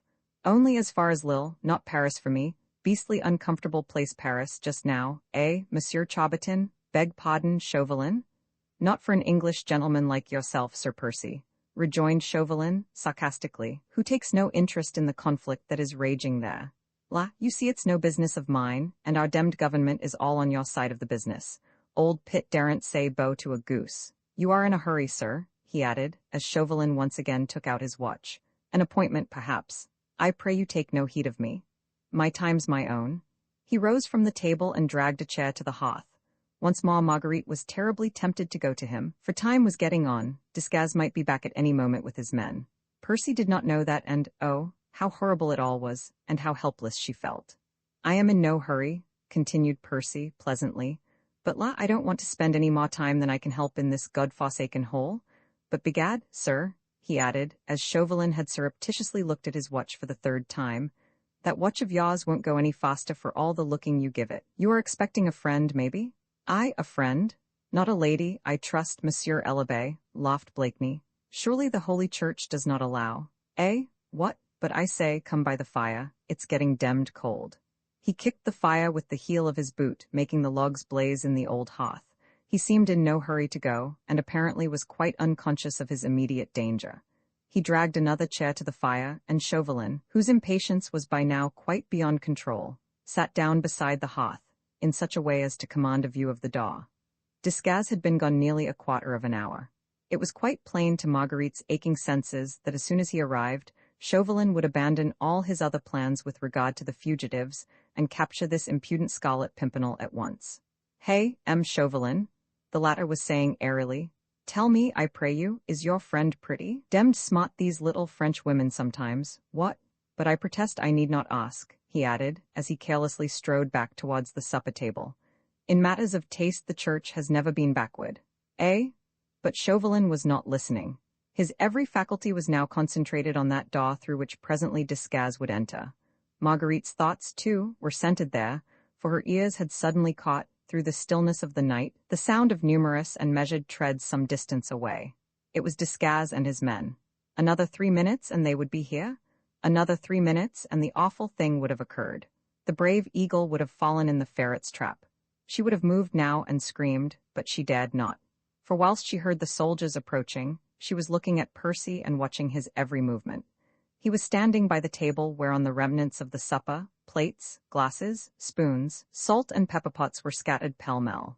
His back was turned to Chauvelin, and he was still prattling along in his own affected and inane way, but from his pocket he had taken his snuff-box, and quickly and suddenly he emptied the contents of the pepper pot into it. Then he again turned with an inane laugh to Chauvelin. "Eh, did you speak, sir?" Chauvelin had been too intent on listening to the sound of those approaching footsteps to notice what his cunning adversary had been doing. He now pulled himself together, trying to look unconcerned in the very midst of his anticipated triumph. "No," he said presently. "That is, as you were saying, Sir Percy?" "I was saying," said Blakeney, going up to Chauvelin by the fire, "that the Jew in Piccadilly has sold me better snuff this time than I have ever tasted. Will you honor me, Monsieur l'Abbé?"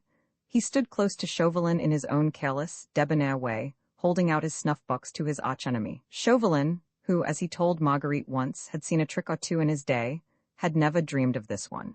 With one ear fixed on those fast-approaching footsteps, one eye turned to that door where Desgas and his men would presently appear, lulled into false security by the impudent Englishman's airy manner, he never even remotely guessed the trick which was being played upon him.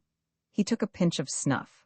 Only he, who has ever by accident sniffed vigorously a dose of pepper, can have the faintest conception of the hopeless condition in which such a sniff would reduce any human being. Chauvelin felt as if his head would burst. Sneeze after sneeze seemed nearly to choke him.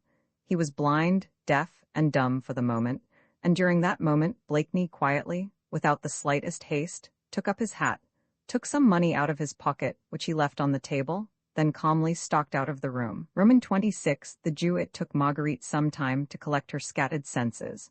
The whole of this lost shot episode had taken place in less than a minute, and Desgas and the soldiers were still about 200 yards away from the check gris.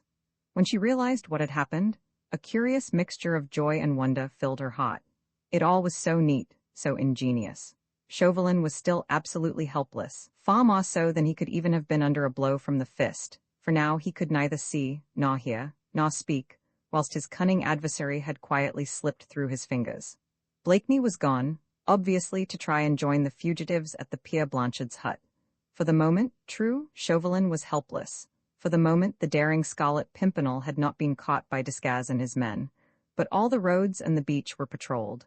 Every place was watched, and every stranger kept in sight. How far could Percy go, thus arrayed in his gorgeous clothes, without being sighted and followed?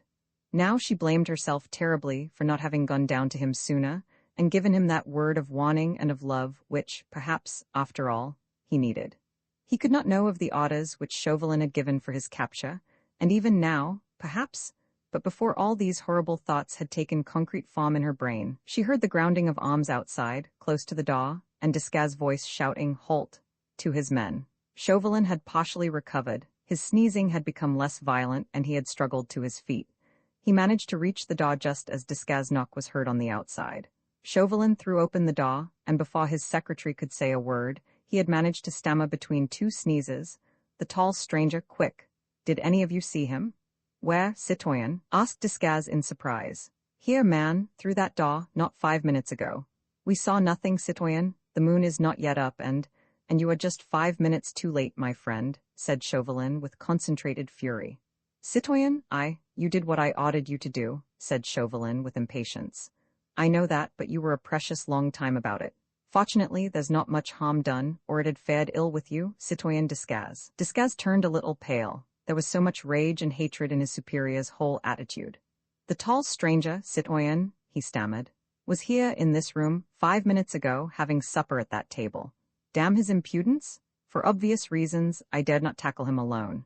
Brogard is too big a fool, and that cursed Englishman appears to have the strength of a bullock, and so he slipped away under your very nose. He cannot go far without being sighted, citoyen. Ah, Captain Jutley sent 40 men as reinforcements for the patrol duty. 20 went down to the beach. He again assured me that the watch had been constant all day, and that no stranger could possibly get to the beach or reach a boat without being sighted."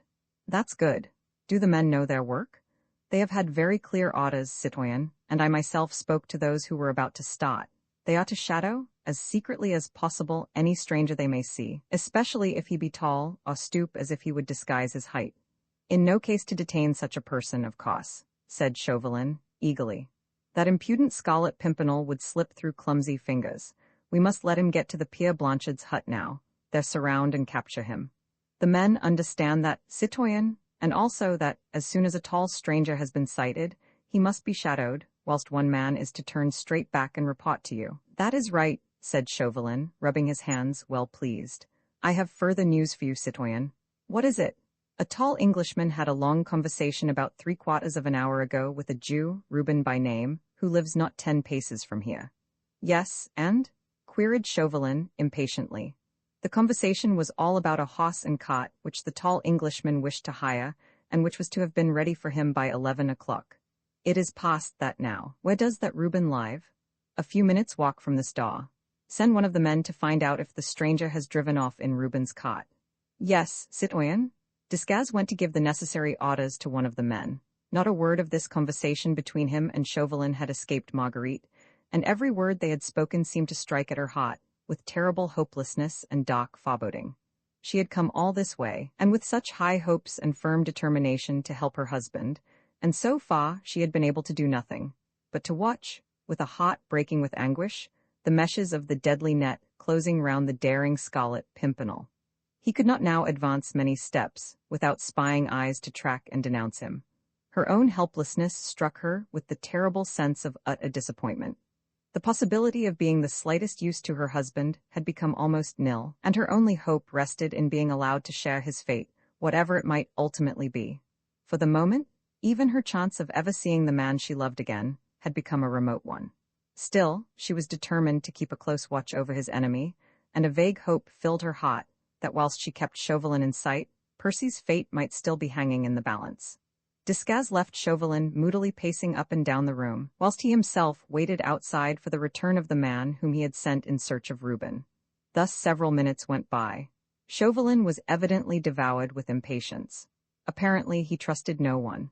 This last trick played upon him by the daring Scarlet Pimpernel had made him suddenly doubtful of success, unless he himself was there to watch, direct, and superintend the capture of this impudent Englishman. About 5 minutes later, Descaz returned, followed by an elderly Jew in a dirty, threadbare gabardine, wan greasy across the shoulders. His red hair, which he wore after the fashion of the Polish Jews, with the corkscrew curls each side of his face, was plentifully sprinkled with gray. A general coating of grime about his cheeks and his chin gave him a peculiarly dirty and loathsome appearance. He had the habitual stoop, those of his race affected in mock humility in past centuries, before the dawn of equality and freedom in matters of faith, and he walked behind Descaz with the peculiar shuffling gait which has remained the characteristic of the Jew trader in continental Europe to this day. Chauvelin, who had all the Frenchman's prejudice against the despised race, motioned to the fellow to keep at a respectful distance. The group of the three men were standing just underneath the hanging oil lamp, and Marguerite had a clear view of them all. "Is this the man?" asked Chauvelin. "No, citoyen," replied Descaz. "Reuben could not be found, so presumably his cot has gone with the stranger, but this man here seems to know something, which he is willing to sell for a consideration." "Ah," said Chauvelin, turning away with disgust from the loathsome specimen of humanity before him. The Jew, with characteristic patience, stood humbly on one side, leaning on the knotted staff, his greasy, broad-brimmed hat casting a deep shadow over his grimy face, waiting for the noble excellency to deign to put some questions to him. "The citoyen tells me," said Chauvelin peremptorily to him, "that you know something of my friend, the tall Englishman, whom I desire to meet. Morbleu, keep your distance, man," he added hurriedly, as the Jew took a quick and eager step forward. "Yes, your excellency," replied the Jew, who spoke the language with that peculiar lisp which denotes Eastern origin. "I and Reuben Goldstein met a tall Englishman on the road, close by here this evening." "Did you speak to him?" "He spoke to us, your excellency. He wanted to know if he could hire a horse and cart to go down along the St. Martin road to a place he wanted to reach tonight." "What did you say?" "I did not say anything," said the Jew in an injured tone. "Reuben Goldstein, that accursed traitor, that son of Belial." "Cut that short, man," interrupted Chauvelin roughly, "and go on with your story." "He took the words out of my mouth, your excellency, when I was about to offer the wealthy Englishman my horse and cart, to take him wheresoever he chose. Reuben had already spoken, and offered his half-starved nag, and his broken-down cot. And what did the Englishman do? He listened to Reuben Goldstein, your excellency, and put his hand in his pocket then and there, and took out a handful of gold, which he showed to that descendant of Beelzebub, telling him that all that would be his, if the horse and cot were ready for him by 11 o'clock. And of course the horse and cot were ready? Well, they were ready for him in a manner, so to speak, your excellency. Reuben's nag was lame as usual. She refused to budge at first. It was only after a time and with plenty of kicks that she at last could be made to move, said the Jew with a malicious chuckle. Then they started. Yes, they started about 5 minutes ago. I was disgusted with that stranger's folly. An Englishman, too. He ought to have known Reuben's nag was not fit to drive. But if he had no choice? No choice, your excellency? Protested the Jew in a rasping voice. Did I not repeat to him a dozen times that my horse and cot would take him quicker and more comfortably than Reuben's bag of bones? He would not listen. Reuben is such a liar and has such insinuating ways. The stranger was deceived. If he was in a hurry, he would have had better value for his money by taking my cot. You have a horse and cot too, then? Asked Chauvelin peremptorily. Aye, that I have, your excellency, and if your excellency wants to drive. Do you happen to know which way my friend went in Reuben Goldstein's cot? Thoughtfully the Jew rubbed his dirty chin. Marguerite's heart was beating well nigh to bursting. She had heard the peremptory question. She looked anxiously at the Jew, but could not read his face beneath the shadow of his broad-brimmed hat. Vaguely she felt somehow as if he held Percy's fate in his long, dirty hands. There was a long pause, whilst Chauvelin frowned impatiently at the stooping figure before him. At last, the Jew slowly put his hand in his breast pocket and drew out from its capacious depths a number of silver coins. He gazed at them thoughtfully, then remarked, in a quiet tone of voice, "This is what the tall stranger gave me when he drove away with Reuben, for holding my tongue about him and his doings." Chauvelin shrugged his shoulders impatiently. "How much is there?" he asked. 20 francs, Your Excellency," replied the Jew, "and I have been an honest man all my life." Chauvelin, without further comment, took a few pieces of gold out of his own pocket, and leaving them in the palm of his hand, he allowed them to jingle as he held them out towards the Jew. "How many gold pieces are there in the palm of my hand?" he asked quietly. Evidently, he had no desire to terrorize the man, but to conciliate him, for his own purposes, for his manner was pleasant and suave. No doubt he feared that threats of the guillotine, and various other persuasive methods of that type, might addle the old man's brains, and that he would be more likely to be useful through greed of gain than through terror of death. The eyes of the Jew shot a quick, keen glance at the gold in his interlocutor's hand. "At least 5, I should say, Your Excellency," he replied obsequiously. "Enough, do you think, to loosen that honest tongue of yours? What does Your Excellency wish to know? Whether your horse and cart can take me to where I can find my friend the tall stranger, who is driven off in Reuben Goldstein's cart? My horse and cart can take your honor there, where you please. To a place called the Pierre Blanchard's hut." "Your honor has guessed," said the Jew in astonishment. "You know the place? Which road leads to it?" "The St. Martin Road, Your honor, then a footpath from there to the cliffs." "You know the road?" repeated Chauvelin, roughly. "Every stone, every blade of grass, Your honor," replied the Jew quietly. Chauvelin, without another word, threw the 5 pieces of gold one by one before the Jew, who knelt down, and on his hands and knees struggled to collect them. One rolled away, and he had some trouble to get it, for it had lodged underneath the dresser. Chauvelin quietly waited while the old man scrambled on the floor to find the piece of gold. When the Jew was again on his feet, Chauvelin said, "How soon can your horse and cart be ready?" "They are ready now, Your honor." "Where?" "Not 10 meters from this door, will Your Excellency deign to look." "I don't want to see it. How far can you drive me in it?" "As far as the Pierre Blanchard's hut, Your honor, and further than Reuben's nag took your friend. I am sure that, not 2 leagues from here, we shall come across that wily Reuben, his nag, his cot, and the tall stranger all in a heap in the middle of the road." "How far is the nearest village from here?" "On the road which the Englishman took, Miquelon is the nearest village, not 2 leagues from here.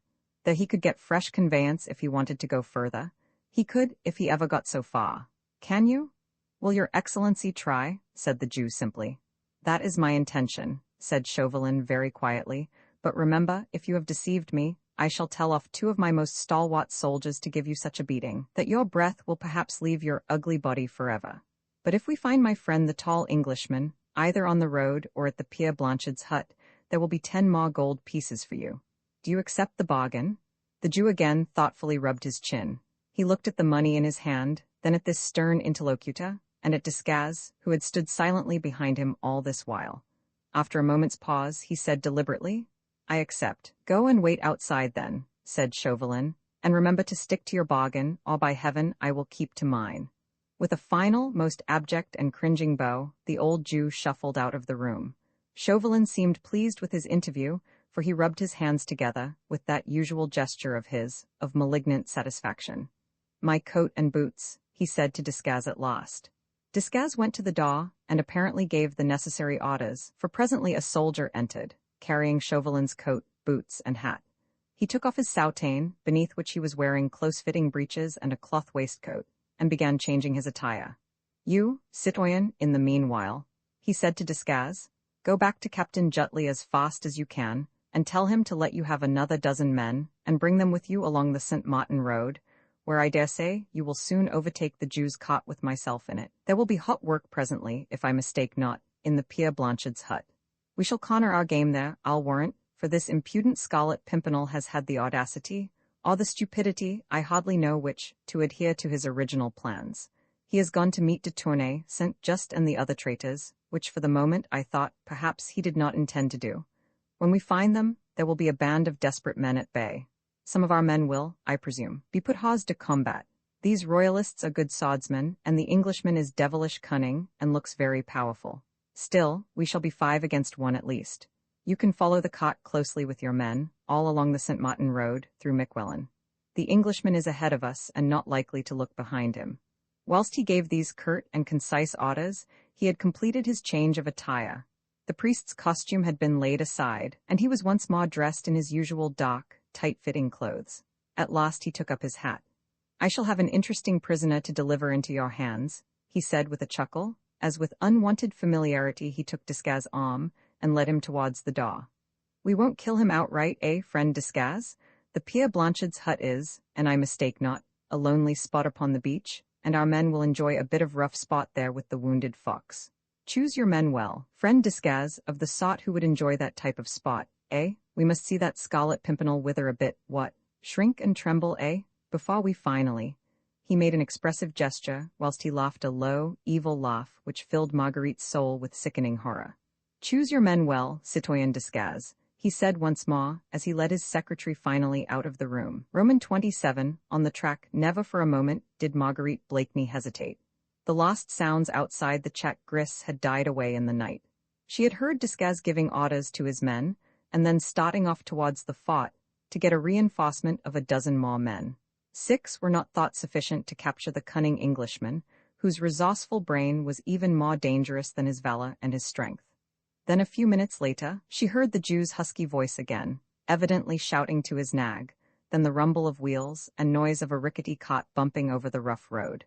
Inside the inn, everything was still. Brogard and his wife, terrified of Chauvelin, had given no sign of life. They hoped to be forgotten, and at any rate to remain unperceived. Marguerite could not even hear their usual volleys of muttered oaths. She waited a moment or two longer, then she quietly slipped down the broken stairs, wrapped her dark cloak closely round her and slipped out of the inn. The night was fairly dark, sufficiently so at any rate to hide her dark figure from view, whilst her keen ears kept count of the sound of the cot going on ahead. She hoped by keeping well within the shadow of the ditches which lined the road, that she would not be seen by Desgas' men when they approached, or by the patrols, which she concluded were still on duty. Thus she started to do this, the last stage of her weary journey, alone, at night, and on foot. Nearly 3 leagues to Miquelon, and then on to the Pierre Blanchard's hut, wherever that fatal spot might be, probably over rough roads. She cared not. The Jew's nag could not get on very fast, and though she was weary with mental fatigue and nerve strain, she knew that she could easily keep up with it, on a hilly road, where the poor beast, who was sure to be half-starved, would have to be allowed long and frequent rests. The road lay some distance from the sea, bordered on either side by shrubs and stunted trees, sparsely covered with meagre foliage, all turning away from the north, with their branches looking in the semi-darkness like stiff, ghostly hair, blown by a perpetual wind. Fortunately, the moon showed no desire to peep between the clouds, and Marguerite, hugging the edge of the road, and keeping close to the low line of shrubs, was fairly safe from view. Everything around her was so still. Only from far, very far away, there came like a long soft moan, the sound of the distant sea. The air was keen and full of brine. After that enforced period of inactivity, inside the evil-smelling, squalid inn, Marguerite would have enjoyed the sweet scent of this autumnal night, and the distant melancholy rumble of the waves. She would have revelled in the calm and stillness of this lonely spot, a calm, broken only at intervals by the strident and mournful cry of some distant gull, and by the creaking of the wheels, some way down the road. She would have loved the cool atmosphere, the peaceful immensity of nature, in this lonely part of the coast. But her heart was too full of cruel foreboding, of a great ache and longing for a being who had become infinitely dear to her. Her feet slipped on the grassy bank, for she thought it safest not to walk near the center of the road, and she found it difficult to keep up a sharp pace along the muddy incline. She even thought it best not to keep too near to the cot. Everything was so still that the rumble of the wheels could not fail to be a safe guide. The loneliness was absolute. Already the few dim lights of Calais lay far behind, and on this road there was not a sign of human habitation, not even the hut of a fisherman or of a woodcutter anywhere near. Far away on her right was the edge of the cliff. Below it, the rough beach, against which the incoming tide was dashing itself with its constant, distant murmur. And ahead the rumble of the wheels, bearing an implacable enemy to his triumph. Marguerite wondered at what particular spot, on this lonely coast, Percy could be at this moment. Not very far, surely, for he had had less than a quarter of an hour's start of Chauvelin. She wondered if he knew that in this cool, ocean-scented bit of France, there lurked many spies, all eager to sight his tall figure, to track him to where his unsuspecting friends waited for him, and then to close the net over him and them. Chauvelin, on ahead, jolted and jostled in the Jew's vehicle, was nursing comfortable thoughts. He rubbed his hands together with content as he thought of the web which he had woven, and through which that ubiquitous and daring Englishman could not hope to escape. As the time went on, and the old Jew drove him leisurely but surely along the dock road, he felt more and more eager for the grand finale of this exciting chase after the mysterious Scarlet Pimpernel. The capture of the audacious plotter would be the finest leaf in Citoyen Chauvelin's wreath of glory. Caught, red-handed, on the spot, in the very act of aiding and abetting the traitors against the Republic of France, the Englishman could claim no protection from his own country. Chauvelin had, in any case, fully made up his mind that all intervention should come too late. Never for a moment did the slightest remorse enter his heart as to the terrible position in which he had placed the unfortunate wife, who had unconsciously betrayed her husband. As a matter of fact, Chauvelin had ceased even to think of her. She had been a useful tool, that was all. The Jew's lean nag did little more than walk. She was going along at a slow jog-trot, and her driver had to give her long and frequent halts. "Are we a long way yet from Miquelon?" asked Chauvelin from time to time. "Not very far, your honor," was the uniform placid reply. "We have not yet come across your friend and mine, lying in a heap in the roadway," was Chauvelin's sarcastic comment. "Patience, noble excellency," rejoined the son of Moses, "they are ahead of us. I can see the imprint of the cart wheels, driven by that traitor, that son of the Amalekite. You are sure of the road?" "As sure as I am of the presence of those 10 gold pieces in the noble excellency's pockets, which I trust will presently be mine. As soon as I have shaken hands with my friend the tall stranger, they will certainly be yours." "Hark, what was that?" said the Jew suddenly. Through the stillness, which had been absolute, there could now be heard distinctly the sound of horses' hoofs on the muddy road. "They are soldiers," he added in an odd whisper. "Stop a moment, I want to hear," said Chauvelin. Marguerite had also heard the sound of galloping hoofs, coming towards the cart and towards herself. For some time she had been on the alert, thinking that Desgas and his squad would soon overtake them, but these came from the opposite direction, presumably from Miquelon. The darkness lent her sufficient cover. She had perceived that the cart had stopped, and with utmost caution, treading noiselessly on the soft road, she crept a little nearer. Her heart was beating fast, she was trembling in every limb. Already she had guessed what news these mounted men would bring. Every stranger on these roads or on the beach must be shadowed, especially if he be tall or stoops as if he would disguise his height. When sighted, a mounted messenger must at once ride back and report. Those had been Chauvelin's orders. Had then the tall stranger been sighted, and was this the mounted messenger, come to bring the great news, that the hunted hare had run its head into the noose at last? Marguerite, realizing that the cart had come to a standstill, managed to slip nearer to it in the darkness. She crept close up, hoping to get within earshot, to hear what the messenger had to say.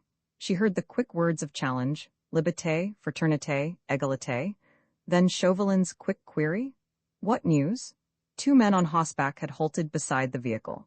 Marguerite could see them silhouetted against the midnight sky. She could hear their voices and the snorting of their horses, and now, behind her, some little distance off, the regular and measured tread of a body of advancing men, Desgas and his soldiers. There had been a long pause, during which, no doubt, Chauvelin satisfied the men as to his identity, for presently, questions and answers followed each other in quick succession. "You have seen the stranger?" asked Chauvelin, eagerly. "No, citoyen, we have seen no tall stranger. We came by the edge of the cliff. Then, less than a quarter of a league beyond Miquelon, we came across a rough construction of wood, which looked like the hut of a fisherman, where he might keep his tools and nets. When we first sighted it, it seemed to be empty, and at first we thought that there was nothing suspicious about, until we saw some smoke issuing through an aperture at the side. I dismounted and crept close to it. It was then empty, but in one corner of the hut there was a charcoal fire, and a couple of stools were also in the hut. I consulted with my comrades, and we decided that they should take cover with the horses, well out of sight, and that I should remain on the watch, which I did." "Well, and did you see anything?" "About half an hour later, I heard voices, citoyen, and presently 2 men came along towards the edge of the cliff. They seemed to me to have come from the Lille road. One was young, the other quite old. They were talking in a whisper to one another, and I could not hear what they said. One was young, and the other quite old." Marguerite's aching heart almost stopped beating as she listened. Was the young one Armand, her brother? And the old one de Tournay, were they the two fugitives who, unconsciously, were used as a decoy to entrap their fearless and noble rescuer? The two men presently went into the hut, continued the soldier, whilst Marguerite's aching nerves seemed to catch the sound of Chauvelin's triumphant chuckle, and I crept nearer to it then. The hut is very roughly built, and I caught snatches of their conversation. Yes, quick, what did you hear? The old man asked the young one if he were sure that was the right place. Oh, yes, he replied, 'tis the place sure enough, and by the light of the charcoal fire he showed to his companion a paper which he carried. Here is the plan, he said, which he gave me before I left London. We were to adhere strictly to that plan, unless I had contrary orders, and I have had none. Here is the road we followed, see, here the Fock, here we cut across the St. Martin road, and here is the footpath which brought us to the edge of the cliff. I must have made a slight noise then, for the young man came to the door of the hut, and peered anxiously all round him. When he again joined his companion, they whispered so low that I could no longer hear them. Well, and? Asked Chauvelin impatiently. There were 6 of us altogether, patrolling that part of the beach, so we consulted together, and thought it best that Faw should remain behind and keep the hut in sight, and I and my comrade rode back at once to make report of what we had seen. You saw nothing of the tall stranger. Nothing, citoyen. If your comrades see him, what would they do? Not lose sight of him for a moment, and if he showed signs of escape or any boat came in sight, they would close in on him, and if necessary, they would shoot. The firing would bring the rest of the patrol to the spot. In any case, they would not let the stranger go. But I did not want the stranger hurt, not just yet, murmured Chauvelin savagely. But there, you've done your best. The fates grant that I may not be too late. We met 6 men just now, who have been patrolling this road for several hours. Well, they have seen no stranger either. Yet he is on ahead somewhere in a cot or else here. There is not a moment to lose. How far is that hut from here? About a couple of leagues, citoyen. You can find it again, at once, without hesitation? I have absolutely no doubt, citoyen. The footpath to the edge of the cliff, even in the dark. It is not a dark night, citoyen, and I know I can find my way, repeated the soldier firmly. Fall in behind then. Let your comrade take both your horses back to Calais. You won't want them. Keep beside the cot and direct the Jew to drive straight ahead, then stop him within a quarter of a league of the footpath. See that he takes the most direct road. Whilst Chauvelin spoke, Desgas and his men were fast approaching, and Marguerite could hear their footsteps within 100 yards behind her now. She thought it unsafe to stay where she was, and unnecessary too, as she had heard enough. She seemed suddenly to have lost all faculty even for suffering. Her heart, her nerves, her brain seemed to have become numb after all these hours of ceaseless anguish, culminating in this awful despair. For now there was absolutely not the faintest hope. Within 2 short leagues of this spot, the fugitives were waiting for their brave deliverer. He was on his way, somewhere on this lonely road, and presently he would join them. Then the well-laid trap would close. 24 men, led by one whose hatred was as deadly as his cunning was malicious, would close round the small band of fugitives and their daring leader. They would all be captured.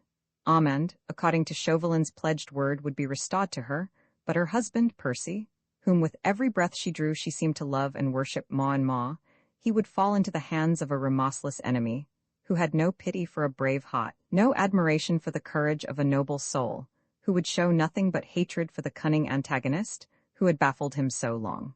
She heard the soldier giving a few brief directions to the Jew, then she retired quickly to the edge of the road, and cowered behind some low shrubs, whilst Desgas and his men came up.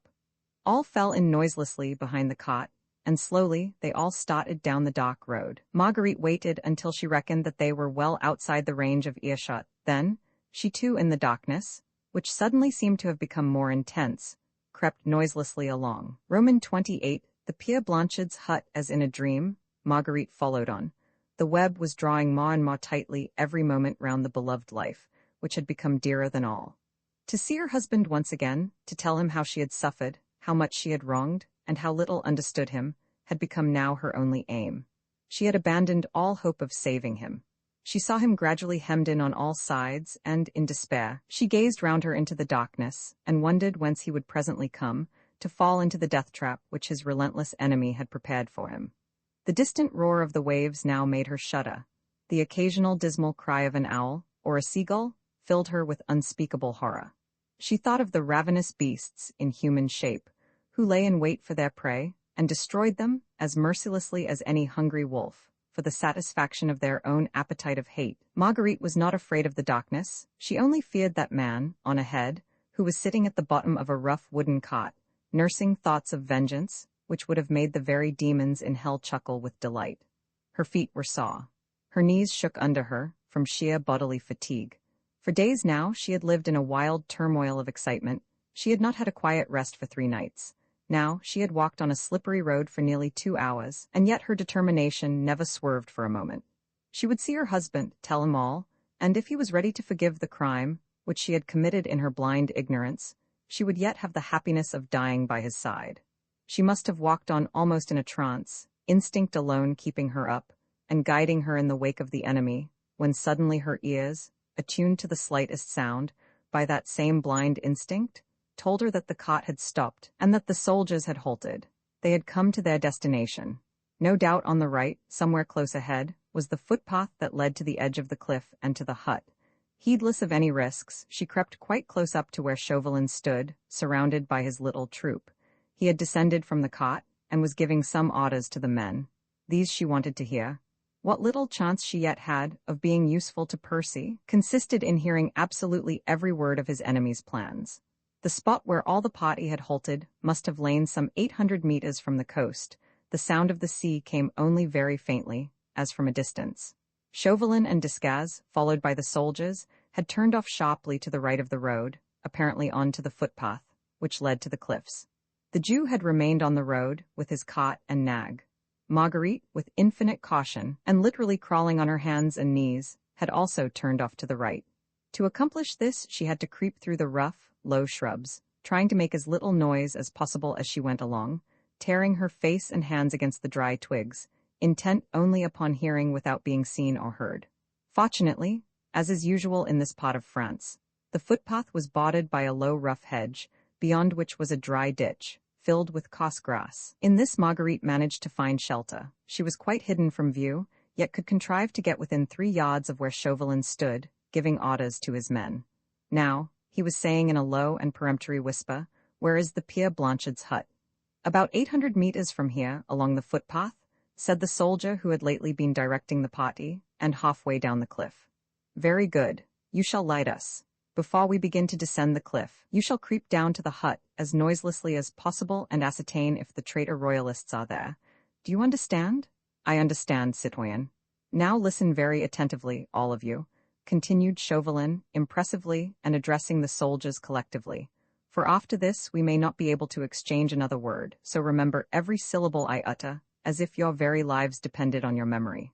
"Perhaps they do," he added dryly. "We listen, citoyen," said Desgas, "and a soldier of the Republic never forgets an order. You, who have crept up to the hut, will try to peep inside. If an Englishman is there with those traitors, a man who is tall above the average, or who stoops as if he would disguise his height, then give a sharp, quick whistle as a signal to your comrades. All of you," he added, once more speaking to the soldiers collectively, "then quickly surround and rush into the hut, and each seize one of the men there, before they have time to draw their firearms. If any of them struggle, shoot at their legs or arms, but on no account kill the tall man. Do you understand?" "We understand, citoyen. The man who is tall above the average is probably also strong above the average. It will take 4 or 5 of you at least to overpower him."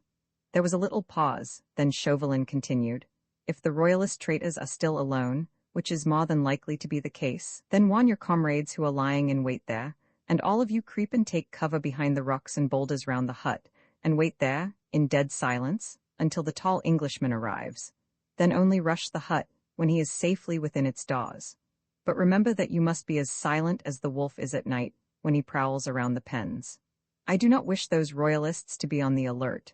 The firing of a pistol, a shriek or call on their part would be sufficient, perhaps, to warn the tall personage to keep clear of the cliffs and of the hut, and," he added emphatically, "it is the tall Englishman whom it is your duty to capture tonight. You shall be implicitly obeyed, citoyen. Then get along as noiselessly as possible, and I will follow you." "What about the Jew, citoyen?" asked Desgas, as silently like noiseless shadows, one by one the soldiers began to creep along the rough and narrow footpath. "Ah, yes, I had forgotten about the Jew," said Chauvelin, and turning towards the Jew, he called him peremptorily. "Here, you, Aaron, Moses, Abraham, or whatever your confounded name may be, he said to the old man, who had quietly stood beside his lean nag as far away from the soldiers as possible. Benjamin Rosenbaum, so it please your honor, he replied humbly. It does not please me to hear your voice, but it does please me to give you certain orders, which you will find it wise to obey. So it please your honor. Hold your confounded tongue. You shall stay here, do you hear? With your horse and cart until our return. You are on no account to utter the faintest sound, or to even breathe louder than you can help. Nor are you, on any consideration whatever, to leave your post until I give you orders to do so. Do you understand? But your honor, protested the Jew pitiably. There is no question of but or of any argument, said Chauvelin, in a tone that made the timid old man tremble from head to foot. If when I return I do not find you here, I most solemnly assure you that, wherever you may try to hide yourself, I can find you, and that punishment swift, sure, and terrible will sooner or later overtake you. Do you hear me? But your excellency? I said, do you hear me? The soldiers had all crept away. The three men stood alone together in the dark and lonely road, with Marguerite there, behind the hedge, listening to Chauvelin's orders, as she would to her own death sentence. I heard your honor, protested the Jew again, while he tried to draw nearer to Chauvelin, and I swear by Abraham, Isaac, and Jacob that I would obey your honor most absolutely, and that I would not move from this place until your honor once more deigned to shed the light of your countenance upon your humble servant. But remember, your honor, I am a poor man. My nerves are not as strong as those of a young soldier. If midnight marauders should come prowling round this lonely road, I might scream or run in my fright. And is my life to be forfeit? Is some terrible punishment to come on my poor old head for that which I cannot help? The Jew seemed in real distress. He was shaking from head to foot. Clearly he was not the man to be left by himself on this lonely road. The man spoke truly. He might unwittingly, in sheer terror, utter the shriek that might prove a warning to the wily Scarlet Pimpernel. Chauvelin reflected for a moment. Will your horse and cart be safe alone here, do you think? He asked roughly. I fancy, citoyen, here interposed Descaz, that they will be safer without that dirty, cowardly Jew than with him. There seems no doubt that, if he gets scared, he will either make a bolt of it or shriek his head off. But what am I to do with the brute? Will you send him back to Calais, citoyen? No, for we shall want him to drive back the wounded presently, said Chauvelin, with grim significance. There was a pause again, Descaz waiting for the decision of his chief, and the old Jew whining beside his nag. Well, you lazy, lumbering old coward, said Chauvelin at last, you had better shuffle along behind us.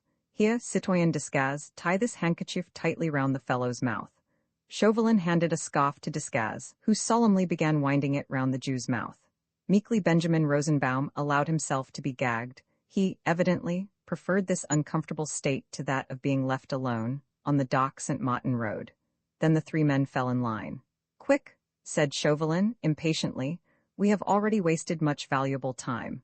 And the firm footsteps of Chauvelin and Descaz, the shuffling gait of the old Jew, soon died away along the footpath. Marguerite had not lost a single one of Chauvelin's words of command.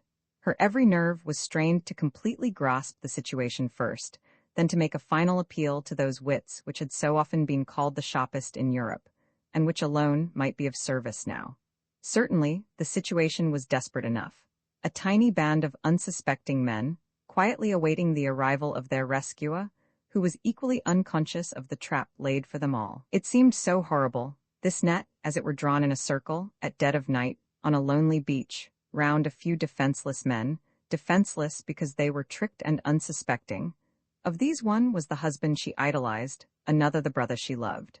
She vaguely wondered who the others were, who were also calmly waiting for the Scarlet Pimpernel, while death lurked behind every boulder of the cliffs. For the moment she could do nothing but follow the soldiers and Chauvelin. She feared to lose her way, or she would have rushed forward and found that wooden hut, and perhaps been in time to warn the fugitives and their brave deliverer yet.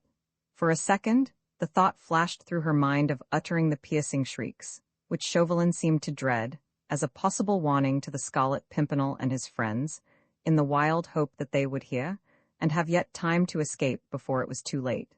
But she did not know if her shrieks would reach the ears of the doomed men. Her effort might be premature, and she would never be allowed to make another. Her mouth would be securely gagged, like that of the Jew, and she, a helpless prisoner in the hands of Chauvelin's men. Like a ghost, she flitted noiselessly behind that hedge. She had taken her shoes off, and her stockings were by now torn off her feet. She felt neither soreness nor weariness, indomitable will to reach her husband in spite of adverse fate, and of a cunning enemy, killed all sense of bodily pain within her, and rendered her instincts doubly acute. She heard nothing save the soft and measured footsteps of Percy's enemies on in front. She saw nothing but, in her mind's eye, that wooden hut, and he, her husband, walking blindly to his doom. Suddenly, those same keen instincts within her made her pause in her mad haste, and cower still further within the shadow of the hedge. The moon, which had proved a friend to her by remaining hidden behind a bank of clouds, now emerged in all the glory of an early autumn night, and in a moment flooded the weird and lonely landscape with a rush of brilliant light. There, not 200 meters ahead, was the edge of the cliff, and below, stretching far away to free and happy England, the sea rolled on smoothly and peaceably. Marguerite's gaze rested for an instant on the brilliant, silvery waters, and as she gazed, her heart, which had been numb with pain for all these hours, seemed to soften and distend, and her eyes filled with hot tears. Not 3 miles away, with white sails set, a graceful schooner lay in wait. Marguerite had guessed rather than recognized her. It was the Daydream, Percy's favorite yacht, and all her crew of British sailors. Her white sails, glistening in the moonlight, seemed to convey a message to Marguerite of joy and hope, which yet she feared could never be. She waited there, out at sea, waited for her master, like a beautiful white bird all ready to take flight, and he would never reach her, never see her smooth deck again, never gaze any more on the white cliffs of England, the land of liberty and of hope. The sight of the schooner seemed to infuse into the poor, wearied woman the superhuman strength of despair. There was the edge of the cliff, and some way below was the hut, where presently her husband would meet his death. But the moon was out. She could see her way now. She would see the hut from a distance, run to it, rouse them all, warn them at any rate to be prepared and to sell their lives dearly, rather than be caught like so many rats in a hole. She stumbled on behind the hedge in the low, thick grass of the ditch. She must have run on very fast and had outdistanced Chauvelin and Descaz, for presently she reached the edge of the cliff and heard their footsteps distinctly behind her, but only a very few yards away, and now the moonlight was full upon her. Her figure must have been distinctly silhouetted against the silvery background of the sea. Only for a moment, though. The next she had cowered, like some animal doubled up within itself. She peeped down the great rugged cliffs. The descent would be easy enough, as they were not precipitous, and the great boulders afforded plenty of foothold. Suddenly, as she gazed, she saw at some little distance on her left, and about midway down the cliffs, a rough wooden construction, through the wall of which a tiny red light glimmered like a beacon. Her very heart seemed to stand still. The eagerness of joy was so great that it felt like an awful pain. She could not gauge how distant the hut was, but without hesitation, she began the steep descent, creeping from boulder to boulder, caring nothing for the enemy behind, or for the soldiers, who evidently had all taken cover since the tall Englishman had not yet appeared. On she pressed, forgetting the deadly foe on her track, running, stumbling, footsore, half-dazed, but still on, when, suddenly, a crevice or stone or slippery bit of rock threw her violently to the ground. She struggled again to her feet and started running forward once more to give them that timely warning, to beg them to flee before he came, and to tell him to keep away, away from this death trap, away from this awful doom. But now she realized that other steps, quicker than her own, were already close at her heels. The next instant a hand dragged at her skirt, and she was down on her knees again, whilst something was wound round her mouth to prevent her uttering a scream. Bewildered, half frantic with the bitterness of disappointment, she looked round her helplessly, and bending down quite close to her, she saw through the mist, which seemed to gather round her, a pair of keen, malicious eyes, which appeared to her excited brain to have a weird, supernatural green light in them. She lay in the shadow of a great boulder. Chauvelin could not see her features, but he passed his thin, white fingers over her face. "A woman?" he whispered, "by all the saints in the calendar. We cannot let her loose, that's certain," he muttered to himself. "I wonder now." Suddenly he paused after a few moments of deadly silence. He gave forth a long, low, curious chuckle, while once again Marguerite felt, with a horrible shudder, his thin fingers wandering over her face. Dear me," he whispered with affected gallantry. "This is indeed a charming surprise," and Marguerite felt her resistless hand raised to Chauvelin's thin, mocking lips. The situation was indeed grotesque, had it not been at the same time so fearfully tragic. The poor, weary woman, broken in spirit, and half frantic with the bitterness of her disappointment, receiving on her knees the banal gallantries of her deadly enemy. Her senses were leaving her. Half choked with the tight grip round her mouth, she had no strength to move or to utter the faintest sound. The excitement which all along had kept up her delicate body seemed at once to have subsided, and the feeling of blank despair to have completely paralyzed her brain and nerves. Chauvelin must have given some directions, which she was too dazed to hear, for she felt herself lifted from off her feet. The bandage round her mouth was made more secure, and a pair of strong arms carried her towards that tiny, red light on ahead, which she had looked upon as a beacon and the last faint glimmer of hope. Roman 29, trapped, she did not know how long she was thus carried along. She had lost all notion of time and space, and for a few seconds tired nature, mercifully, deprived her of consciousness. When she once more realized her state, she felt that she was placed with some degree of comfort upon a man's coat, with her back resting against a fragment of rock. The moon was hidden again behind some clouds, and the darkness seemed in comparison more intense. The sea was roaring some 200 feet below her, and on looking all round she could no longer see any vestige of the tiny glimmer of red light. That the end of the journey had been reached, she gathered from the fact that she heard rapid questions and answers spoken in a whisper quite close to her. "There are 4 men in there, citoyen. They are sitting by the fire, and seem to be waiting quietly." The hour? Nearly 2 o'clock. The tide? Coming in quickly. The schooner, obviously an English one, lying some 3 kilometers out, but we cannot see her boat. Have the men taken cover? Yes, citoyen. They will not blunder.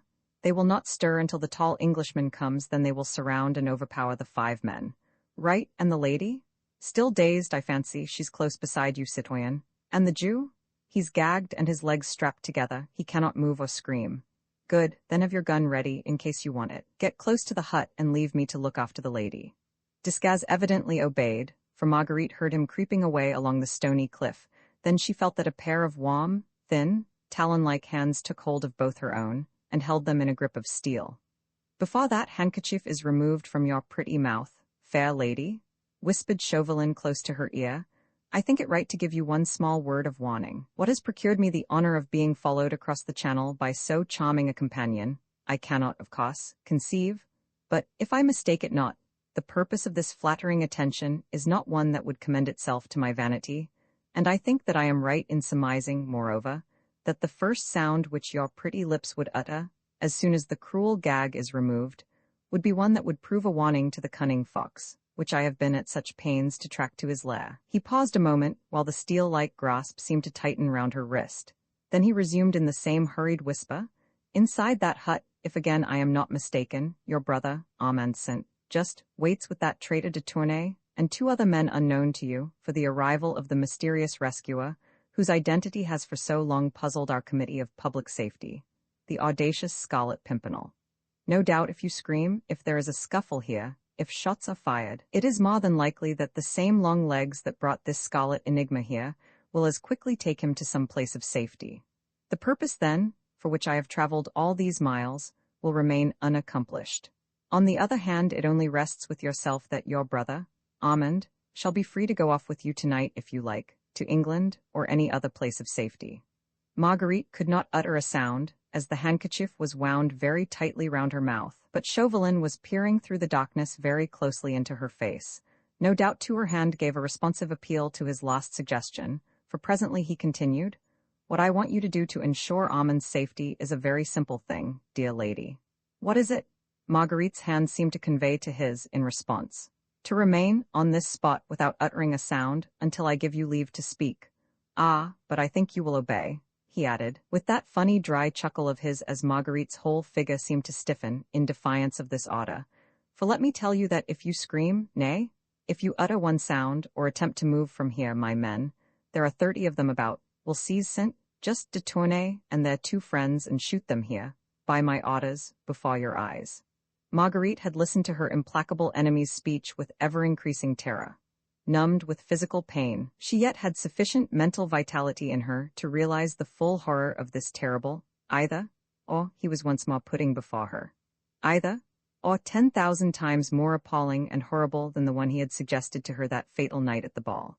This time it meant that she should keep still, and allow the husband she worshipped to walk unconsciously to his death, or that she should, by trying to give him a word of warning, which perhaps might even be unavailing, actually give the signal for her own brother's death, and that of 3 other unsuspecting men. She could not see Chauvelin, but she could almost feel those keen, pale eyes of his fixed maliciously upon her helpless form, and his hurried, whispered words reached her ear, as the death knell of her last faint, lingering hope. "Nay, fair lady," he added urbanely, "you can have no interest in anyone save Vincent.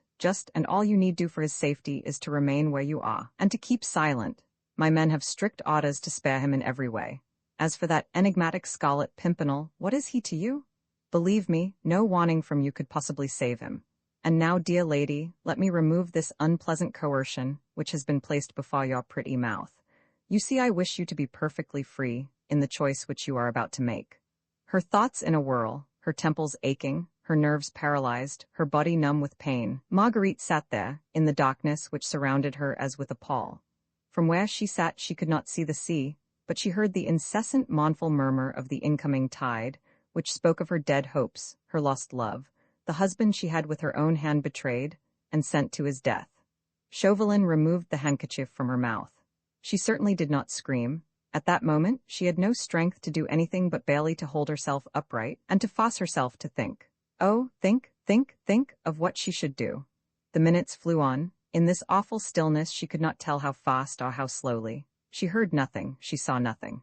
She did not feel the sweet-smelling autumn air, scented with the briny odor of the sea. She no longer heard the murmur of the waves, the occasional rattling of a pebble, as it rolled down some steep incline. More and more unreal did the whole situation seem. It was impossible that she, Marguerite Blakeney, the Queen of London society, should actually be sitting here on this bit of lonely coast, in the middle of the night, side by side with a most bitter enemy. And oh, it was not possible that somewhere, not many 100 feet away perhaps from where she stood, the being she had once despised, but who now, in every moment of this weird, dreamlike life, became more and more dear. It was not possible that he was unconsciously, even now walking to his doom, whilst she did nothing to save him. Why did she not with unearthly screams, that would reach from one end of the lonely beach to the other, send out a warning to him to desist, to retrace his steps, for death lurked here whilst he advanced. Once or twice the screams rose to her throat, as if by instinct. Then, before her eyes, there stood the awful alternative, her brother and those 3 men shot before her eyes, practically by her orders, she their murderer. Oh, that fiend in human shape next to her, knew human, female, nature well. He had played upon her feelings as a skillful musician plays upon an instrument. He had gauged her very thoughts to a nicety. She could not give that signal, for she was weak and she was a woman. How could she deliberately order Amen to be shot before her eyes, to have his dear blood upon her head, he dying perhaps with a curse on her, upon his lips? And little Suzanne's father, too, he an old man, and the others, oh, it was all too horrible. Wait, how long? The early morning hours sped on, and yet it was not dawn. The sea continued its incessant mournful murmur, the autumnal breeze sighed gently in the night, the lonely beach was silent, even as the grave. Suddenly from somewhere, not very far away, a cheerful, strong voice was heard singing, "God Save the King." Roman 3, the refugees feeling in every part of England, certainly ran very high at this time against the French and their doings. Smugglers and legitimate traders between the French and the English coasts brought snatches of news from over the water, which made every honest Englishman's blood boil, and made him long to have a good go at those murderers, who had imprisoned their king and all his family, subjected the Queen and the royal children to every species of indignity, and were even now loudly demanding the blood of the whole Bourbon family and of every one of its adherents. The execution of the Princess de Lamballe, Marie Antoinette's young and charming friend, had filled everyone in England with unspeakable horror. The daily execution of scores of royalists of good family, whose only sin was their aristocratic name, seemed to cry for vengeance to the whole of civilized Europe. Yet, with all that, no one dared to interfere. Burke had exhausted all his eloquence in trying to induce the British government to fight the revolutionary government of France. But Mr. Pitt, with characteristic prudence, did not feel that this country was fit yet to embark on another arduous and costly war. It was for Austria to take the initiative. Austria, whose fairest daughter was even now a dethroned queen, imprisoned and insulted by a howling mob. Surely 'twas not, so argued Mr. Fox, for the whole of England to take up arms, because one set of Frenchmen chose to murder another. As for Mr. Jellyband and his fellow John Bulls, though they looked upon all foreigners with withering contempt, they were royalist and anti-revolutionists to a man, and at this present moment were furious with Pitt for his caution and moderation. although they naturally understood nothing of the diplomatic reasons which guided that great man's policy. But now Sally came running back, very excited and very eager. The joyous company in the coffee-room had heard nothing of the noise outside, but she had spied a dripping horse and rider who had stopped at the door of the Fisherman's Rest, and while the stable boy ran forward to take charge of the horse, pretty Miss Sally went to the front door to greet the welcome visitor. "I think I seed my Lord Antony's horse out in the yard, father," she said, as she ran across the coffee-room. But already the door had been thrown open from outside, and the next moment an arm, covered in drab cloth and dripping with the heavy rain, was round pretty Sally's waist, while a hearty voice echoed along the polished rafters of the coffee-room. "Aye, and bless your brown eyes for being so sharp, my pretty Sally," said the man who had just entered, whilst worthy Mr. Jellybend came bustling forward, eager, alert and fussy, as became the advent of one of the most favoured guests of his hostel. "Lud, I protest, Sally," added Lord Antony, as he deposited a kiss on Miss Sally's blooming cheeks, "but you are growing prettier and prettier every time I see you, and my honest friend, Jellybend here, must have hard work to keep the fellows off that slim waist of yours. What say you, Mr. Waite?" Mr. Waite, torn between his respect for my lord and his dislike of that particular type of joke, only replied with a doubtful grunt. Lord Antony Dewhurst, one of the sons of the Duke of Exeter, was in those days a very perfect type of a young English gentleman, tall, well set up, broad of shoulders and merry of face. His laughter rang loudly wherever he went. A good sportsman, a lively companion, a courteous, well-bred man of the world, with not too much brains to spoil his temper, he was a universal favourite in London drawing-rooms or in the coffee-rooms of village inns. At the Fisherman's Rest everyone knew him, for he was fond of a trip across to France, and always spent a night under worthy Mr. Jellybend's roof on his way there or back. He nodded to Waite, Pitkin and the others as he at last released Sally's waist, and crossed over to the hearth to warm and dry himself. As he did so, he cast a quick, somewhat suspicious glance at the two strangers, who had quietly resumed their game of dominoes, and for a moment a look of deep earnestness, even of anxiety, clouded his jovial young face. But only for a moment. The next he turned to Mr. Hempseed, who was respectfully touching his forelock. "Well, Mr. Hempseed, and how is the fruit?" "Badly, my lord, badly," replied Mr. Hempseed dolefully. "But what can you expect with this air government favouring them rascals over in France, who would murder their king and all their nobility?" "Odds life," retorted Lord Antony, "so they would, honest Hempseed, at least those they can get hold of, worse luck. But we have got some friends coming here tonight who at any rate have evaded their clutches." It almost seemed, when the young man said these words, as if he threw a defiant look towards the quiet strangers in the corner. "Thanks to you, my lord, and to your friends, so I've heard it said," said Mr. Jellybend. But in a moment Lord Antony's hand fell warningly on mine host's arm. "Hush," he said peremptorily, and instinctively once again looked towards the strangers. "Oh, Lud love you, they are all right, my lord," retorted Jellybend. "Don't you be afraid. I wouldn't have spoken, only I knew we were among friends. That gentleman over there is as true and loyal a subject of King George as you are yourself, my lord, saving your presence. He is but lately arrived in Dover, and is settling down in business in these parts." "In business? Faith, then, it must be as an undertaker, for I vow I never beheld a more rueful countenance." "Nay, my lord, I believe that the gentleman is a widower, which no doubt would account for the melancholy of his bearing. But he is a friend, nevertheless. I'll vouch for that, and you will own, my lord, that who should judge of a face better than the landlord of a popular inn?" "Oh, that's all right, then, if we are among friends," said Lord Antony, who evidently did not care to discuss the subject with his host. "But tell me, you have no one else staying here, have you?" "No one, my lord, and no one coming either, leastways." "Leastways? No one your lordship would object to, I know." "Who is it?" "Well, my lord, Sir Percy Blakeney and his lady will be here presently, but they ain't a-goin' to stay." "Lady Blakeney?" queried Lord Antony in some astonishment. "Aye, my lord, Sir Percy's skipper was here just now. He says that my lady's brother is crossing over to France today in the Daydream, which is Sir Percy's yacht, and Sir Percy and my lady will come with him as far as here to see the last of him. It don't put you out, do it, my lord?" "No, no, it doesn't put me out, friend, nothing will put me out, unless that supper is not the very best which Miss Sally can cook, and which has ever been served in the Fisherman's Rest." "You need have no fear of that, my lord," said Sally, who all this while had been busy setting the table for supper. And very gay and inviting it looked, with a large bunch of brilliantly colored dahlias in the center, and the bright pewter goblets and blue china about. "How many shall I lay for my lord?" "5 places, pretty Sally, but let the supper be enough for 10 at least. Our friends will be tired, and, I hope, hungry. As for me, I vow I could demolish a baron of beef tonight." "Here they are, I do believe," said Sally excitedly, as a distant clatter of horses and wheels could now be distinctly heard, drawing rapidly nearer. There was a general commotion in the coffee-room. Everyone was curious to see my Lord Antony's swell friends from over the water. Miss Sally cast 1 or 2 quick glances at the little bit of mirror which hung on the wall, and worthy Mr. Jellybend bustled out in order to give the first welcome himself to his distinguished guests.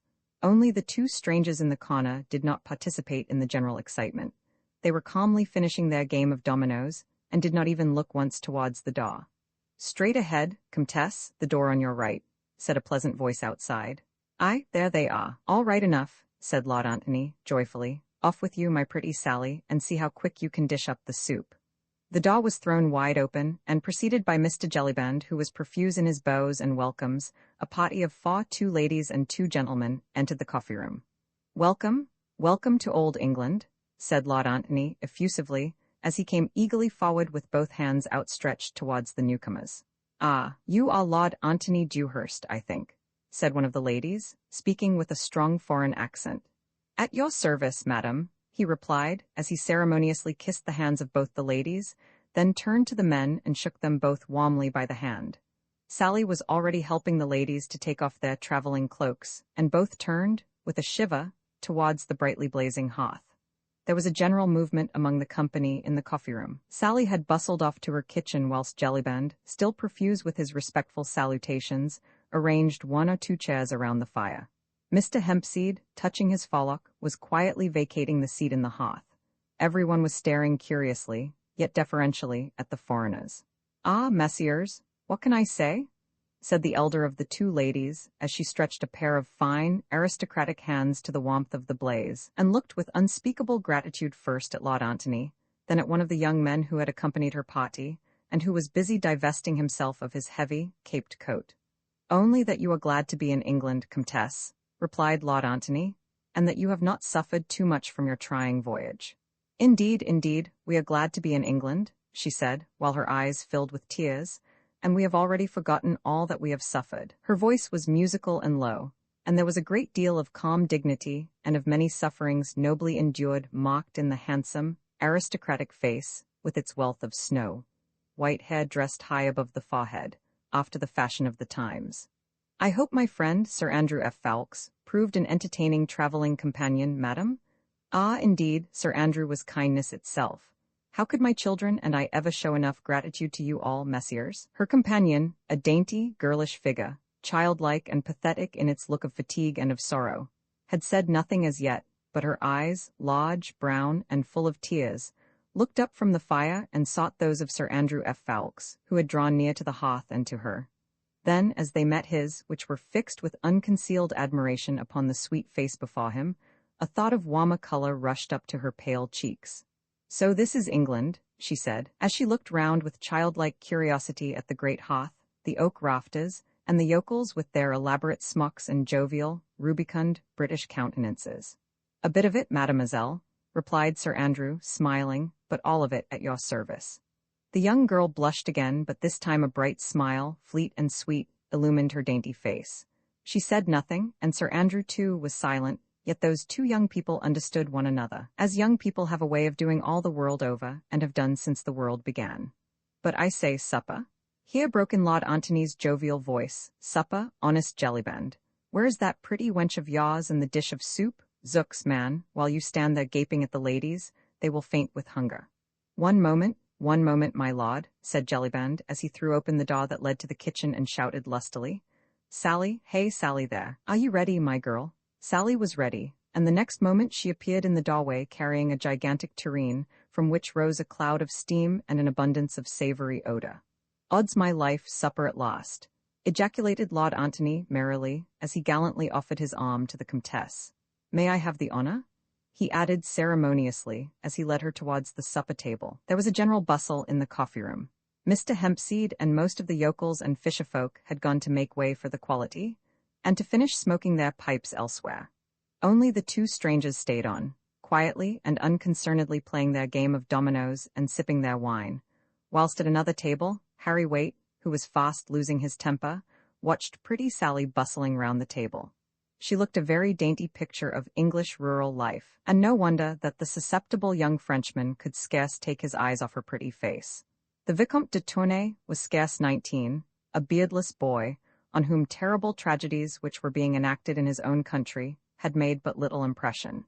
He was elegantly and even foppishly dressed, and once safely landed in England, he was evidently ready to forget the horrors of the Revolution in the delights of English life. "Potty, if this is England," he said as he continued to ogle Sally with mocked satisfaction, "I am of it satisfied."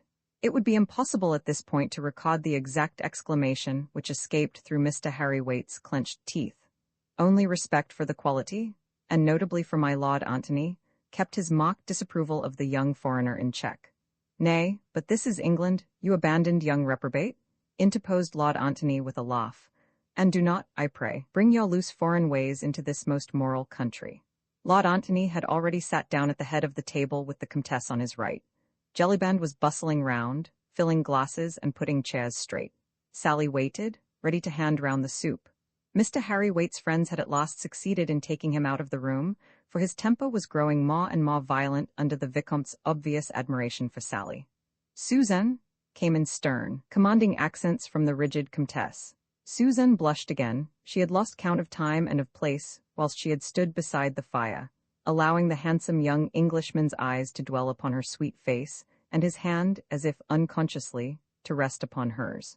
Her mother's voice brought her back to reality once more, and with a submissive "Yes, mamma," she took her place at the supper table. XXX, the schooner Marguerite's aching heart stood still. She felt, more than she heard, the men on the watch preparing for the fight. Her senses told her that each, with sword in hand, was crouching, ready for the spring. The voice came nearer and nearer. In the vast immensity of these lonely cliffs, with the loud murmur of the sea below, it was impossible to say how near, or how far, nor yet from which direction came that cheerful singer, who sang to God to save his king, whilst he himself was in such deadly danger. Faint at first, the voice grew louder and louder. From time to time, a small pebble detached itself apparently from beneath the firm tread of the singer, and went rolling down the rocky cliffs to the beach below. Marguerite, as she heard, felt that her very life was slipping away, as if when that voice drew nearer, when that singer became entrapped, she distinctly heard the click of Desgas' gun close to her. "No, no, no, no, oh, God in heaven, this cannot be. Let Armand's blood then be on her own head. Let her be branded as his murderer. Let even he, whom she loved, despise and loathe her for this. But God? Oh God, save him at any cost." With a wild shriek, she sprang to her feet and darted round the rock, against which she had been cowering. She saw the little red gleam through the chinks of the hut. She ran up to it and fell against its wooden walls, which she began to hammer with clenched fists in an almost maniacal frenzy, while she shouted, "Armand, Armand, for God's sake fire. Your leader is near. He is coming. He is betrayed. Armand, Armand, fire in heaven's name." She was seized and thrown to the ground. She lay there moaning, bruised, not caring, but still half sobbing, half shrieking. "Percy, my husband, for God's sake fly. Armand, Armand, why don't you fire?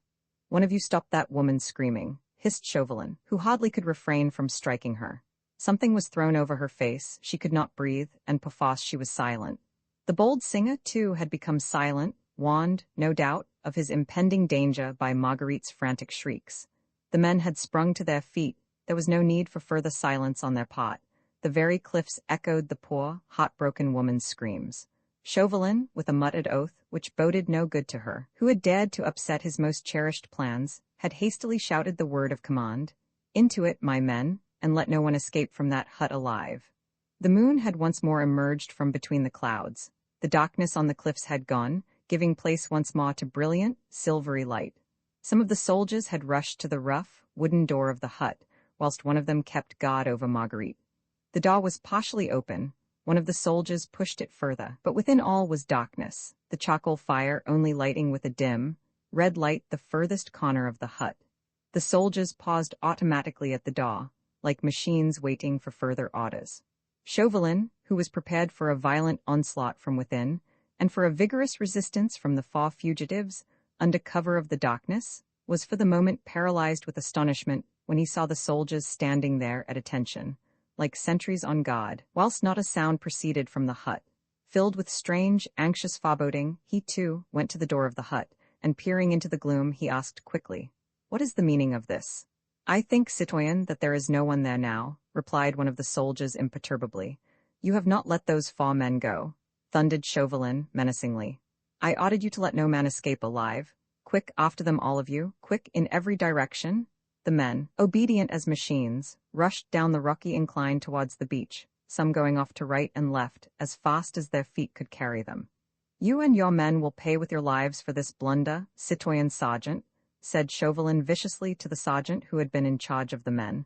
"And you, too, citoyen," he added, turning with a snarl to Desgas, "for disobeying my orders. You ordered us to wait, citoyen, until the tall Englishman arrived and joined the four men in the hut. No one came," said the sergeant sullenly. "But I ordered you just now, when the woman screamed, to rush in and let no one escape." "But, citoyen, the four men who were there before had been gone some time, I think." "You think? You?" said Chauvelin, almost choking with fury. "And you let them go?" "You ordered us to wait, citoyen," protested the sergeant, "and to implicitly obey your commands on pain of death. We waited. I heard the men creep out of the hut, not many minutes after we took cover, and long before the woman screamed," he added, as Chauvelin seemed still quite speechless with rage. "Hark!" said Desgas suddenly. In the distance the sound of repeated firing was heard. Chauvelin tried to peer along the beach below, but as luck would have it, the fitful moon once more hid her light behind a bank of clouds, and he could see nothing. "One of you go into the hut and strike a light," he stammered at last. Stolidly the sergeant obeyed. He went up to the charcoal fire and lit the small lantern he carried in his belt. It was evident that the hut was quite empty. "Which way did they go?" asked Chauvelin. "I could not tell, citoyen," said the sergeant. "They went straight down the cliff first, then disappeared behind some boulders." "Hush, what was that?"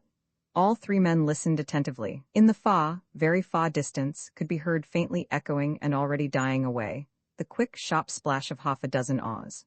Chauvelin took out his handkerchief and wiped the perspiration from his forehead. "The schooner's boat," was all he gasped. Evidently Armand just and his three companions had managed to creep along the side of the cliffs, whilst the men, like true soldiers of the well-drilled Republican army, had with blind obedience and in fear of their own lives, implicitly obeyed Chauvelin's orders to wait for the tall Englishman, who was the important capture. They had no doubt reached one of the creeks which jut far out to sea on this coast at intervals. Behind this, the boat of the Daydream must have been on the lookout for them, and they were by now safely on board the British schooner. As if to confirm this last supposition, the dull boom of a gun was heard from out at sea. "The schooner, citoyen," said Desgas quietly. "She's off." It needed all Chauvelin's nerve and presence of mind not to give way to a useless and undignified access of rage. There was no doubt now that once again that accursed British head had completely outwitted him. How he had contrived to reach the hut, without being seen by one of the 30 soldiers who guarded the spot, was more than Chauvelin could conceive.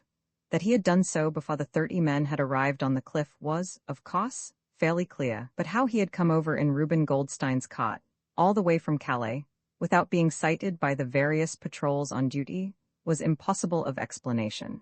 It really seemed as if some potent fate watched over that daring Scarlet Pimpernel, and his astute enemy almost felt a superstitious shudder pass through him as he looked round at the towering cliffs and the loneliness of this outlying coast. But surely this was reality, and the year of grace 1792. There were no fairies and hobgoblins about. Chauvelin and his 30 men had all heard with their own ears that accursed voice singing, "God Save the King," fully 20 minutes after they had all taken cover around the hut. By that time, the 4 fugitives must have reached the creek and got into the boat, and the nearest creek was more than a mile from the hut. Where had that daring singer got to? Unless Satan himself had lent him wings, he could not have covered that mile on a rocky cliff in the space of 2 minutes, and only 2 minutes had elapsed between his song and the sound of the boats oars away at sea. He must have remained behind, and was even now hiding somewhere about the cliffs. The patrols were still about, he would still be sighted, no doubt. Chauvelin felt hopeful once again. 1 or 2 of the men, who had run after the fugitives, were now slowly working their way up the cliff. One of them reached Chauvelin's side, at the very moment that this hope arose in the astute diplomatist's heart. "We were too late, citoyen," the soldier said. "We reached the beach just before the moon was hidden by that bank of clouds. The boat had undoubtedly been on the lookout behind that first creek, a mile off, but she had shoved off some time ago, when we got to the beach, and was already some way out to sea. We fired after her, but of course it was no good. She was making straight and quickly for the schooner. We saw her very clearly in the moonlight. Yes, said Chauvelin with eager impatience. She had shoved off some time ago, you said, and the nearest creek is a mile further on. Yes, citoyen. I ran all the way, straight to the beach, though I guessed the boat would have waited somewhere near the creek, as the tide would reach there earliest. The boat must have shoved off some minutes before the woman began to scream. Some minutes before the woman began to scream? Then Chauvelin's hopes had not deceived him. The Scarlet Pimpernel may have contrived to send the fugitives on ahead by the boat, but he himself had not had time to reach it. He was still on shore, and all the roads were well patrolled.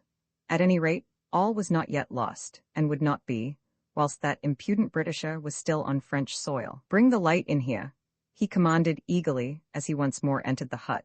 The sergeant brought his lantern, and together the two men explored the little place. With a rapid glance Chauvelin noted its contents.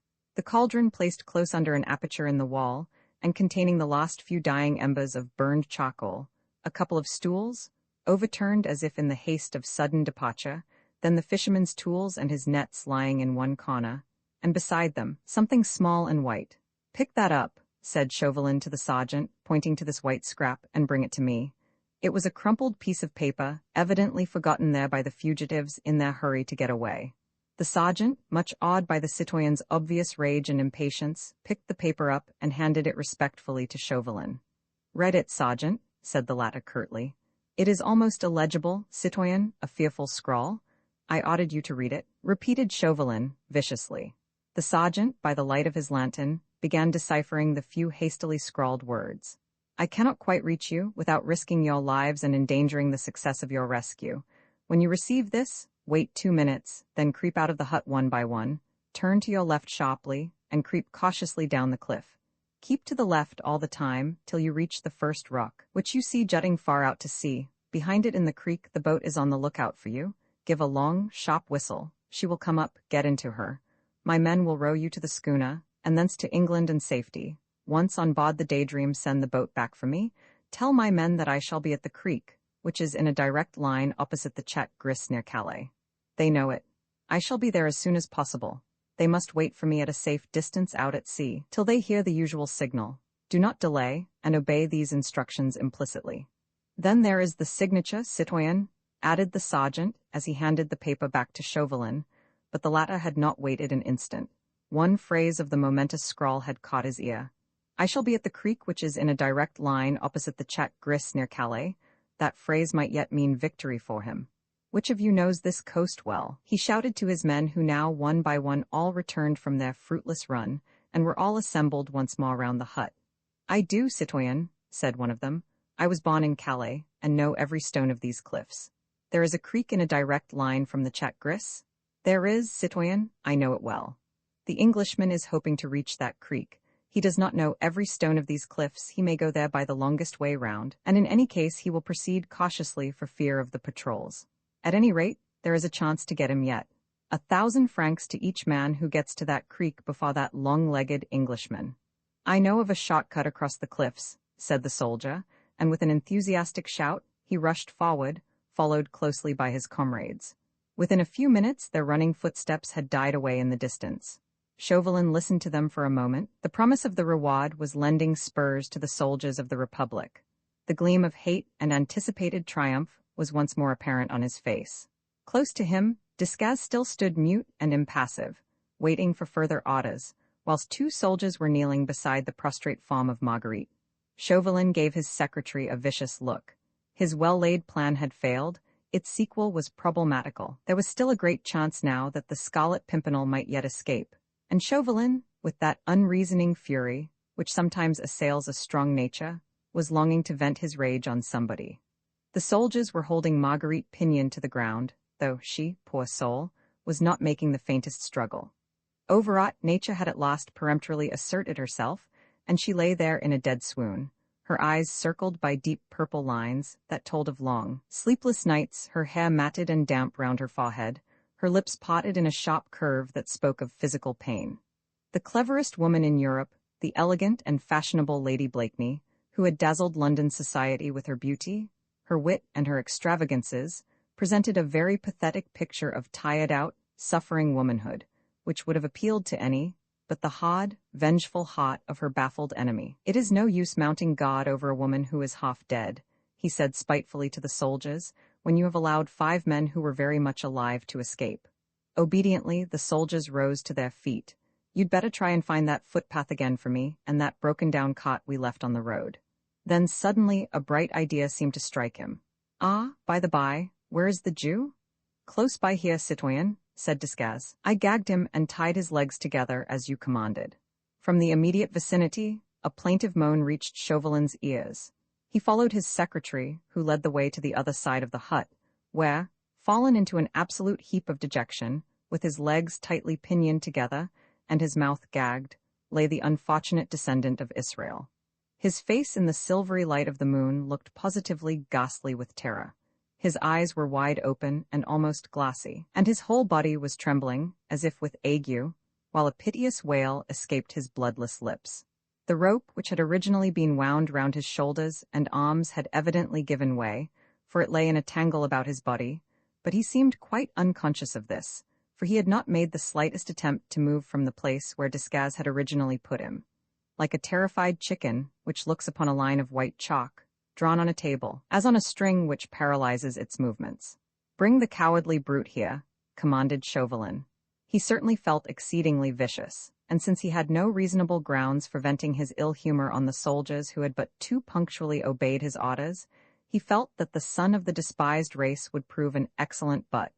With true French contempt of the Jew, which has survived the lapse of centuries even to this day, he would not go too near him, but said with biting sarcasm, as the wretched old man was brought in full light of the moon by the 2 soldiers, "I suppose now, that being a Jew, you have a good memory for bargains?" "Answer," he again commanded, as the Jew with trembling lips seemed too frightened to speak. "Yes, your honor," stammered the poor wretch. "You remember, then, the one you and I made together in Calais, when you undertook to overtake Reuben Goldstein, his nag, and my friend the tall stranger? But, your honor, there is no but, I said, do you remember?" Why, yes, your honor." "What was the bargain?" There was dead silence. The unfortunate man looked round at the great cliffs, the moon above, the stolid faces of the soldiers, and even at the poor, prostrate, inanimate woman close by, but said nothing. "Will you speak?" thundered Chauvelin menacingly. He did try, poor wretch, but obviously he could not. There was no doubt, however, that he knew what to expect from the stern man before him. "Your honor," he ventured imploringly.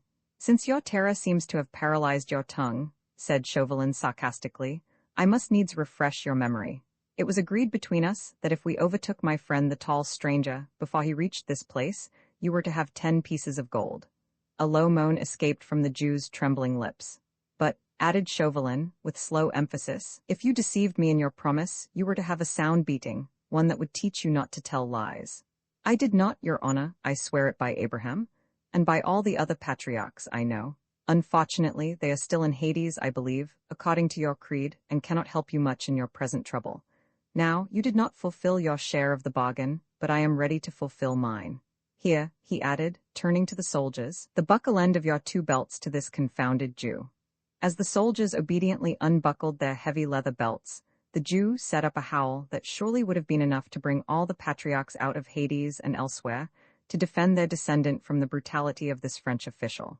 "I think I can rely on you, citoyen soldiers," laughed Chauvelin, maliciously, "to give this old liar the best and soundest beating he has ever experienced. But don't kill him," he added dryly. "We will obey, citoyen," replied the soldiers as imperturbably as ever. He did not wait to see his orders carried out. He knew that he could trust these soldiers, who were still smarting under his rebuke, not to mince matters when given a free hand to belabor a third party. "When that lumbering coward has had his punishment," he said to Desgas, "the men can guide us as far as the cot, and one of them can drive us in it back to Calais. The Jew and the woman can look after each other," he added roughly, "until we can send somebody for them in the morning. They can't run away very far in their present condition, and we cannot be troubled with them just now." Chauvelin had not given up all hope. His men, he knew, were spurred on by the hope of the reward. That enigmatic and audacious Scarlet Pimpernel, alone and with 30 men at his heels, could not reasonably be expected to escape a second time, but he felt less sure now. The Englishman's audacity had baffled him once, whilst the wooden-headed stupidity of the soldiers and the interference of a woman had turned his hand, which held all the trumps, into a losing one. If Marguerite had not taken up his time, if the soldiers had had a grain of intelligence, if it was a long if, and Chauvelin stood for a moment quite still, and enrolled 30-odd people in one long, overwhelming anathema. Nature, poetic, silent, balmy, the bright moon, the calm, silvery sea spoke of beauty and of rest, and Chauvelin cursed nature, cursed man and woman, and above all, he cursed all long-legged, meddlesome British enigmas with one gigantic curse. The howls of the Jew behind him, undergoing his punishment, sent a balm through his heart, overburdened as it was with revengeful malice. He smiled. It eased his mind to think that some human being at least was, like himself, not altogether at peace with mankind. He turned and took a last look at the lonely bit of coast, where stood the wooden hut, now bathed in moonlight, the scene of the greatest discomfiture ever experienced by a leading member of the Committee of Public Safety. Against a rock, on a hard bed of stone, lay the unconscious figure of Marguerite Blakeney, while some few paces further on, the unfortunate Jew was receiving on his broad back the blows of two stout leather belts, wielded by the stolid arms of two sturdy soldiers of the Republic. The howls of Benjamin Rosenbaum were fit to make the dead rise from their graves. They must have wakened all the gulls from sleep, and made them look down with great interest at the doings of the lords of the creation. "That will do," commanded Chauvelin, as the Jew's moans became more feeble, and the poor wretch seemed to have fainted away. "We don't want to kill him." Obediently, the soldiers buckled on their belts, one of them viciously kicking the Jew to one side. "Leave him there," said Chauvelin, "and lead the way now quickly to the cot. I'll follow." He walked up to where Marguerite lay and looked down into her face. She had evidently recovered consciousness and was making feeble efforts to raise herself. Her large, blue eyes were looking at the moonlit scene round her with a scared and terrified look. They rested with a mixture of horror and pity on the Jew, whose luckless fate and wild howls had been the first signs that struck her, with her returning senses. Then she caught sight of Chauvelin, in his neat, dark clothes, which seemed hardly crumpled after the stirring events of the last few hours. He was smiling sarcastically, and his pale eyes peered down at her with a look of intense malice. With mock gallantry, he stooped and raised her icy-cold hand to his lips, which sent a thrill of indescribable loathing through Marguerite's weary frame. "I much regret, fair lady," he said in his most suave tones, "that circumstances, over which I have no control, compel me to leave you here for the moment. But I go away, secure in the knowledge that I do not leave you unprotected. Our friend Benjamin here, though a trifle the worse for wear at the present moment, will prove a gallant defender of your fair person, I have no doubt. At dawn I will send an escort for you. Until then, I feel sure that you will find him devoted, though perhaps a trifle slow." Marguerite only had the strength to turn her head away. Her heart was broken with cruel anguish. One awful thought had returned to her mind together with gathering consciousness. What had become of Percy? What of Armand? She knew nothing of what had happened after she heard the cheerful song, "God Save the King," which she believed to be the signal of death. "I myself," concluded Chauvelin, "must now very reluctantly leave you. Au revoir, fair lady. We meet, I hope, soon in London. Shall I see you at the Prince of Wales' garden party? No? Ah, well, au revoir. Remember me, I pray, to Sir Percy Blakeney." And with a last ironical smile and bow, he once more kissed her hand and disappeared down the footpath in the wake of the soldiers, and followed by the imperturbable Desgas. Roman 31, the escape. Marguerite listened, half-dazed as she was, to the fast-retreating, firm footsteps of the four men. All nature was so still that she, lying with her ear close to the ground, could distinctly trace the sound of their tread, as they ultimately turned into the road, and presently the faint echo of the old cart wheels, the halting gait of the lean nag, told her that her enemy was a quarter of a league away. How long she lay there, she knew not. She had lost count of time. Dreamily she looked up at the moonlit sky, and listened to the monotonous roll of the waves. The invigorating scent of the sea was nectar to her wearied body. The immensity of the lonely cliffs was silent and dreamlike. Her brain only remained conscious of its ceaseless, its intolerable torture of uncertainty. She did not know. She did not know whether Percy was even now, at this moment, in the hands of the soldiers of the Republic, enduring, as she had done herself, the gibes and jeers of his malicious enemy. She did not know, on the other hand, whether Amon's lifeless body did not lie there, in the hut, whilst Percy had escaped, only to hear that his wife's hands had guided the human bloodhounds to the murder of Amon and his friends. The physical pain of utter weariness was so great that she hoped confidently her tired body could rest here forever, after all the turmoil, the passion, and the intrigues of the last few days, here, beneath that clear sky, within sound of the sea, and with this balmy autumn breeze whispering to her a last lullaby. All was so solitary, so silent like unto dreamland. Even the last faint echo of the distant cot had long ago died away, afar. Suddenly, a sound, the strangest, undoubtedly, that these lonely cliffs of France had ever heard, broke the silent solemnity of the shaw. So strange a sound was it that the gentle breeze ceased to murmur, the tiny pebbles to roll down the steep incline.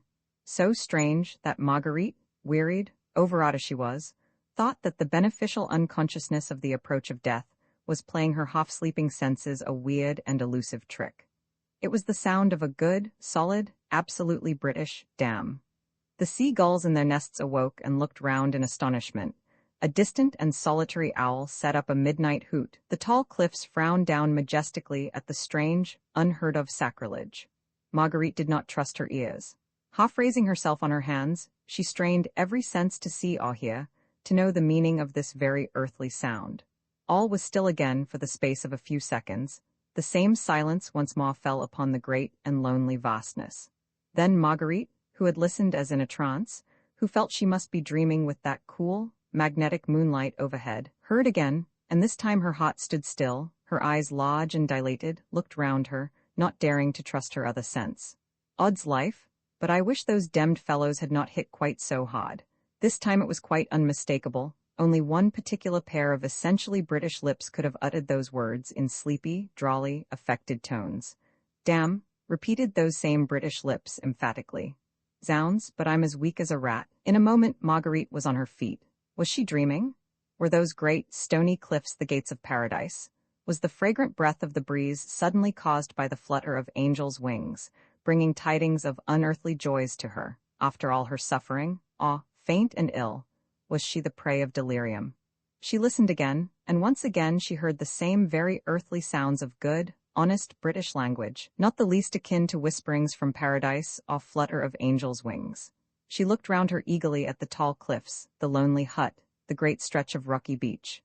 Somewhere there, above or below her, behind a boulder or inside a crevice, but still hidden from her longing, feverish eyes, must be the owner of that voice, which once used to irritate her, but now would make her the happiest woman in Europe if only she could locate it. Percy, Percy, she shrieked hysterically, tortured between doubt and hope. I am here, come to me, where are you, Percy, Percy? It's all very well calling me, dear, said the same sleepy, drawly voice, but odds life, I cannot come to you. Those demmed frog-eaters have trussed me like a goose on a spit, and I am weak as a mouse, I cannot get away. And still Marguerite did not understand. She did not realize for at least another 10 seconds whence came that voice, so drawly, so dear, but alas, with a strange accent of weakness and of suffering. There was no one within sight, except by that rock, great God. The Jew, was she mad or dreaming? His back was against the pale moonlight, he was half-crouching, trying vainly to raise himself with his arms tightly pinioned. Marguerite ran up to him, took his head in both her hands, and looked straight into a pair of blue eyes, good-natured, even a trifle amused, shining out of the weird and distorted mask of the Jew. Percy, Percy, my husband? She gasped, faint with the fullness of her joy. Thank God, La dear, he rejoined good-humoredly. We will both do that anon, and you think you can loosen these demmed ropes and release me from my inelegant attitude. She had no knife, her fingers were numb and weak, but she worked away with her teeth, while great welcome tears poured from her eyes, onto those poor, pinioned hands. Odds life? He said, when at last, after frantic efforts on her part, the ropes seemed at last to be giving way, but I marvel whether it has ever happened before, that an English gentleman allowed himself to be licked by a demmed foreigner, and made no attempt to give as good as he got. It was very obvious that he was exhausted from sheer physical pain, and when at last the rope gave way, he fell in a heap against the rock. Marguerite looked helplessly round her. Oh, for a drop of water on this awful beach, she cried in agony, seeing that he was ready to faint again. Nay, dear, he murmured with his good-humored smile, personally I should prefer a drop of good French brandy, and you'll dive in the pocket of this dirty old garment, you'll find my flask. I am demned if I can move. When he had drunk some brandy, he forced Marguerite to do likewise. That's better now, eh, little woman, he said with a sigh of satisfaction. Hey-ho, but this is a queer rig-up for Sir Percy Blakeney, bought, to be found in by his lady, and no mistake. Begad, he added, passing his hand over his chin, I haven't been shaved for nearly 20 hours. I must look a disgusting object. As for these curls, and laughingly he took off the disfiguring wig and curls, and stretched out his long limbs, which were cramped from many hours stooping. Then he bent forward and looked long and searchingly into his wife's blue eyes. Percy, she whispered, while a deep blush suffused her delicate cheeks and neck, if you only knew? I do know, dear, everything, he said with infinite gentleness. And can you ever forgive? I have not to forgive, sweetheart. Your heroism, your devotion, which I, alas, so little deserved, have more than atoned for that unfortunate episode at the ball. Then you knew? She whispered. All the time. Yes, he replied tenderly. I knew, all the time. But begad, had I but known what a noble heart yours was, my Margaret, I should have trusted you, as you deserved to be trusted, and you would not have had to undergo the terrible sufferings of the past few hours in order to run after a husband who has done so much that needs forgiveness. They were sitting side by side, leaning up against a rock, and he had rested his aching head on her shoulder. She certainly now deserved the name of the happiest woman in Europe. It is a case of the blind leading the lame, sweetheart, is it not? He said with his good-natured smile of old. Odd's life, but I do not know which are the more sore, my shoulders or your little feet. He bent forward to kiss them, for they peeped out through her torn stockings and bore pathetic witness to her endurance and devotion. But Armand, she said with sudden terror and remorse, as in the midst of her happiness the image of the beloved brother, for whose sake she had so deeply sinned, rose now before her mind. Oh, have no fear for Armand, sweetheart, he said tenderly. Did I not pledge you my word that he should be safe? He with de Tournay and the others are even now on board the Daydream. But how? She gasped. I do not understand. Yet 'tis simple enough, dear, he said with that funny, half-shy, half-inane laugh of his. You see, when I found that brute Chauvelin meant to stick to me like a leech, I thought the best thing I could do, as I could not shake him off, was to take him along with me. I had to get to Armand and the others somehow, and all the roads were patrolled, and everyone on the lookout for your humble servant. I knew that, when I slipped through Chauvelin's fingers at the check gris, that he would lie in wait for me here, whichever way I took. I wanted to keep an eye on him and his doings, and a British head is as good as a French one any day. Indeed, it had proved to be infinitely better, and Marguerite's heart was filled with joy and marvel, as he continued to recount to her the daring manner in which he had snatched the fugitives away, right from under Chauvelin's very nose. Dressed as the dirty old Jew, he said gaily, I knew I should not be recognized. I had met Reuben Goldstein in Calais earlier in the evening. For a few gold pieces he supplied me with this rig-out, and undertook to bury himself out of sight of everybody, whilst he lent me his cot and nag. But if Chauvelin had discovered you, she gasped excitedly, your disguise was good, but he is so sharp. Odds fish, he rejoined quietly, then certainly the game would have been up. I could but take the risk. I know human nature pretty well by now, he added, with a note of sadness in his cheery, young voice, and I know these Frenchmen out and out. They so loathe a Jew that they never come nearer than a couple of yards of him, and begad, I fancy that I contrived to make myself look about as loathsome an object as it is possible to conceive. Yes, and then? She asked eagerly. Zooks, then I carried out my little plan. That is to say, at first I only determined to leave everything to chance, but when I heard Chauvelin giving his orders to the soldiers, I thought that fate and I were going to work together after all. I reckoned on the blind obedience of the soldiers. Chauvelin had ordered them on pain of death not to stir until the tall Englishman came. Desgas had thrown me down in a heap quite close to the hut. The soldiers took no notice of the Jew, who had driven Citoyen Chauvelin to this spot. I managed to free my hands from the ropes with which the brute had trussed me. I always carry pencil and paper with me wherever I go, and I hastily scrawled a few important instructions on a scrap of paper. Then I looked about me. I crawled up to the hut, under the very noses of the soldiers, who lay under cover without stirring, just as Chauvelin had ordered them to do. Then I dropped my little note into the hut through a chink in the wall, and waited. In this note I told the fugitives to walk noiselessly out of the hut, creep down the cliffs, keep to the left until they came to the first creek, to give a certain signal, when the boat of the Daydream, which lay in wait not far out to sea, would pick them up. They obeyed implicitly, fortunately for them and for me. The soldiers who saw them were equally obedient to Chauvelin's orders. They did not stir. I waited for nearly half an hour. When I knew that the fugitives were safe, I gave the signal, which caused so much stir. And that was the whole story. It seemed so simple, and Marguerite could but marvel at the wonderful ingenuity, the boundless pluck and audacity which had evolved and helped to carry out this daring plan. But those brutes struck you? She gasped in horror at the bare recollection of the fearful indignity. Well, that could not be helped, he said gently. Whilst my little wife's fate was so uncertain, I had to remain here by her side. Odds life? He added merrily. Never fear. Chauvelin will lose nothing by waiting, I warrant. Wait till I get him back to England? La, he shall pay for the thrashing he gave me with compound interest, I promise you. Marguerite laughed. It was so good to be beside him, to hear his cheery voice, to watch that good-humored twinkle in his blue eyes as he stretched out his strong arms, in longing for that foe, and anticipation of his well-deserved punishment. Suddenly, however, she started. The happy blush left her cheek. The light of joy died out of her eyes. She had heard a stealthy footfall overhead, and a stone had rolled down from the top of the cliffs right down to the beach below.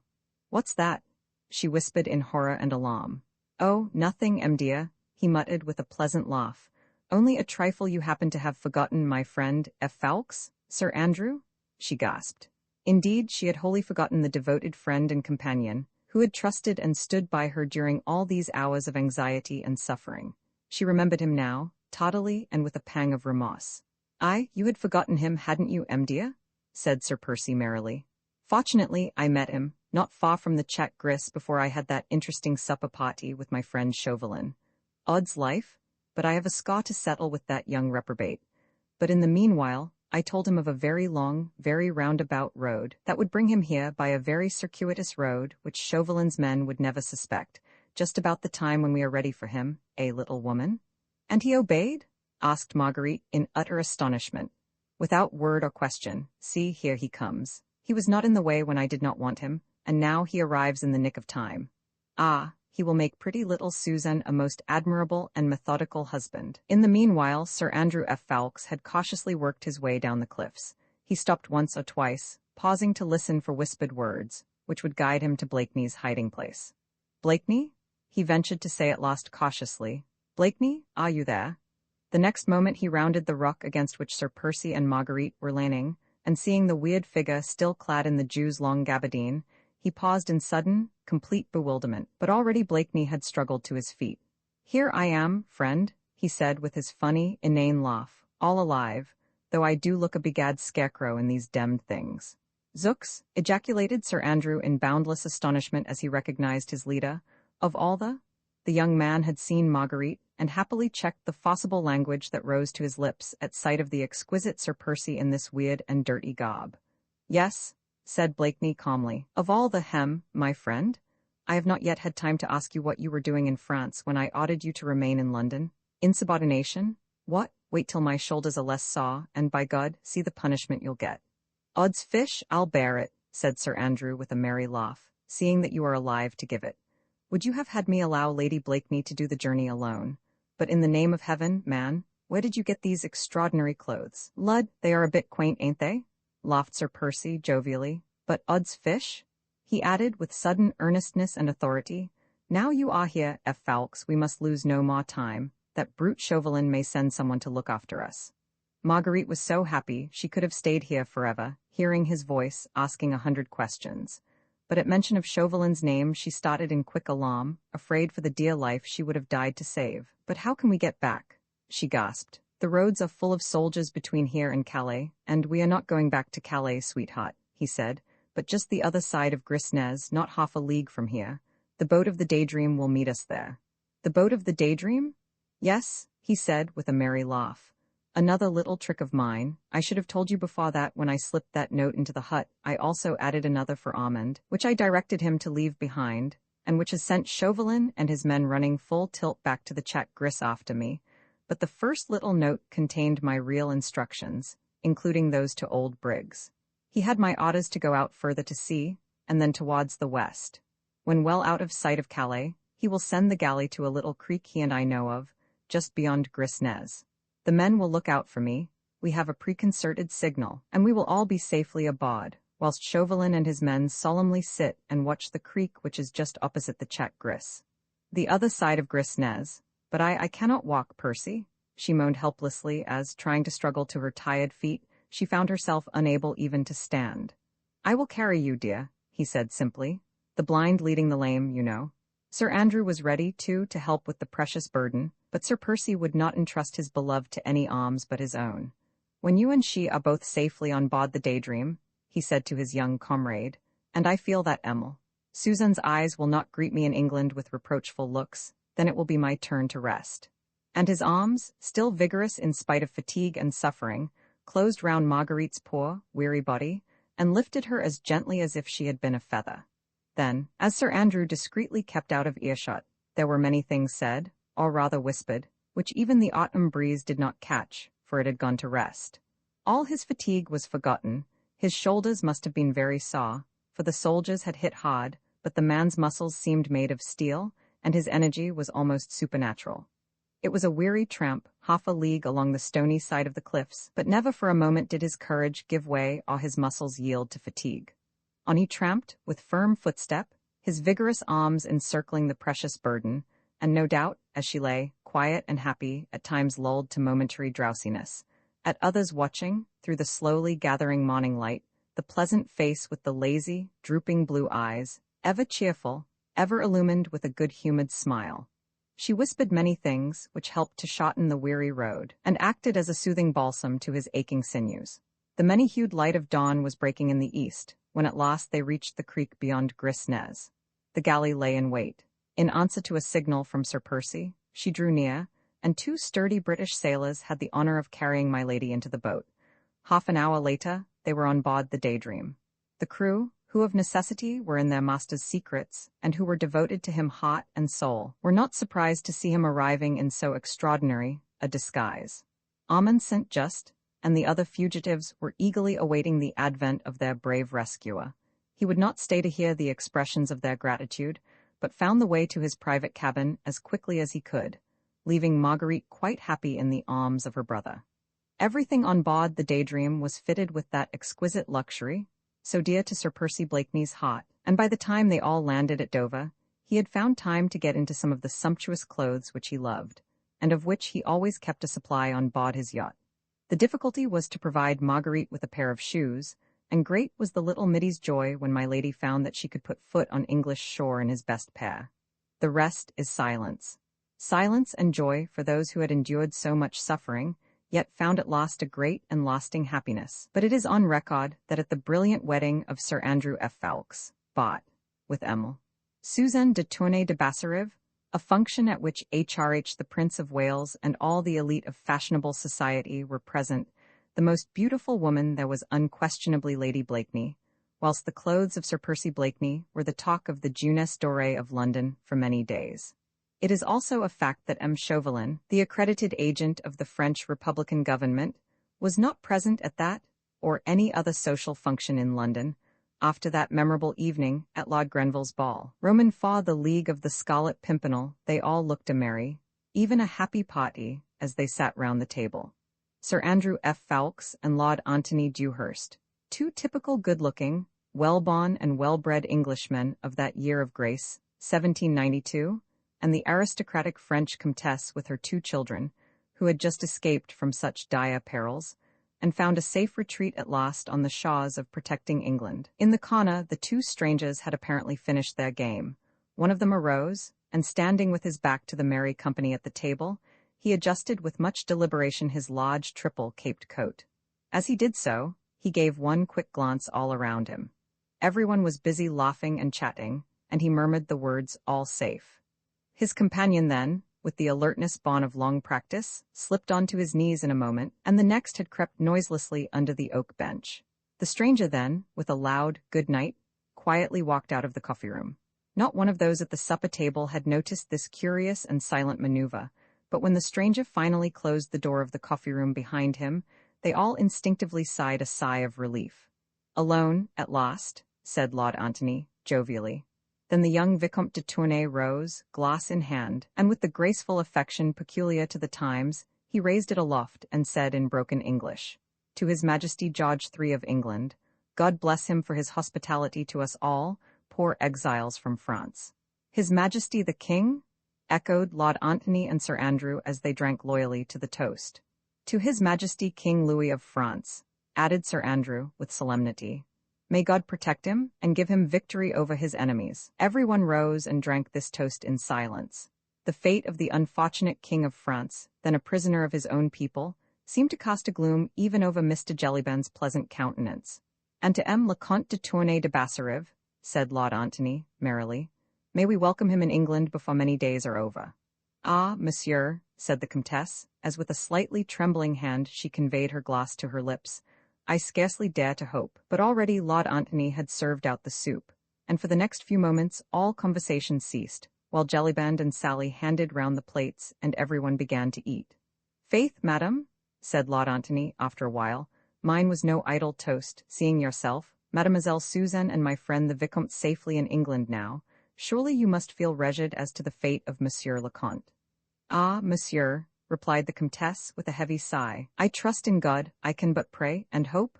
Ay, madam, here interposed Sir Andrew F. Ffoulkes, trust in God by all means, but believe also a little in your English friends who have sworn to bring the Count safely across the Channel, even as they have brought you today.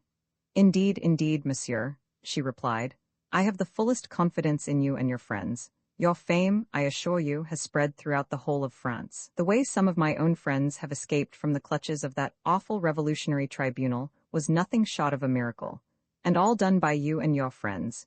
We were but the hands, Madame la Comtesse.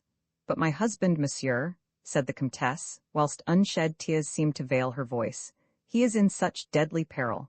I would never have left him. Only, there were my children, I was torn between my duty to him, and to them. They refused to go without me, and you and your friends assured me so solemnly that my husband would be safe.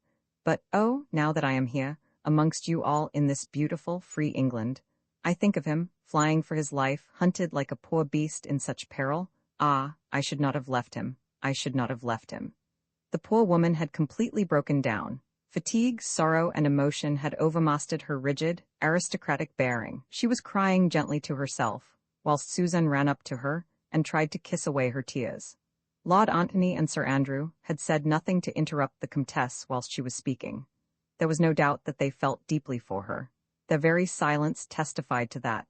But in every century, and ever since England has been what it is, an Englishman has always felt somewhat ashamed of his own emotion and of his own sympathy.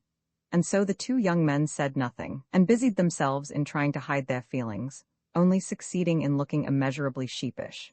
As for me, monsieur, said Suzanne, suddenly, as she looked through a wealth of brown curls across at Sir Andrew, I trust you absolutely, and I know that you will bring my dear father safely to England, just as you brought us today.